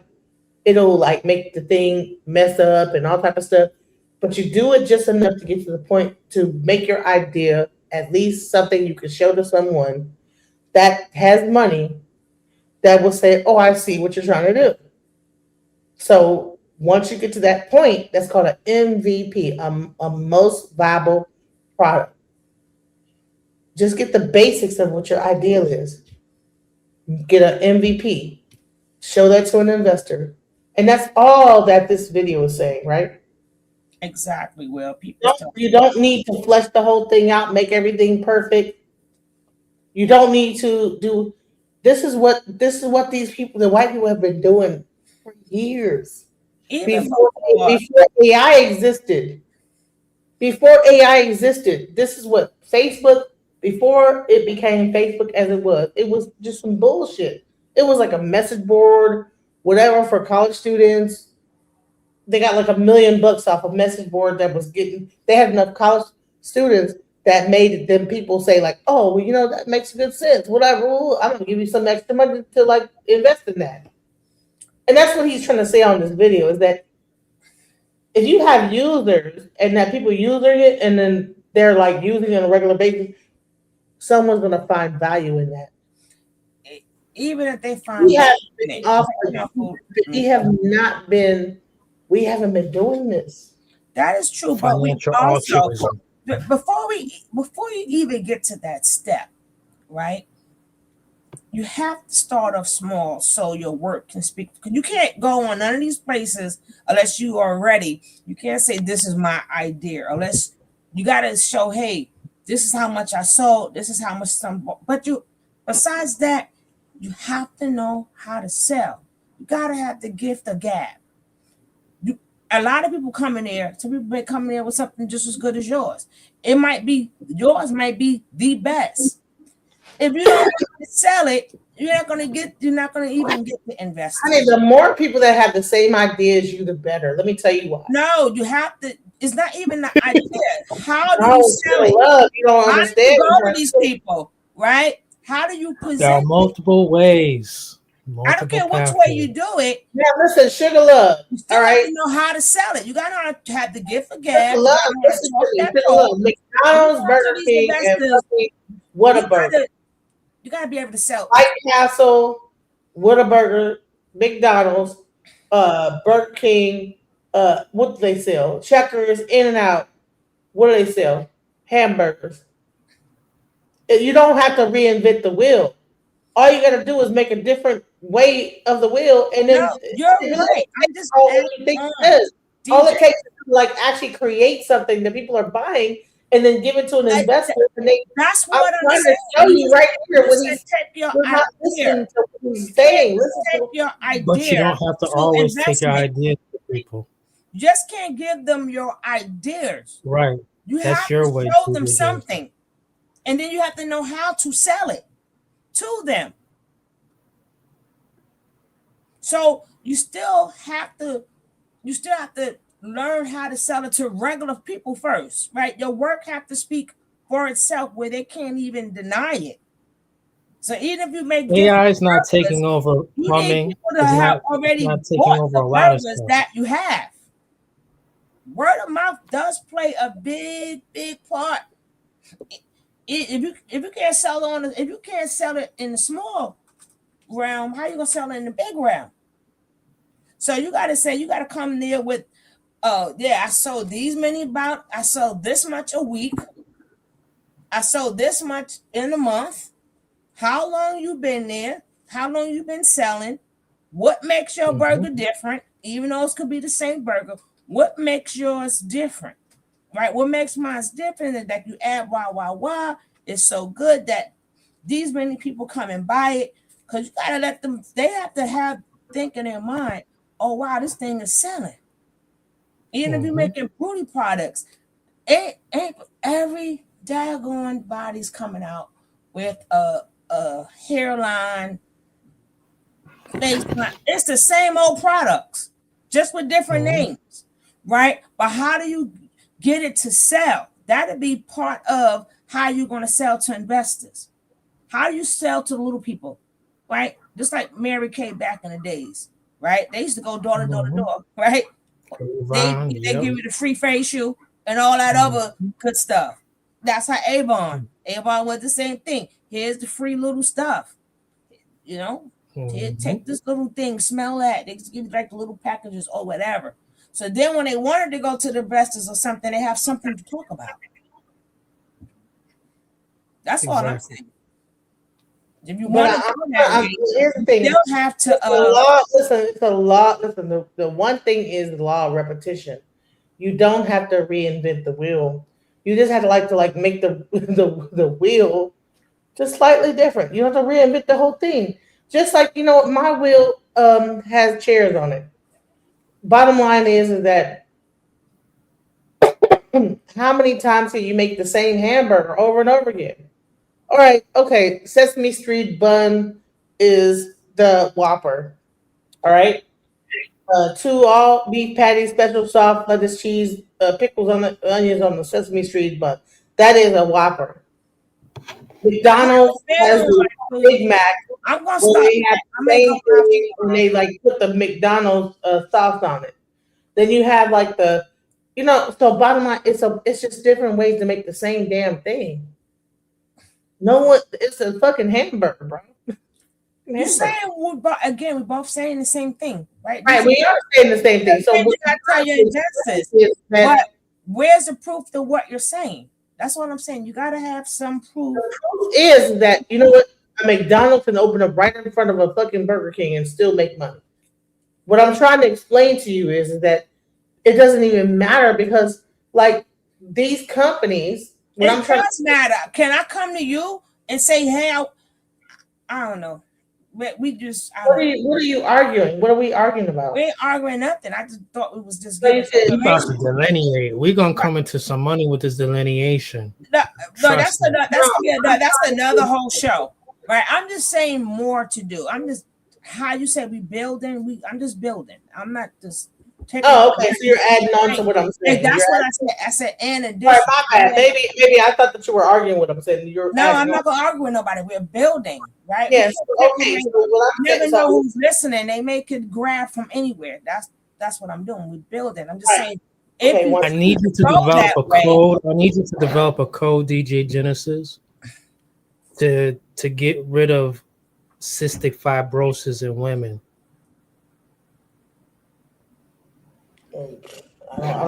Yeah. See, okay, you don't got that in you, all right? All y'all in the sisterhood. Do that. Do that. Don't wait for them. Right. So I would say this. Right. I did like a whole thing about quiet now. Quiet now. Listen, hold on. I did a whole fibromyalgia thing about on my channel now. I did a cystic fibrosis song, but I did a fibromyalgia. You know what I'm saying? So let's not like pretend like I ain't doing things for the community. The people hurt. You know what I'm saying? I can play that right now. Okay. I have done think tanks. I've done think tanks on sugar, salt, water, the female reproductive system, Tai Chi philosophy, how mind, feeling, and body all connect to one another. So when you throw that out there as a gotcha, I have a whole book that explains female reproduction and herbal medicinal remedies that has been available for over 25 years. Not a gotcha. I've built my business on the betterment of females and their bodies and the preservation of.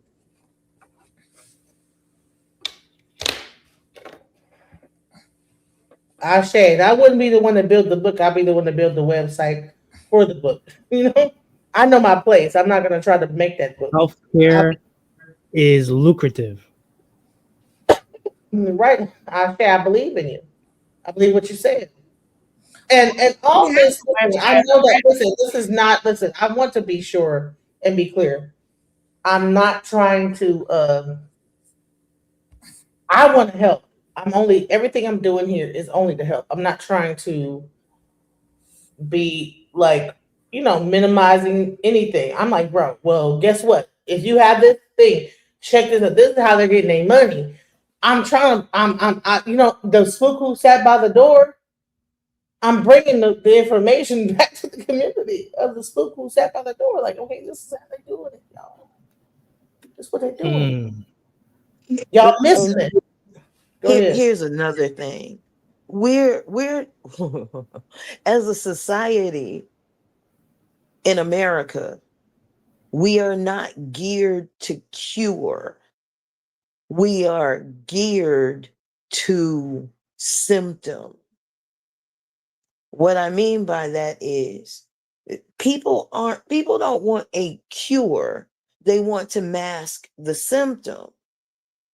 And our medical facilities actually promote that. They don't promote cure, they promote the masking of symptom because the illness is lucrative. Nobody, and that includes Dr. Sebi, would be successful in America with a cure. You will be run the hell out of this country faster than a PDO aisle. Know that. You heard that his son is actually got captured and got and people getting raped wherever he's at right now. Do you know that? I'm sorry to hear that. That's disgusting. I'm sorry. Yeah, his son got captured by ICE, and wherever he's at right now, people are getting they're getting hurt real bad. Yeah, it's really messed He up. left Honduras. He wasn't in Honduras. No, They found him in the United States.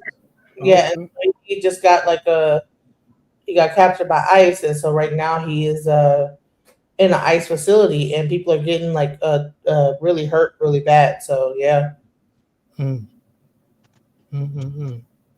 Leon, I miss the think tanks too. They were really going somewhere, but when participation fell off, I can't pull off a think tank by myself. That's not kind of not how it works. Honey, I had a think tank too. Trust me, that think tank. Trust me, people be coming at first, and I had people had come up with some really great ideas, and I was like, but my think tank ended because we had the ideas, but we didn't have the money. It's like everybody broke. It's the broke think tank. the broke think tank. Nobody got money to make it happen. We have some great thing. I mean, we were doing all type of just coming up with ideas. It was cool though to come together and brainstorm and child. The think tanks that we had were phenomenal. I mean, phenomenal. We had nurses, we had educators, we had I'm almost certain we had an FBI agent on the panel, but I ain't gonna bust nobody out, but I'm pretty sure we had one. And not that she was hiding, it was just the information that she was bringing. I'm like, where do you work? But never mind all that. But we had some good think tanks. Oh, and the one on salt. Oh, the think tank on salt and oils, vegetable oils versus canola oils versus seed oils versus tallows.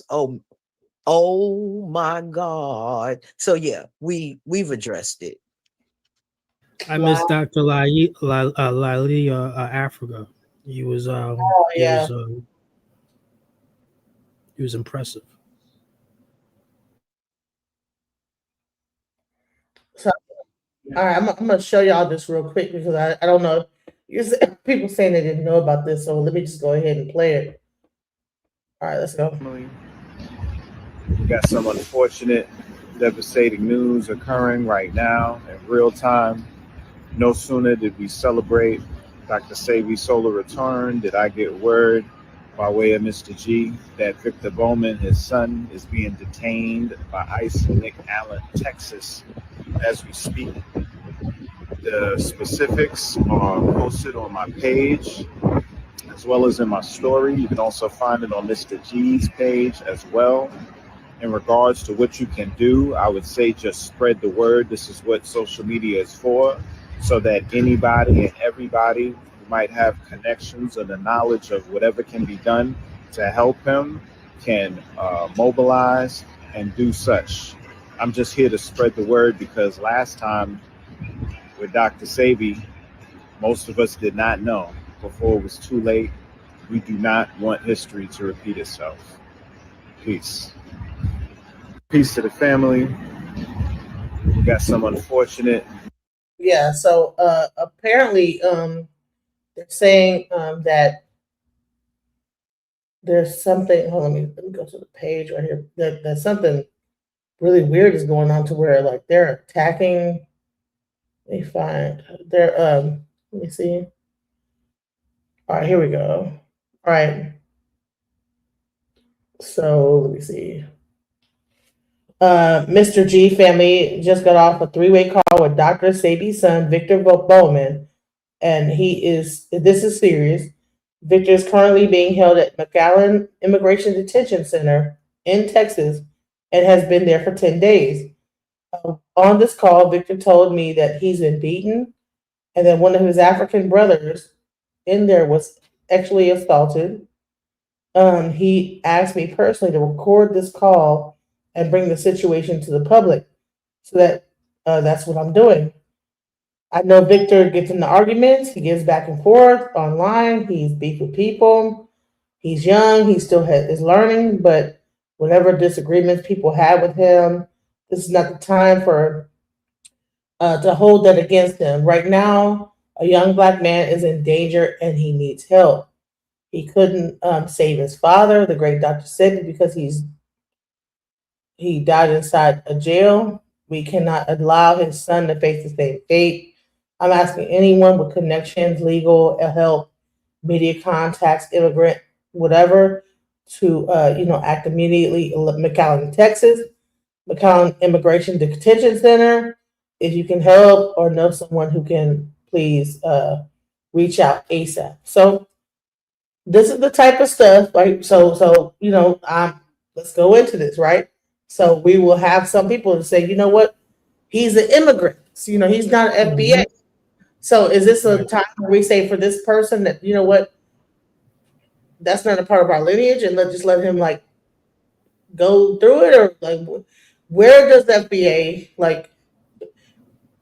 and we say, okay, pan out all this stuff, we don't care. Is this cool? Are we all right with this? Are we gonna say, just he deserves whatever and just let it go, or what do we do in this situation? Not sure why he was here. It's unfortunate that he got caught up in a roundup, but I voted for this. And hey, let him cut him loose into Honduras where he needs to be. He's in McAllen, Texas. He's not in Honduras. Cut him loose back into Honduras. Into the woods? Just let him into the woods and cut him loose? Where his homeland is from, yes. So this is the part that I want to talk about, this whole mindset of just cut them loose. Because what's happening is they're not cutting them loose in Honduras.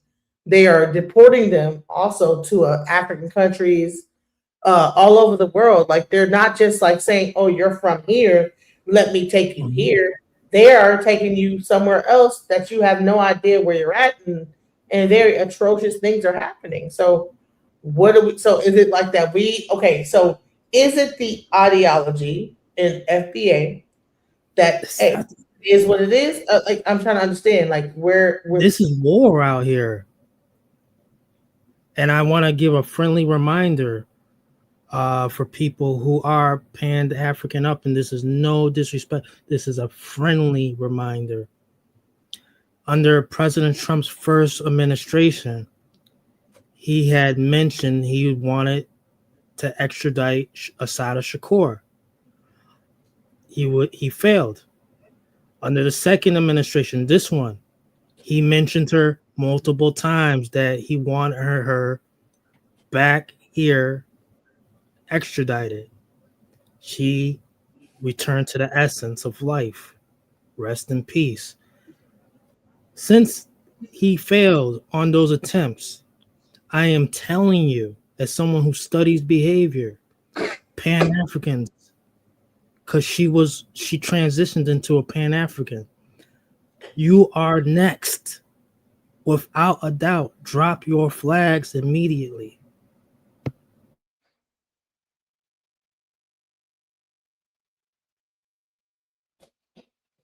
What? Okay, y'all got the memo. No, I really meant that. Pan-Africans are next on the list. Y'all gonna be BEI 2.0 on steroids. How? Okay. No. See, no. Here's the thing. Here is where You was so gun my ho on mama. her. Here is where my mama taught me when to listen and what to listen to. There are particular things that if people cannot answer, we should stop listening quickly. And here are those things. Here are those things. Hold on, because I'm on my live too, and I teach on my live, and this is a teachable moment. Here are those simple things that if people cannot answer, it is either propaganda or a con. And here are those simple things: who, what, when, where, why, and how. Those are very simple things, and they also give you reality. If those things cannot be answered simply, then you should just stop listening. I'm ready. I'm ready for the eight ways of interrogation, eight questions of interrogation. Ready. I'm prepared. Media train. And if Let's you go. believe that Let's it's go.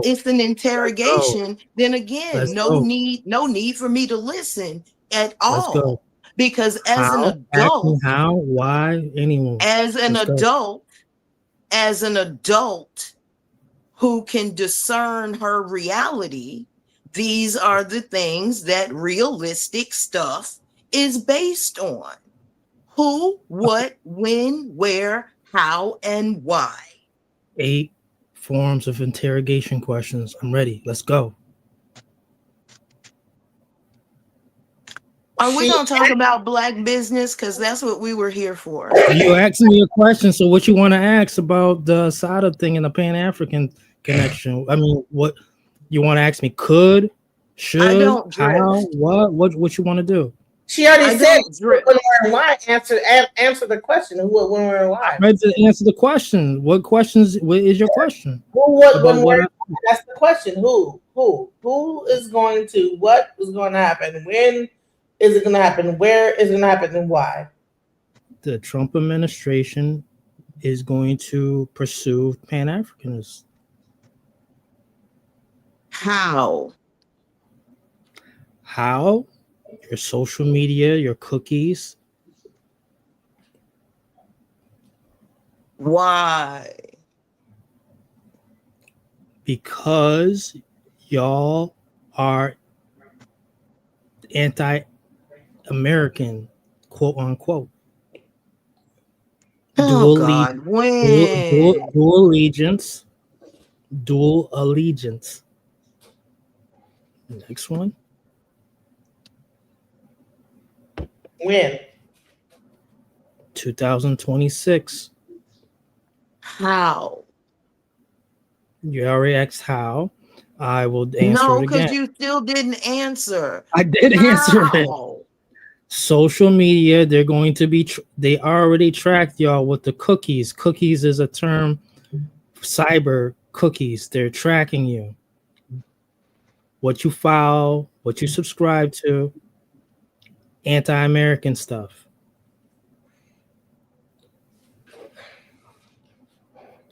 Boy, go on some fucking where with this bullshit. Go on. Go on. Because this is the same reason that some of y'all, the leopard is eating some of y'all's goddamn faces now. It was just a warning. Well, it's the fear mongering. Don't you know 400 years of fear mongering any generation? It comes to a halt at some point. The biological markers can't take it anymore. There's not a fear that you can give me. Not one. Where they gonna send me? Where? If they could, they would have already. The 14th Amendment per your president was written directly for us. We're anti-American what? Excuse me. We are FDA motherfucking product, yo. Y'all gonna be dropping your flags, I guarantee If they you. were gonna send us somewhere, they would have. They have sent the Asians somewhere. They sent the Haitians somewhere. They about to send the motherfucking Somalis somewhere. They can't send us nowhere. This is our motherfucking land. You and Lucifer that's on your profile right there, who's locked up right there in New York Harbor, surrounded by water on that star. We are POWs on our own land. We've been fricasseed, we've been boiled in oil, our children have been taken from us, our land, our name, our God. What the fuck else can you do? You can't exterminate us. Too many people are watching. Big Brother is always watching, right? But be damned, we can go to South Africa and tell them they're morally bankrupt because of apartheid, but come right back home and do that same shit. And you sit here amongst black women and you gonna tell us we going somewhere? Suck our collective dicks. I never told you that you're going somewhere. I said they're going to be pursuing and targeting Pan-Africans next. We're not Pan-African, but they was trying to say that, but Alien Sedition Act will be. But to go back to what she said, because if we got to go back, then everybody got to go back. Because this ain't nobody land. I didn't say we're going to go back. Someone's going to go back. Huh? Pan-Africans are going to be pursued and targeted. We're not Pan-African. I'm not. Definitely not. Listen, I would say this, is that what is the difference between a Pan-African and an FBA? A lineage? Well, it's not about, I have people right now. So Dr. Sebi, what you just spoke on, and you showed the video of his son, I just wanted to give a friendly reminder that the turn up is going to be ferocious in 2026, pursuing Pan-African. I explained already with Joanne Chesimore, who is Asada Shakur. I explained the pursuit of the eagerness to go after her, and he failed in the first administration and this one. He was not able to bring her back. All right. I'm saying this by behavior. Pan-Africans, when the Alien Sedition Act is implemented in 2026 to round up those who are anti-American, all right, specifically with their ideologies, I'm telling you, BEI 2.0 on steroids. You think that the FBA won't be a part of that act? You think that is like that they're gonna like just look over that and not see that as a group that needs to be looked after? We're not Pan-African. No, any group that Black people put together. You're not hearing this anti-American stuff that I've said. I'm not trying to play psychic with people. It's just a strong foreseeable behavior. So the Black the what's it called, the Black Panthers, would they be considered anti-American? If they're already on that FBI terror list, of course. So the question I'm really asking is that, okay, people from the FBA would say that they get some of their rhetoric from the You're saying that. No, I've heard people say that. You're saying that. No, I'm not. I'm saying it because I've heard other people saying that. Yeah, I know, but you're saying that, yes. What are you? So go ahead. Do you realize we've been an hour off course in investing in Black business because of this BS? This is what I mean by drifting.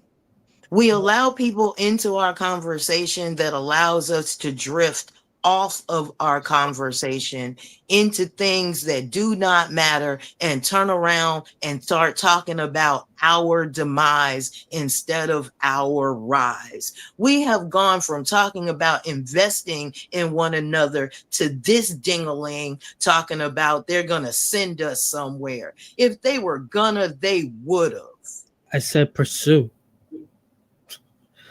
What's You different? guys keep on throwing What's something different? different. Sir, per capita, we're thrown in jail more than anybody else. We're exonerated more than anybody else, too. We can't go in the hospital without being 4 times more likely not to come out and our child. No other woman except the 3 represented up here has those type of numbers in the American medical system. And you mean to tell me you gonna sit up here and further try to tell us what they're going to do with our bodies after 400 years of not having any autonomy, not just over our bodies, but over our children, and being told that we are nothing more than dogs on a census below the stock animals, no less. And you're going to sit here and try to fearmonger a people that have gone through something like that? Oh my God, they're going to send you somewhere. Where? Y'all also said they were going to cut off EBT. They didn't. I never said. They haven't done any of that send. shit. But you just going to sit here and keep telling us that to veer us off of being self-inclusive, self-sustaining, and telling most of y'all that you're not like us, and carry your ass over there and keep sucking on the ring of the man and stop coming over here bothering us. First Go and away. foremost, Can we finish the business talk? Or can I go back to my channel and actually talk about this? First and foremost, to the ladies on the panel, if you felt the death he wishes on me is the death he will get. Okay, the first and foremost for the ladies on the panel, as I exit and you continue your girl business, I'm going to say this. Because men shouldn't be in girl spaces anyway. You've been suspect to my husband for the last hour. I was here before you, but as the segment continues without me, I want to say this. I was delivering I was delivering the reaction to Dr. Sebi's son, and someone had asked, was this basically kosher? Was this all right? And I said, this is what was supposed to happen. We're at war. And in 2026, this current administration will be pursuing Pan-Africanists ferociously. I never said end anywhere. Based on what? Like, why would? Okay, so what would differentiate a Pan-Africanist from an FBA? You keep saying that, but I'm going to answer it again. A Pan-Africanist has dual allegiance to another country. What are you talking about? It doesn't make any sense. The only thing Pan-Africanism is saying that we should all like come together. Dual allegiance is about to end. Dual citizenship is about to end. Citizenship. Listen, you don't even understand what the definition of Pan-Africanism is. You're saying it's dual allegiance to another country? What are you talking about? The only thing Pan-African is saying that Black people, African people that come from the African diaspora should all care about what happens to each other across the board. So when I talk about Dr. Sebi's son, him being from even Honduras, wherever he's from, Black in stature and skin, from Africa, we should care that the fact that he's being raped in prison and whoever else he's talking about, we should care about that. That's all Pan-Africanism is that we should just say, oh, well, it ain't me. That's not all that's Pan-Africanism. That exactly is what Pan-Africanism No, it's not. Ladies, I'm going to take care. All right. What? Hasta luego. Looked up the real thing Take of care of what yourself. Talking about somebody that's having an alliance with Africa. That's what Pan-African is. No, it's not. Alliance. That's taking our money and giving it to them because they're not giving anything to us. No, that's not what Pan-Africanism Yes, is. it is. It's about having an alliance. No, it's not. It's about caring about. Listen, it's about like having. Why would it be Pan-African? We could care about anybody. So that means we Pan-African. Solidarity. Everything that we caring. Is that what you're saying? Anybody whom we talk about that make us pan whatever. Not why just stop at Africa? It's not just Africa. It's Caribbean. Well, so that means we pan we pan everything that doesn't benefit us, right? We're paying everything that does not benefit us. Listen. And we're tired of it. We tired of it. All right. So I don't like to have a disingenuous conversation. All right. Exactly. It's not caring. Strengthen bonds. What is this? The PAN is a movement that aims to encourage and strengthen the bonds of solidarity between all indigenous peoples of Africa, along with all peoples of African descent, based on common goal dating back to the Atlantic slave But our trade, goals are not common. There is Trans-Saharan slave trade, the Indian Ocean slave, the Red Sea slave, all these slaves, Mauritanians. The belief extends beyond continental Africans with a substantial support base among the African diaspora in the Americas and Europe. I never hear Africans. I hear a lot of Americans speak upon this. Be the Black Americans speak upon the Pan-African. They don't. It doesn't even exist in Africa. That's not the point I'm trying to make. But if we go an alliance or we have to strengthen bonds, it's still a one-way ticket. It doesn't go both ways. Okay, so I just spoke about Dr. Sebi's son. He's not American. So do we just say fuck him?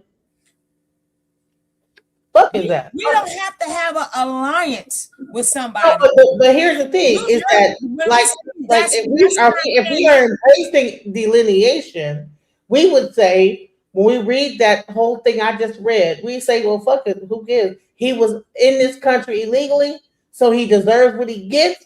Fuck his ass. Fuck him. Is that what we're saying? Because that's what delineation is that no, this is our country in America. He was here illegally. He got taken up by ICE. Why can't he gets raped in a prison? Fuck him. Why did he was illegally? No, that is what that nurse was here 30 years. Became a nurse. No, I'm trying to explain it's to you. The same thing, right? So fuck. No, why did the question is why when he got here, if he wanted to stay here, why didn't he become a citizen? I don't know why. I'm not that's what we should be pushing these people to become citizens. Is he a human being? Does he deserve to be raped in prison and put into a prison in Texas because he was here past his time frame and be raped and be tortured? He could have prevented that by becoming a citizen. Shit because he came here and whatever and was trying to sell his products, whatever, herbs, whatever. Does he deserve that? Is that what we're saying? Do we lose our? You're moving the goalposts. I'm not moving it. Nobody deserves that. But just like when we go to other countries, baby, it ain't easy for us, right? We want to accept stuff here that. I mean, when the last time you've been to a country and then been deported and then accept us? We gotta accept everybody. you know this is what you So have. now we're turning into those other countries. You know what you have to do. Are we going to turn into those other countries? Are we going to promote? But are we going to promote people not getting citizenship and just coming over here? That's part of their safety, right? Them become a citizen. That's part of their safety. They're counted. You don't want to be in the system because you want to do what you want. But that's part of your safety. So I can also go to jail. You don't have to get caught up in one of these camps. The reason why this conversation got brought up is because I brought up Dr. Sabi's son, who's in a jail in Texas right now. People are his friends are getting raped, they're getting hurt, whatever. And are we saying, well, so what? You know what I'm saying? He should have We can't say that. It's up to the individual. That's no different. That is no different from anybody else. It's not a one person thing. He has to try to get his tell you how many times you tell him, don't break the law, don't break the law, don't. That goes for everybody. When you get caught, you get caught. Okay, so what about the people here? We say don't do this or you're going to go to jail. Don't do that or you're going to go to jail. It's not right for nobody. But if you do something to get caught, you may go to jail. That's for anybody who's sitting up in jail. They all was told not to do something besides the people who were set up, right?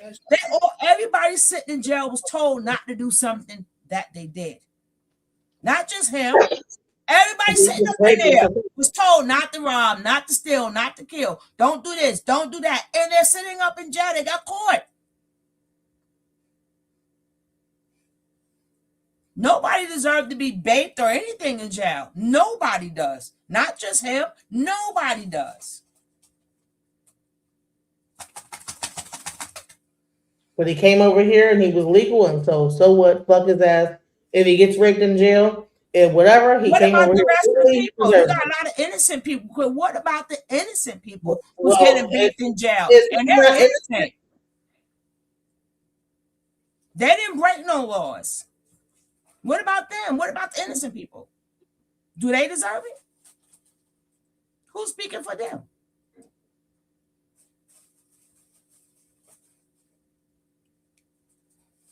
All right. So the whole point is, okay, so guys, the objective. All right. So fuck them. Since won't nobody say it, delineation and humanitarianism are two different things. Yeah. I can be a humanitarian and still delineate. No, nobody should be taken advantage of in jail. But you're illegal. And here is where, as a magic practitioner, I have to stand on something and not be wishy-washy about it, or the magic don't work. You break the law, you go to jail, you get what you get. Is it my concern? Is he a fundamental Black American?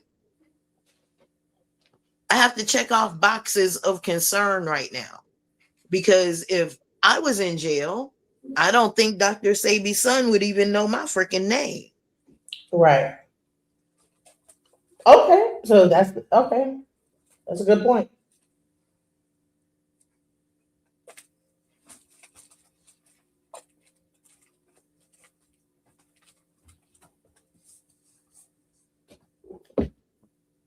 And maybe instead of learning all the herbs that he learned, he should have learned to protect his bootay.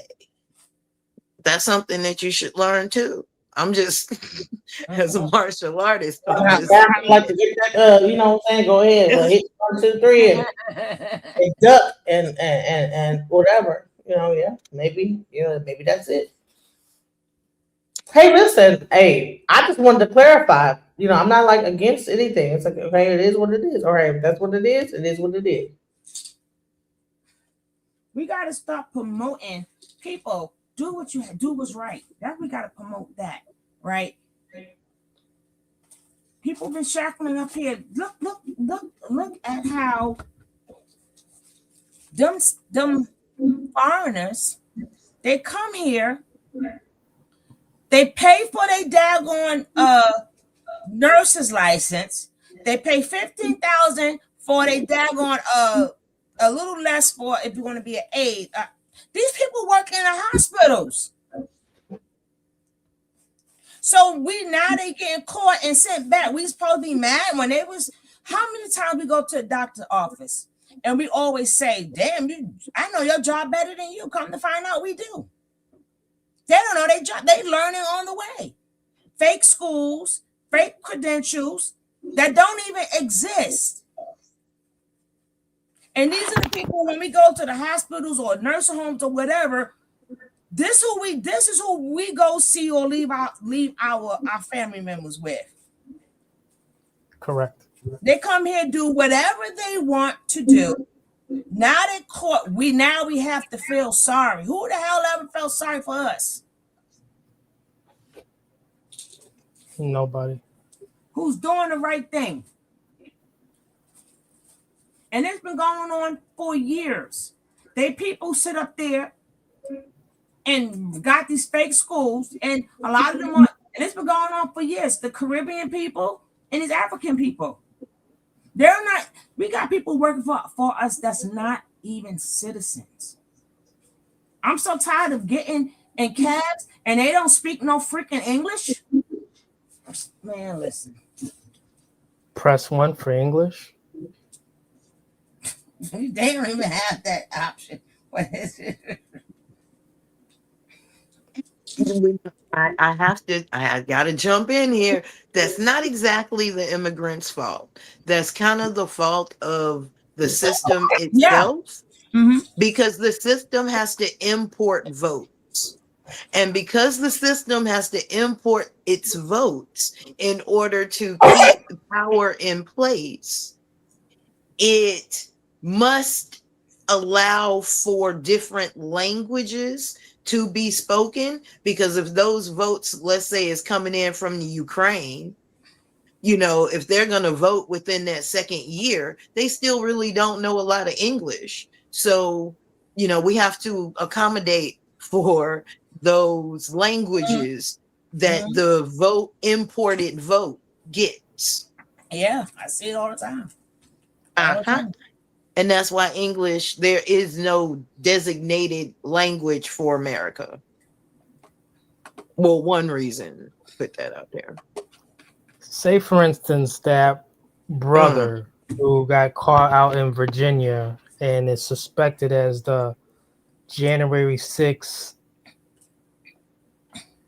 laying pipe bombs around.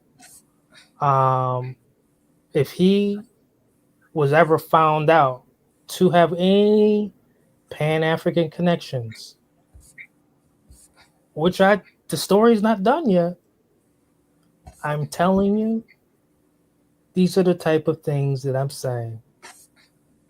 It's going to be ferocious on Pan-Africans.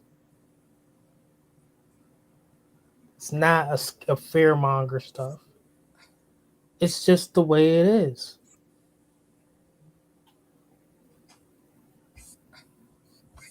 We're moving towards a more authoritarian society. And you see that red, white, and blue flag that was sewn and stitched by a freed woman, a freed little girl, a freedman. She was 12 years old. Her name was Grace Wisher.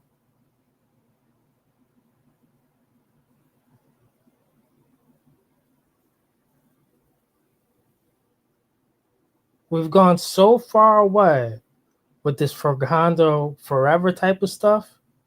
It was cool in the very beginning. It was a Hollywood picture. But they still trying to come with Wakanda Forever 3. If you guys don't see what's going on, what's going to happen next, the Pan-Africans are next. Along with the Asians, obviously, but the Pan-Africans are next. Listen, the only thing I will say about what you're saying is that I get it, that, I don't even get it. I'm lying.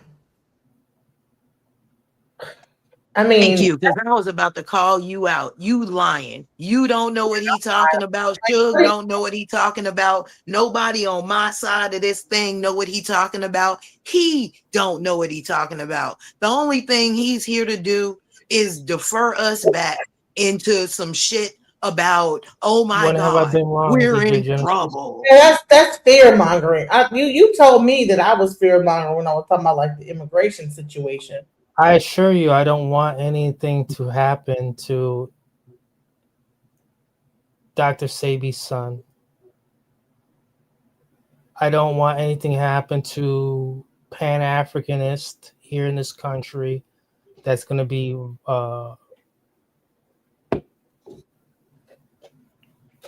I want the information to get out where I could be very wrong. However, this is very doubtful. Pan-Africans are next. Next for what, bro? To be pursued ferociously. Okay, so no, this is programming at this point. I would like to point out to my panel in particular that I want y'all to, one, remember how many times he said it in the tone that it is being said. Thank you. Sounds like Nature Boy Jr. Thank you, Truth. As long as the people on my side are understanding, as long as the people on my side are understanding what is happening right now, you can disconnect in real time and not get hypnotized by this bullshit. Because remember, Hitler I have said, no island that I'm trying to Hitler send y'all said that to. you could do this to people. There's a show called Mad Men that also said you could do this to people, and we are in real time actively watching somebody try to do it. Now, what I'd like y'all to do is I'd like you to do two things. Every time he says Pan-African, I want you to count that. And every time he says something about they're going to be gotten or rounded up or something, I want you to see how many cadences that is given. Just watch in real time. We got one. Because this is about business too. This is about the business of keeping us in fear, because he's licking his fingers on this at this point. Watch. Bookmark what I've said, please. Watch, y'all. Y'all ready? Go. Just bookmark what I said. Today is December 7th, or today is December. So are you saying like you're a psychic? Today's December 8th, 2025. So I've been told. A year from now, bookmark what I've said today. Are you a psychic? And check out what I've said within a year from now. What's come to fruition. I'm no psychic. This is not in brainstorming, but check out what I said, how accurate it was. That's it. Let me ask you a question. Sure. Let's just say, hypothetically speaking, what you're saying is true. You know, we go, our money leave with us.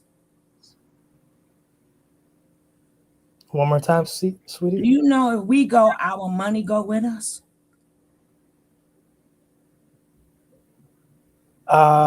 Yes, but this is Pan-Africanist. We ain't Pan-Africans, but I'm not. But I'm you saying, said you're not. No, I'm not. My family's been here since forever. My forefathers. But too. If they do send any of the Pan-Africans, even if they say what you say is true, all our money go with us, right? So would that include the entertainers too? The Pan-Africanist ones? Let's say they are. Would that include them too? Yes, but I want to be specific. What is a Pan-Africanist entertainer? You said they're going to go after the Pan-Africans, right? So that means their money will go with them, right? Because they're still American. They're still American. I don't know where they're going to go. I said pursue ferociously. If you pursue them, number one, you have to know where they're going to go. I mean, You saying they To are now? jail here. I'm mad to jail Now, here. remember, Pan African people still they what if they indigenous to this land? They still got to go to jail. Prison time. huh? To jail, prison time. The jail prison Maybe time. They've killed. been decade. They've been just doing that. So we don't have to Ferocious. say that no more. But they've been going after us, which they never stopped. So it's not like you saying they're coming after us like they ever stopped, right? They never stopped. You remember that statue that was? Do you remember that statue that was erected in New York City of a black woman? They never stopped coming after us. So I don't know what you mean by that. But if we go, our money go. You see those flags, right? You see those red, black, and green flags? Now we go to now we got to use their store. Remember, this is still American money. They mad. If they mad now that they taking American money and sending it to Somalia or other places, if we go, our money go. That means there's a lot of money is going to be pulled out of the USA. And now we got to spend it. You talk about building them. We can build up other countries really quick if we next. I don't think America's that stupid. Because we got money down from our forefathers. If you're a Pan-Africanist, just be careful. Please do. In the United States, speaking subversively about this country, going to these protests. You see certain flags already. For that type of What protest is happening that Pan-Africanists are going to, bro? You're making up stories. It's made up. Like this is an imaginary situation where there are King's protests. They were not at the No Kings protest. Yes, they were. There's this group called Harriet's. I think Harriet's Greatest Dream. All right. So Harriet's Greatest Dream is Pan-Africanist. Right. It's Pan-Africanist, intersexual, intersexual. It's funded by the Open Foundation, which is Soros Group. Harriet's Wildest Dreams. And they all have red, black, and green flags. They're talking about Pan-Africanism, LGBTQ. They're the ones at these No King protests. Remember the statue erected in New York City earlier this year with a black female supposedly of? Ma'am Donnie, he is a Pan-Africanist as well. It's all gonna add up and make dollars and cents. That's all.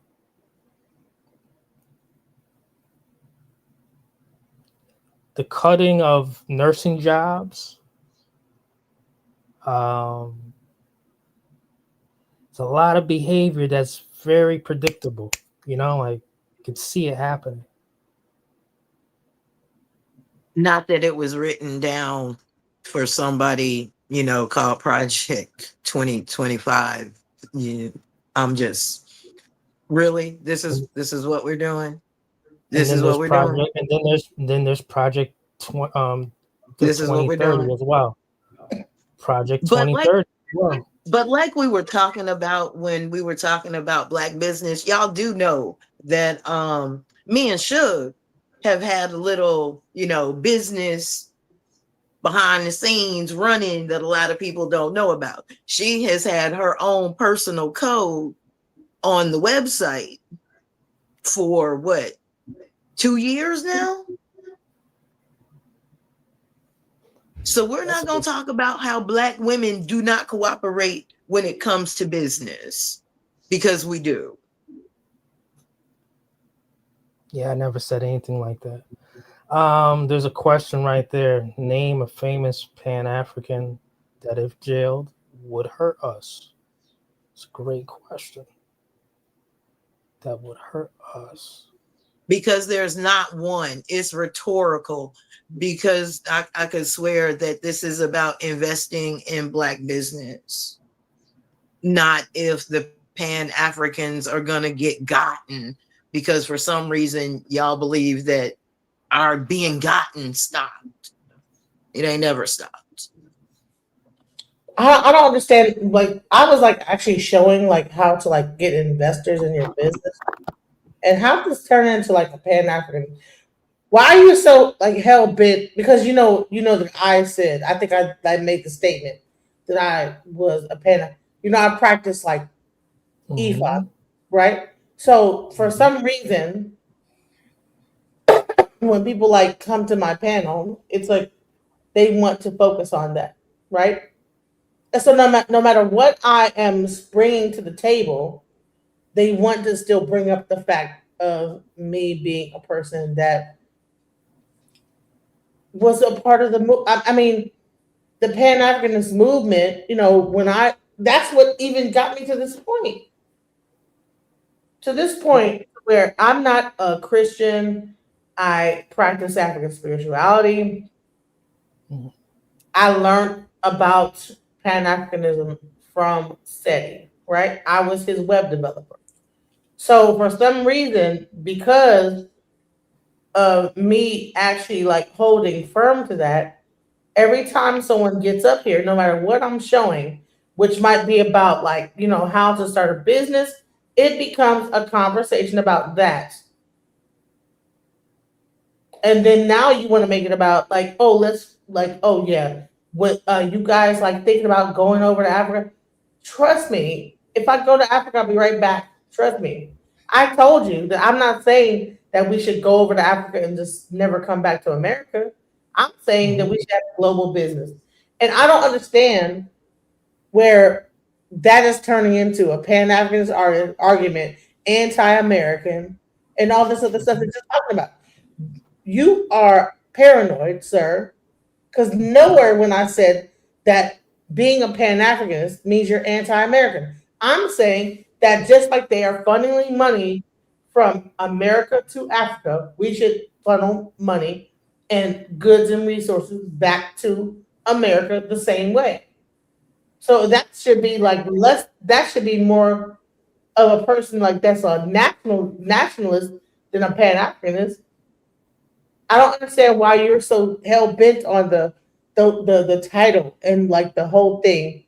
Like you're not going to try to make me seem like I'm anti-American because I'm saying like we need to be doing global business. That's a great question, DJ Genesis. And, why is doing global business anti-American? Tell me that. Why is doing global business? Why being a person that looks at business from a global perspective and says that you should also include other countries in your business? Why is that anti-American? Why is that? Why is it? Okay. Thank you for the clarity, DJ Genesis. You spoke about earlier about us pursuing business on a global level and looking at countries that have AI data centers, such as South Africa, specifically Africa itself. I could be wrong. Maybe you mentioned other locations. Well, that does sound strange when the Somalis are doing these things too.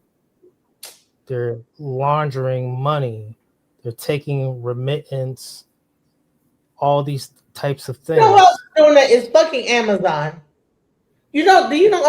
Listen, Amazon is opening up a data center in South Africa. Mm-hmm. Several trillion saying we should do the same thing. We should go over there. We should go over there. Why is it that other American people, white people, can go over to Africa and take advantage of the resources, open up data centers, this, that, the other, and they can like open up business in Africa. But then when black people talk about it, they're anti-American. I don't understand. Who are these individual white people? Because you're naming Amazon as Jeff Bezos, Elon Musk. All these people are doing stuff. Why is it that when black people like think about isn't Jeff Bezos from Cuba? I think you're an agent. Isn't Jeff Bezos from Cuba? Correct. It doesn't matter whether he's from fucking Cuba or Timbuktu. The fact that when I mention these billionaires, these crackers that are doing stuff in Africa, and they are taking the resources from Africa, and then you try to like make it that when black people do the same thing, it's anti-American. That's agent sounding bullshit. I think that you are. No, I never said anything like that. I never said when black people do that. White people do it, it's okay. But when we do it, no, it's okay. It's a problem. It's okay when they do it. It's a problem when I do it. And now I'm anti-American. You're speaking on. Oh, the government's gonna come after you. Oh, let me make you afraid. Is the government gonna go after Jeff Bezos? Why is it that we get take? What are we talking about here, bro? Right. Tell you right now, the whole thing about him opening up a fucking a plant that's in Africa, like right now. Why is it that? Oh, then that if we think about doing business in Africa, it's considered that you're being anti-American. I never said that we should ban in America. I said we should like do. You know what? Speak about people like myself. So when you talk about people like me, you need to understand the context of what I'm speaking of, and not try to fearmonger me out of saying what I'm saying. And anyone I want you to go to Africa and be successful, DJ Genesis. Honey, and come back and spread the knowledge. Okay? Thank you. All right. Thank you. And I don't want you to be unsuccessful at it. How about that? I will be successful. I will team up with people that like know what to do. But I will say that make sure you bring all your Pan-Africans with you. Won't you agree that your whole thing with IFA, you remember earlier today where I was able to knock the lifesaver out your boy? Earlier today, he couldn't answer certain questions. Make sure. No, you asked him a question, and then when he didn't answer the question in 5 seconds. I used telekinesis and lifted No, it you out don't. There's no what are we talking about here, bro? Telekinesis. He wasn't able to answer the question. I knocked the lifesaver right out of his hands.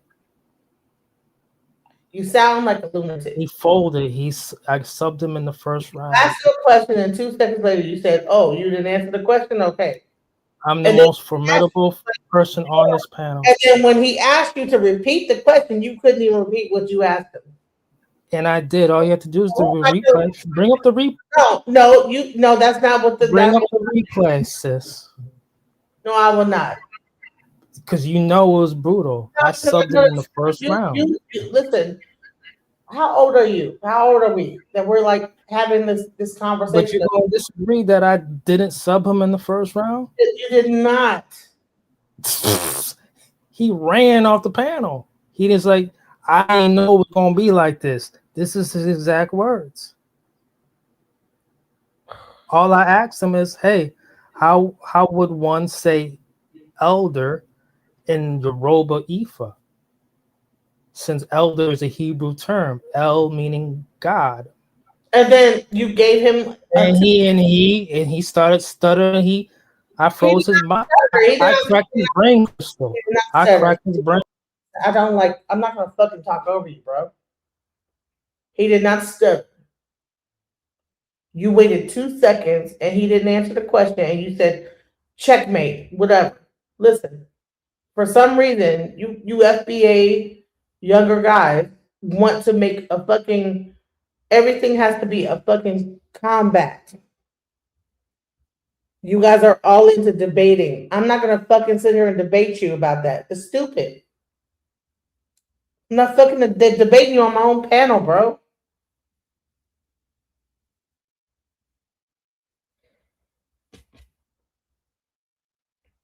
My show is about investing in the Black community. Why is it so difficult? That was the title of today. Not fucking whatever you're talking about. Everything you're saying has nothing to do with the subject. At some point you were actually on point, but now you want to make it about what you want to make it about. You want to say that it's about for some reason, I don't know if someone contacted you and said, hey, listen, get on her about the Pan-Africanism. And so now you're on that. But that was not what this live was about, sir. This is not I will make a Pan-Africanist live. And we can talk about that shit all day long. That's not what we were talking about today, sir. And we're not going to continue to keep talking in fucking circles.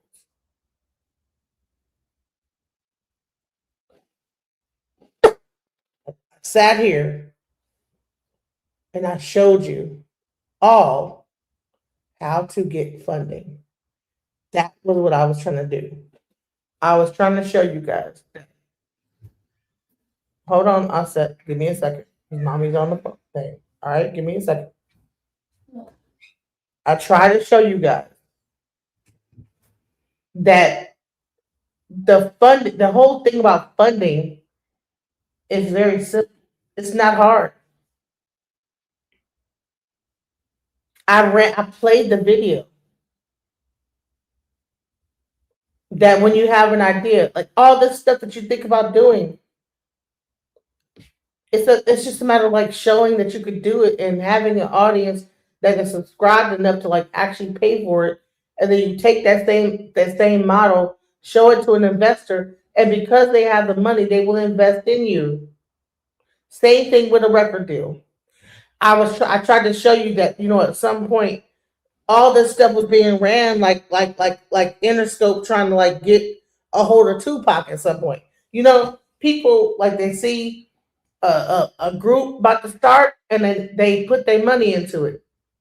And I showed you that all these companies are operating at a deficit. No one is really making any money. It's all a silly game of bullshit. So it doesn't even matter if you are profitable at any point. The whole thing is that can you show that you can have an idea enough to get $1 million? That's what I was trying to show you. That is your idea worth $1 million, and then can you get people to get on your app and use it for 6 months, and then show data to an investor that will make them say, you know what, that sounds like this is worth my money. That's all that these white people are doing. And I was trying to show y'all that. And this guy wants to talk about fucking Pan-Africanism. If I went to Africa, you know what I would do? I would find developers to develop my apps. That's all I would do, is to find developers to help develop what I'm doing. Whatever, same way they have in India, blah, blah, blah. That's all I would do, They're opening up data centers and this, that, the other. If the guy that owns Jeff Bezos, $1 trillion data centers.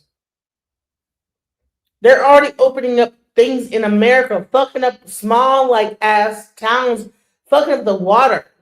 Baba Yashabaya was talking about the fact that on his deathbed, he was talking about these data centers coming into the Louisiana and destroying the water. He had to pay $8,000 to cleanse the water that he drank in his house. This is how diabolical this whole AI thing is. There's not enough resources. And they're not making any money. That's what's crazy. These AI companies are not they're working at a deficit. They're opening up more fucking plants and not making no money.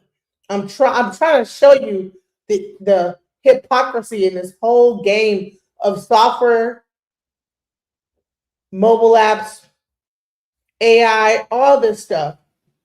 It's bullshit. They are just coming up with stuff, getting investors, just like you would do if you were to buy a house, right? I can like get like a hard money lender that will put their money, they will give me money to buy a house. And I can say, I'm fixing it up, right? And then sell the note to another person. Even like when you have a mortgage, the whole game is if you really like pay attention with the whole banks and the whole game of it all. I have a mortgage. My mortgage, if I look at my paperwork over time, you'll see that my mortgage has been sold 4 and 5 times. The original lender that gave me my mortgage is not even existent. And if you know how to play the game, you can stay in your house for years. Because you can say, you know what, I didn't sign with that mortgage. There's the whole game going on, guys, and we don't even know how to play the game. That's what I'm trying to tell y'all. You rent your house, but if you buy the house, guess what? It's hard if you listen and you know the mortgage game. They can't take you out your house because you could like say, you know what? I'm gonna file bankruptcy. I'm gonna do this. I'm gonna do a loan model. I'm gonna do that. Listen, all type of fucking shit you just get away. And these white people were doing it for years, and that's why you don't see as many homeless people, white, because they have. Someone told them, go own the house that you, whatever. Pass it down to them. And then when they listen, hey, you own taxes? Oh, okay, get around that, get around this. It's like a fucking, like you bobbing and weaving. And I've been homeless and I figured that shit out. You know what? Like the closer you are to being homeless, let me just break that down. All right. There's like living in a hotel, right? That gives you like the same day out, right? Apartment, maybe 6 months out. Boom. Second chance, maybe like about 3 months out. Can't go back. Own your house, honey, you can bob and fucking weave. You can like keep doing shit. Hey, change the loan modification. Oh, I want to do this. I want to have all this stuff. Like, bro, there's been times when I have been struggling, didn't even pay my mortgage for a year. I'm trying to tell you. Struggling, didn't have a job. Boom. Loan mod. This, that, change the mortgage. I can do the same thing over and over again. But because we as Black people don't even understand how this game works in America, you rent your house out, and then someone could have kicked your ass out for no reason, for whatever. You're late on your rent. Guess what? The closer you are to not owning anything, the more they can kick you out. Starts off with like apartments, then goes into hotel, then goes into second chance, then goes into now you're at like the fucking budget suites, right? Then they really could. Oh, you got like a week, right? But guess what? You don't pay that week, you're out. I've been on all those levels of damn near homelessness. That's why I'm telling you. Like, bro, I know. I've been in every situation you could think of. I'm here from, I'm really, like, everything I'm talking about is, like, really, I'm trying to help my people because I've been there before. I've been homeless. I've been struggling. I've been there. Listen, this is what you got to do. This is how you got to do it. It's not about the fucking FBA or the fucking Pan-African. I would say I'm Pan-African because I care about people. But really, I'm just a person that cares about people in general. I don't believe the title is a bunch of bullshit. I care about human beings. I'm sad that Dr. Sadie's son is in fucking a goddamn jail in Texas somewhere and getting raped and whatever the hell's going on with whoever is going on with it. I don't think that's cool. That's just not fucking cool, bro. And anyone that would be like, oh, well, he should have like fucking me. Well, that's his fault. He stayed here. Well, why would he be here if his country was good? So we're saying he should stay in his fucked up ass country? If he didn't want to be there and he came here for a better life, why are we making him feel bad about leaving his fucked up ass country to come to a better place? Now we want to like demonize him for that. We want to demonize all the immigrants. Oh, well, they should have stayed in there and fixed what was wrong with it. Who is going to fix somebody from a place of deficit?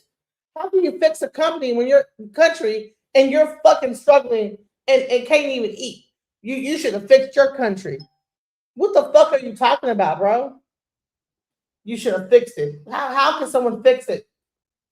And they can't even eat their damn self. And they have to like beg to come to America to make a way. What are we saying here? We've lost our humanity. We lost our care and love for like just human nature. And you know what? I understand that because I don't like humans either. But I'm gonna tell you what, when it really comes down to it, we want to have so much harshness for everybody else. We would not want someone to treat us like this. We would not want someone to treat us like the way that we are looking at these immigrants, these whatever. That's bullshit. We don't treat like you do unto others, bro. That's all I'm gonna say. I'm done. I gotta ask you a question. Yeah, go ahead. You said, now again, I don't know. You say we ain't do none of that you said, right? We just said he should become a citizen. But he escaped. He escaped where? His family wasn't making no money? No, listen, Dr. Sadie, when he died like trying to bring $10,000 over to Honduras. They are still selling his products right now. Their whole family is in shambles, bro. You have Google Dr. Sebi products. They're still selling them right now. That son in particular has been black sheep. His other daughters are the ones that are like, no, listen, that son that's in thing right now, he's the black sheep of the family. The daughters and like the other son are the ones that's running Dr. Sabi's thing. Listen, I'm just gonna say, I may go live tomorrow. I may surprise myself, right? I may surprise myself, but I will say this, right? There's nothing. I think Phony said it the best, right? You could be a humanitarian, but we could delineate too. But we also got to put out the correct information, right? If you come here, just like if you go anywhere, you abide by the rules of the country you're in, right? Even if you're not even a citizen, at least get a work permit. A lot of people here are not citizens, but they put in the application. They get a work permit. A lot of them drive cabs or whatever, but do what you got to do to cover your behind. You immigrants or whatever, right? Which is okay, but do what you have to do so you don't have to go back to where you left. If where you left is so bad that you made it here and you want to stay here, do what you have to do. Let's make sure we put out the right information. So the next people who knows that, hey, if you see all of this going on now, that should make you want to jump quicker to do what you have to do so you don't have to go back to where you came from. That's all I'm gonna say. No, I'm like I said, there's a lot of people sitting behind bars. He's just like anybody else who's sitting behind bars who, did not do what they're supposed to do. These things people know. Some people, even if you come here, they just took off the I forgot, the TPC or whatever you call it, temporary whatever. They didn't even get that. Okay, So all right. So you have a okay. Say if you go to Angola, right? Angola is a max prison, right? That means you've probably done something terrible to get there. And the people there are raped and abused and sodomized and all of the. They deserve that, okay? You want No, to say that? you're still putting out the wrong Deserve, message. you The deserve message you're attack. you're putting out the wrong message. No, Right? I'm not. I'm No, trying to you're understand. putting out the wrong message Well, they broke the law. because then you want to let them think that it's all okay to keep breaking the law. That is the wrong message. No. I'm saying is that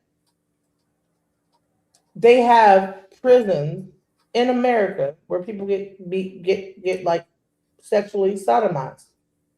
So are we to say that because you broke the law in America, you deserve to be That's sodomized? part of what happens when you go to jail. That is part of the jail system. None of us like you make it like people never have family members who went to jail and nothing never happened to them. That is part of the package. We got our own family members who's been in jail. Things happen in jail. It is a whole jail Did you hear the culture. question I asked? I Did you hear hear the the question, question? but my heart will go to anybody, not just him.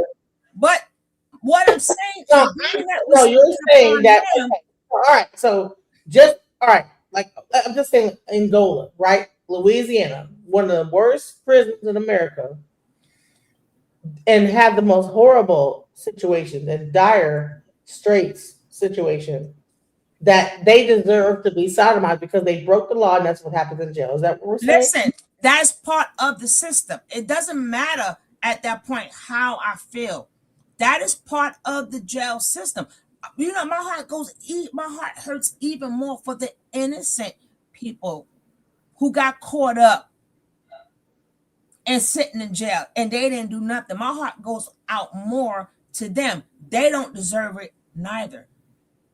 Okay. I feel sorry for the people who What about? All right.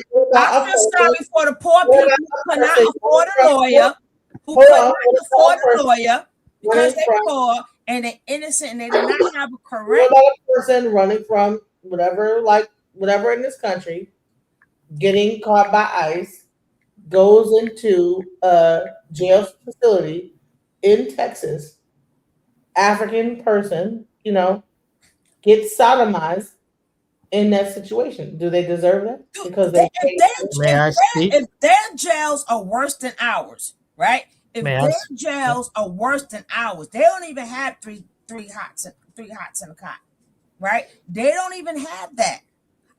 Our jail system is beautiful compared to theirs, but jail is still so theirs is worse. Why would you come here and set yourself up to go to jail? They already know the systems. May I add on, please? Go ahead. All right. That my initial reaction to that video was what I said.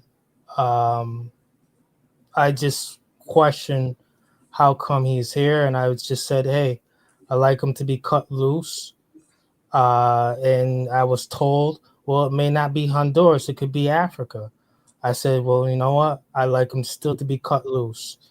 Anyways, my origin story of how I got activated with FBA lineage is with the story of Khalif Browder out of New York City, when two illegal immigrants from Mexico lied on him, saying that he stole their iPads, and he was sent to Rikers Island for over 2 years, where he was taken advantage of, violated.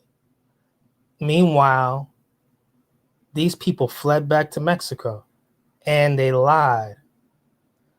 And when he was released and Jay-Z came out with the documentary on him, shortly later he committed and unalived himself. It's the same thing with the George Floyd thing. That illegal immigrant Palestinian lied on George Floyd. How much more could I take as an American with these illegals just lying and locking us up, jamming us up. That's what activated me.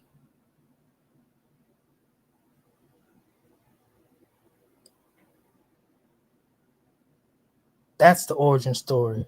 I ain't going. I got like 3 minutes left for me, right? Because I got to get up in the morning. But I might surprise myself and go live tomorrow. I ain't been live in a year. Haven't not been live. I think I've been live like maybe once within a year. I haven't been live in a year, so I might surprise myself. And DJ better come on over there so we can finish this argument, right? I'll be there. I'll be there. You know, I love you, sis. You know. Yeah, but listen, I like the fact that we all can disagree, and it's still like adult conversation, right? Because we all different people. We all have different ideas and different, ways that we feel things. I don't know what happened to Cody. I think that she got tired of it, but I want to thank her for her time because I just personally. I gotta go too, sis. I gotta go because I gotta get up and and that's when I still don't have my. Let's get some final thoughts. Some final words. My final thoughts is get final words. Black communities.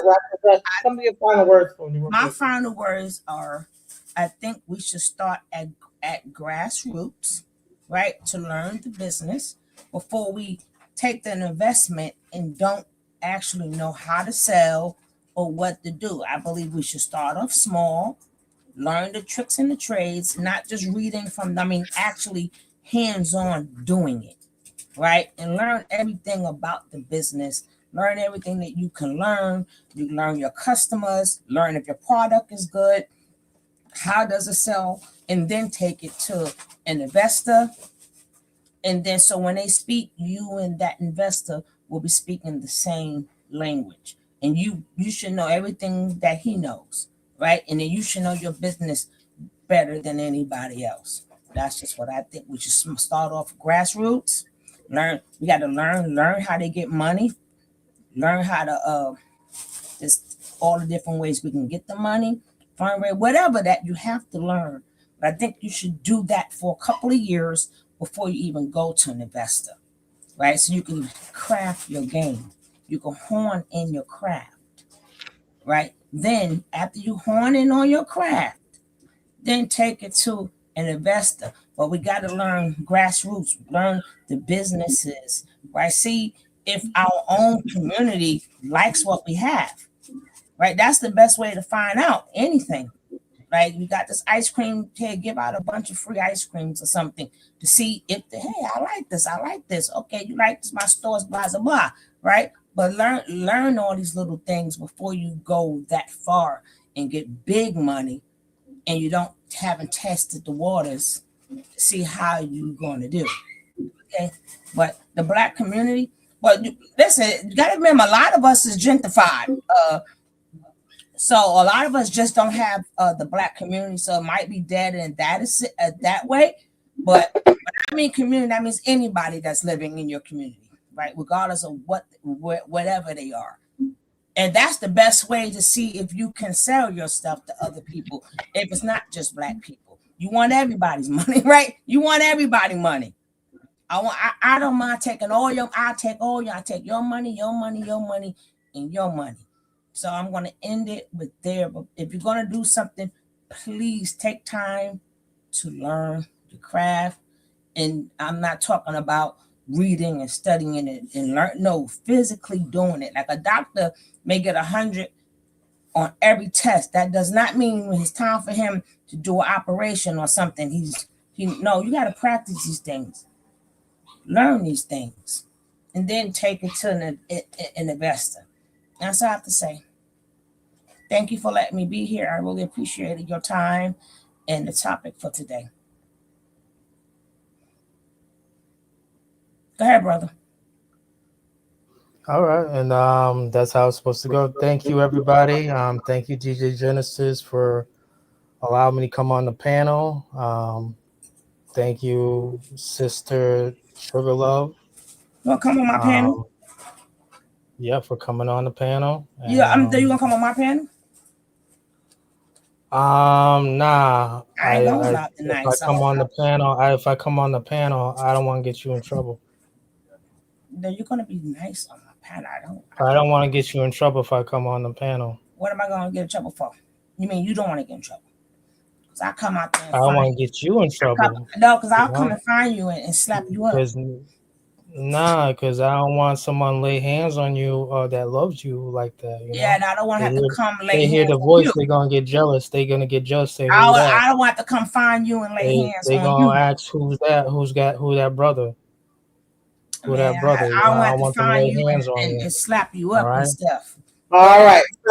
Are you Fundi gonna give her final words and we're gonna wrap this up?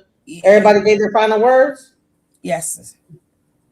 Okay, go ahead, Fundi. Final words. Family, we know how to make this work. If at any point in time it's time for us to turn inward and really define who we are amongst ourselves without any outside influence, it's time for us to do what we do when we do what we do best. We'll find who we need to find, and large numbers won't get us there. Small ones will. Stay connected. Be in communication with one another. And again, thank you to everybody that has built this type of web of communication. DJ such and such, is it time to roll on up out of here? Yes, ma'am. Yes, ma'am. All right. Peace. Trying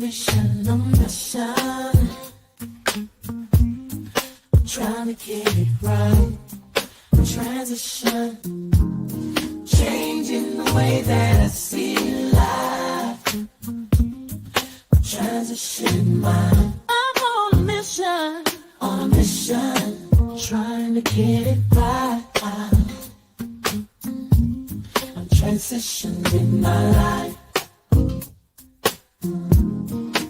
Making a transition. Ooh, ooh, ooh. Making a transition. Ooh, ooh, ooh, ooh, ooh, ooh.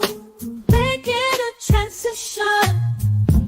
Ooh, ooh, ooh, ooh, ooh, ooh, ooh. Making a transition. Turn a mission, a mission. I'm on a mission. On a mission, I'm trying to get it right. Changing the way that I see life. Transition in my life. On a mission.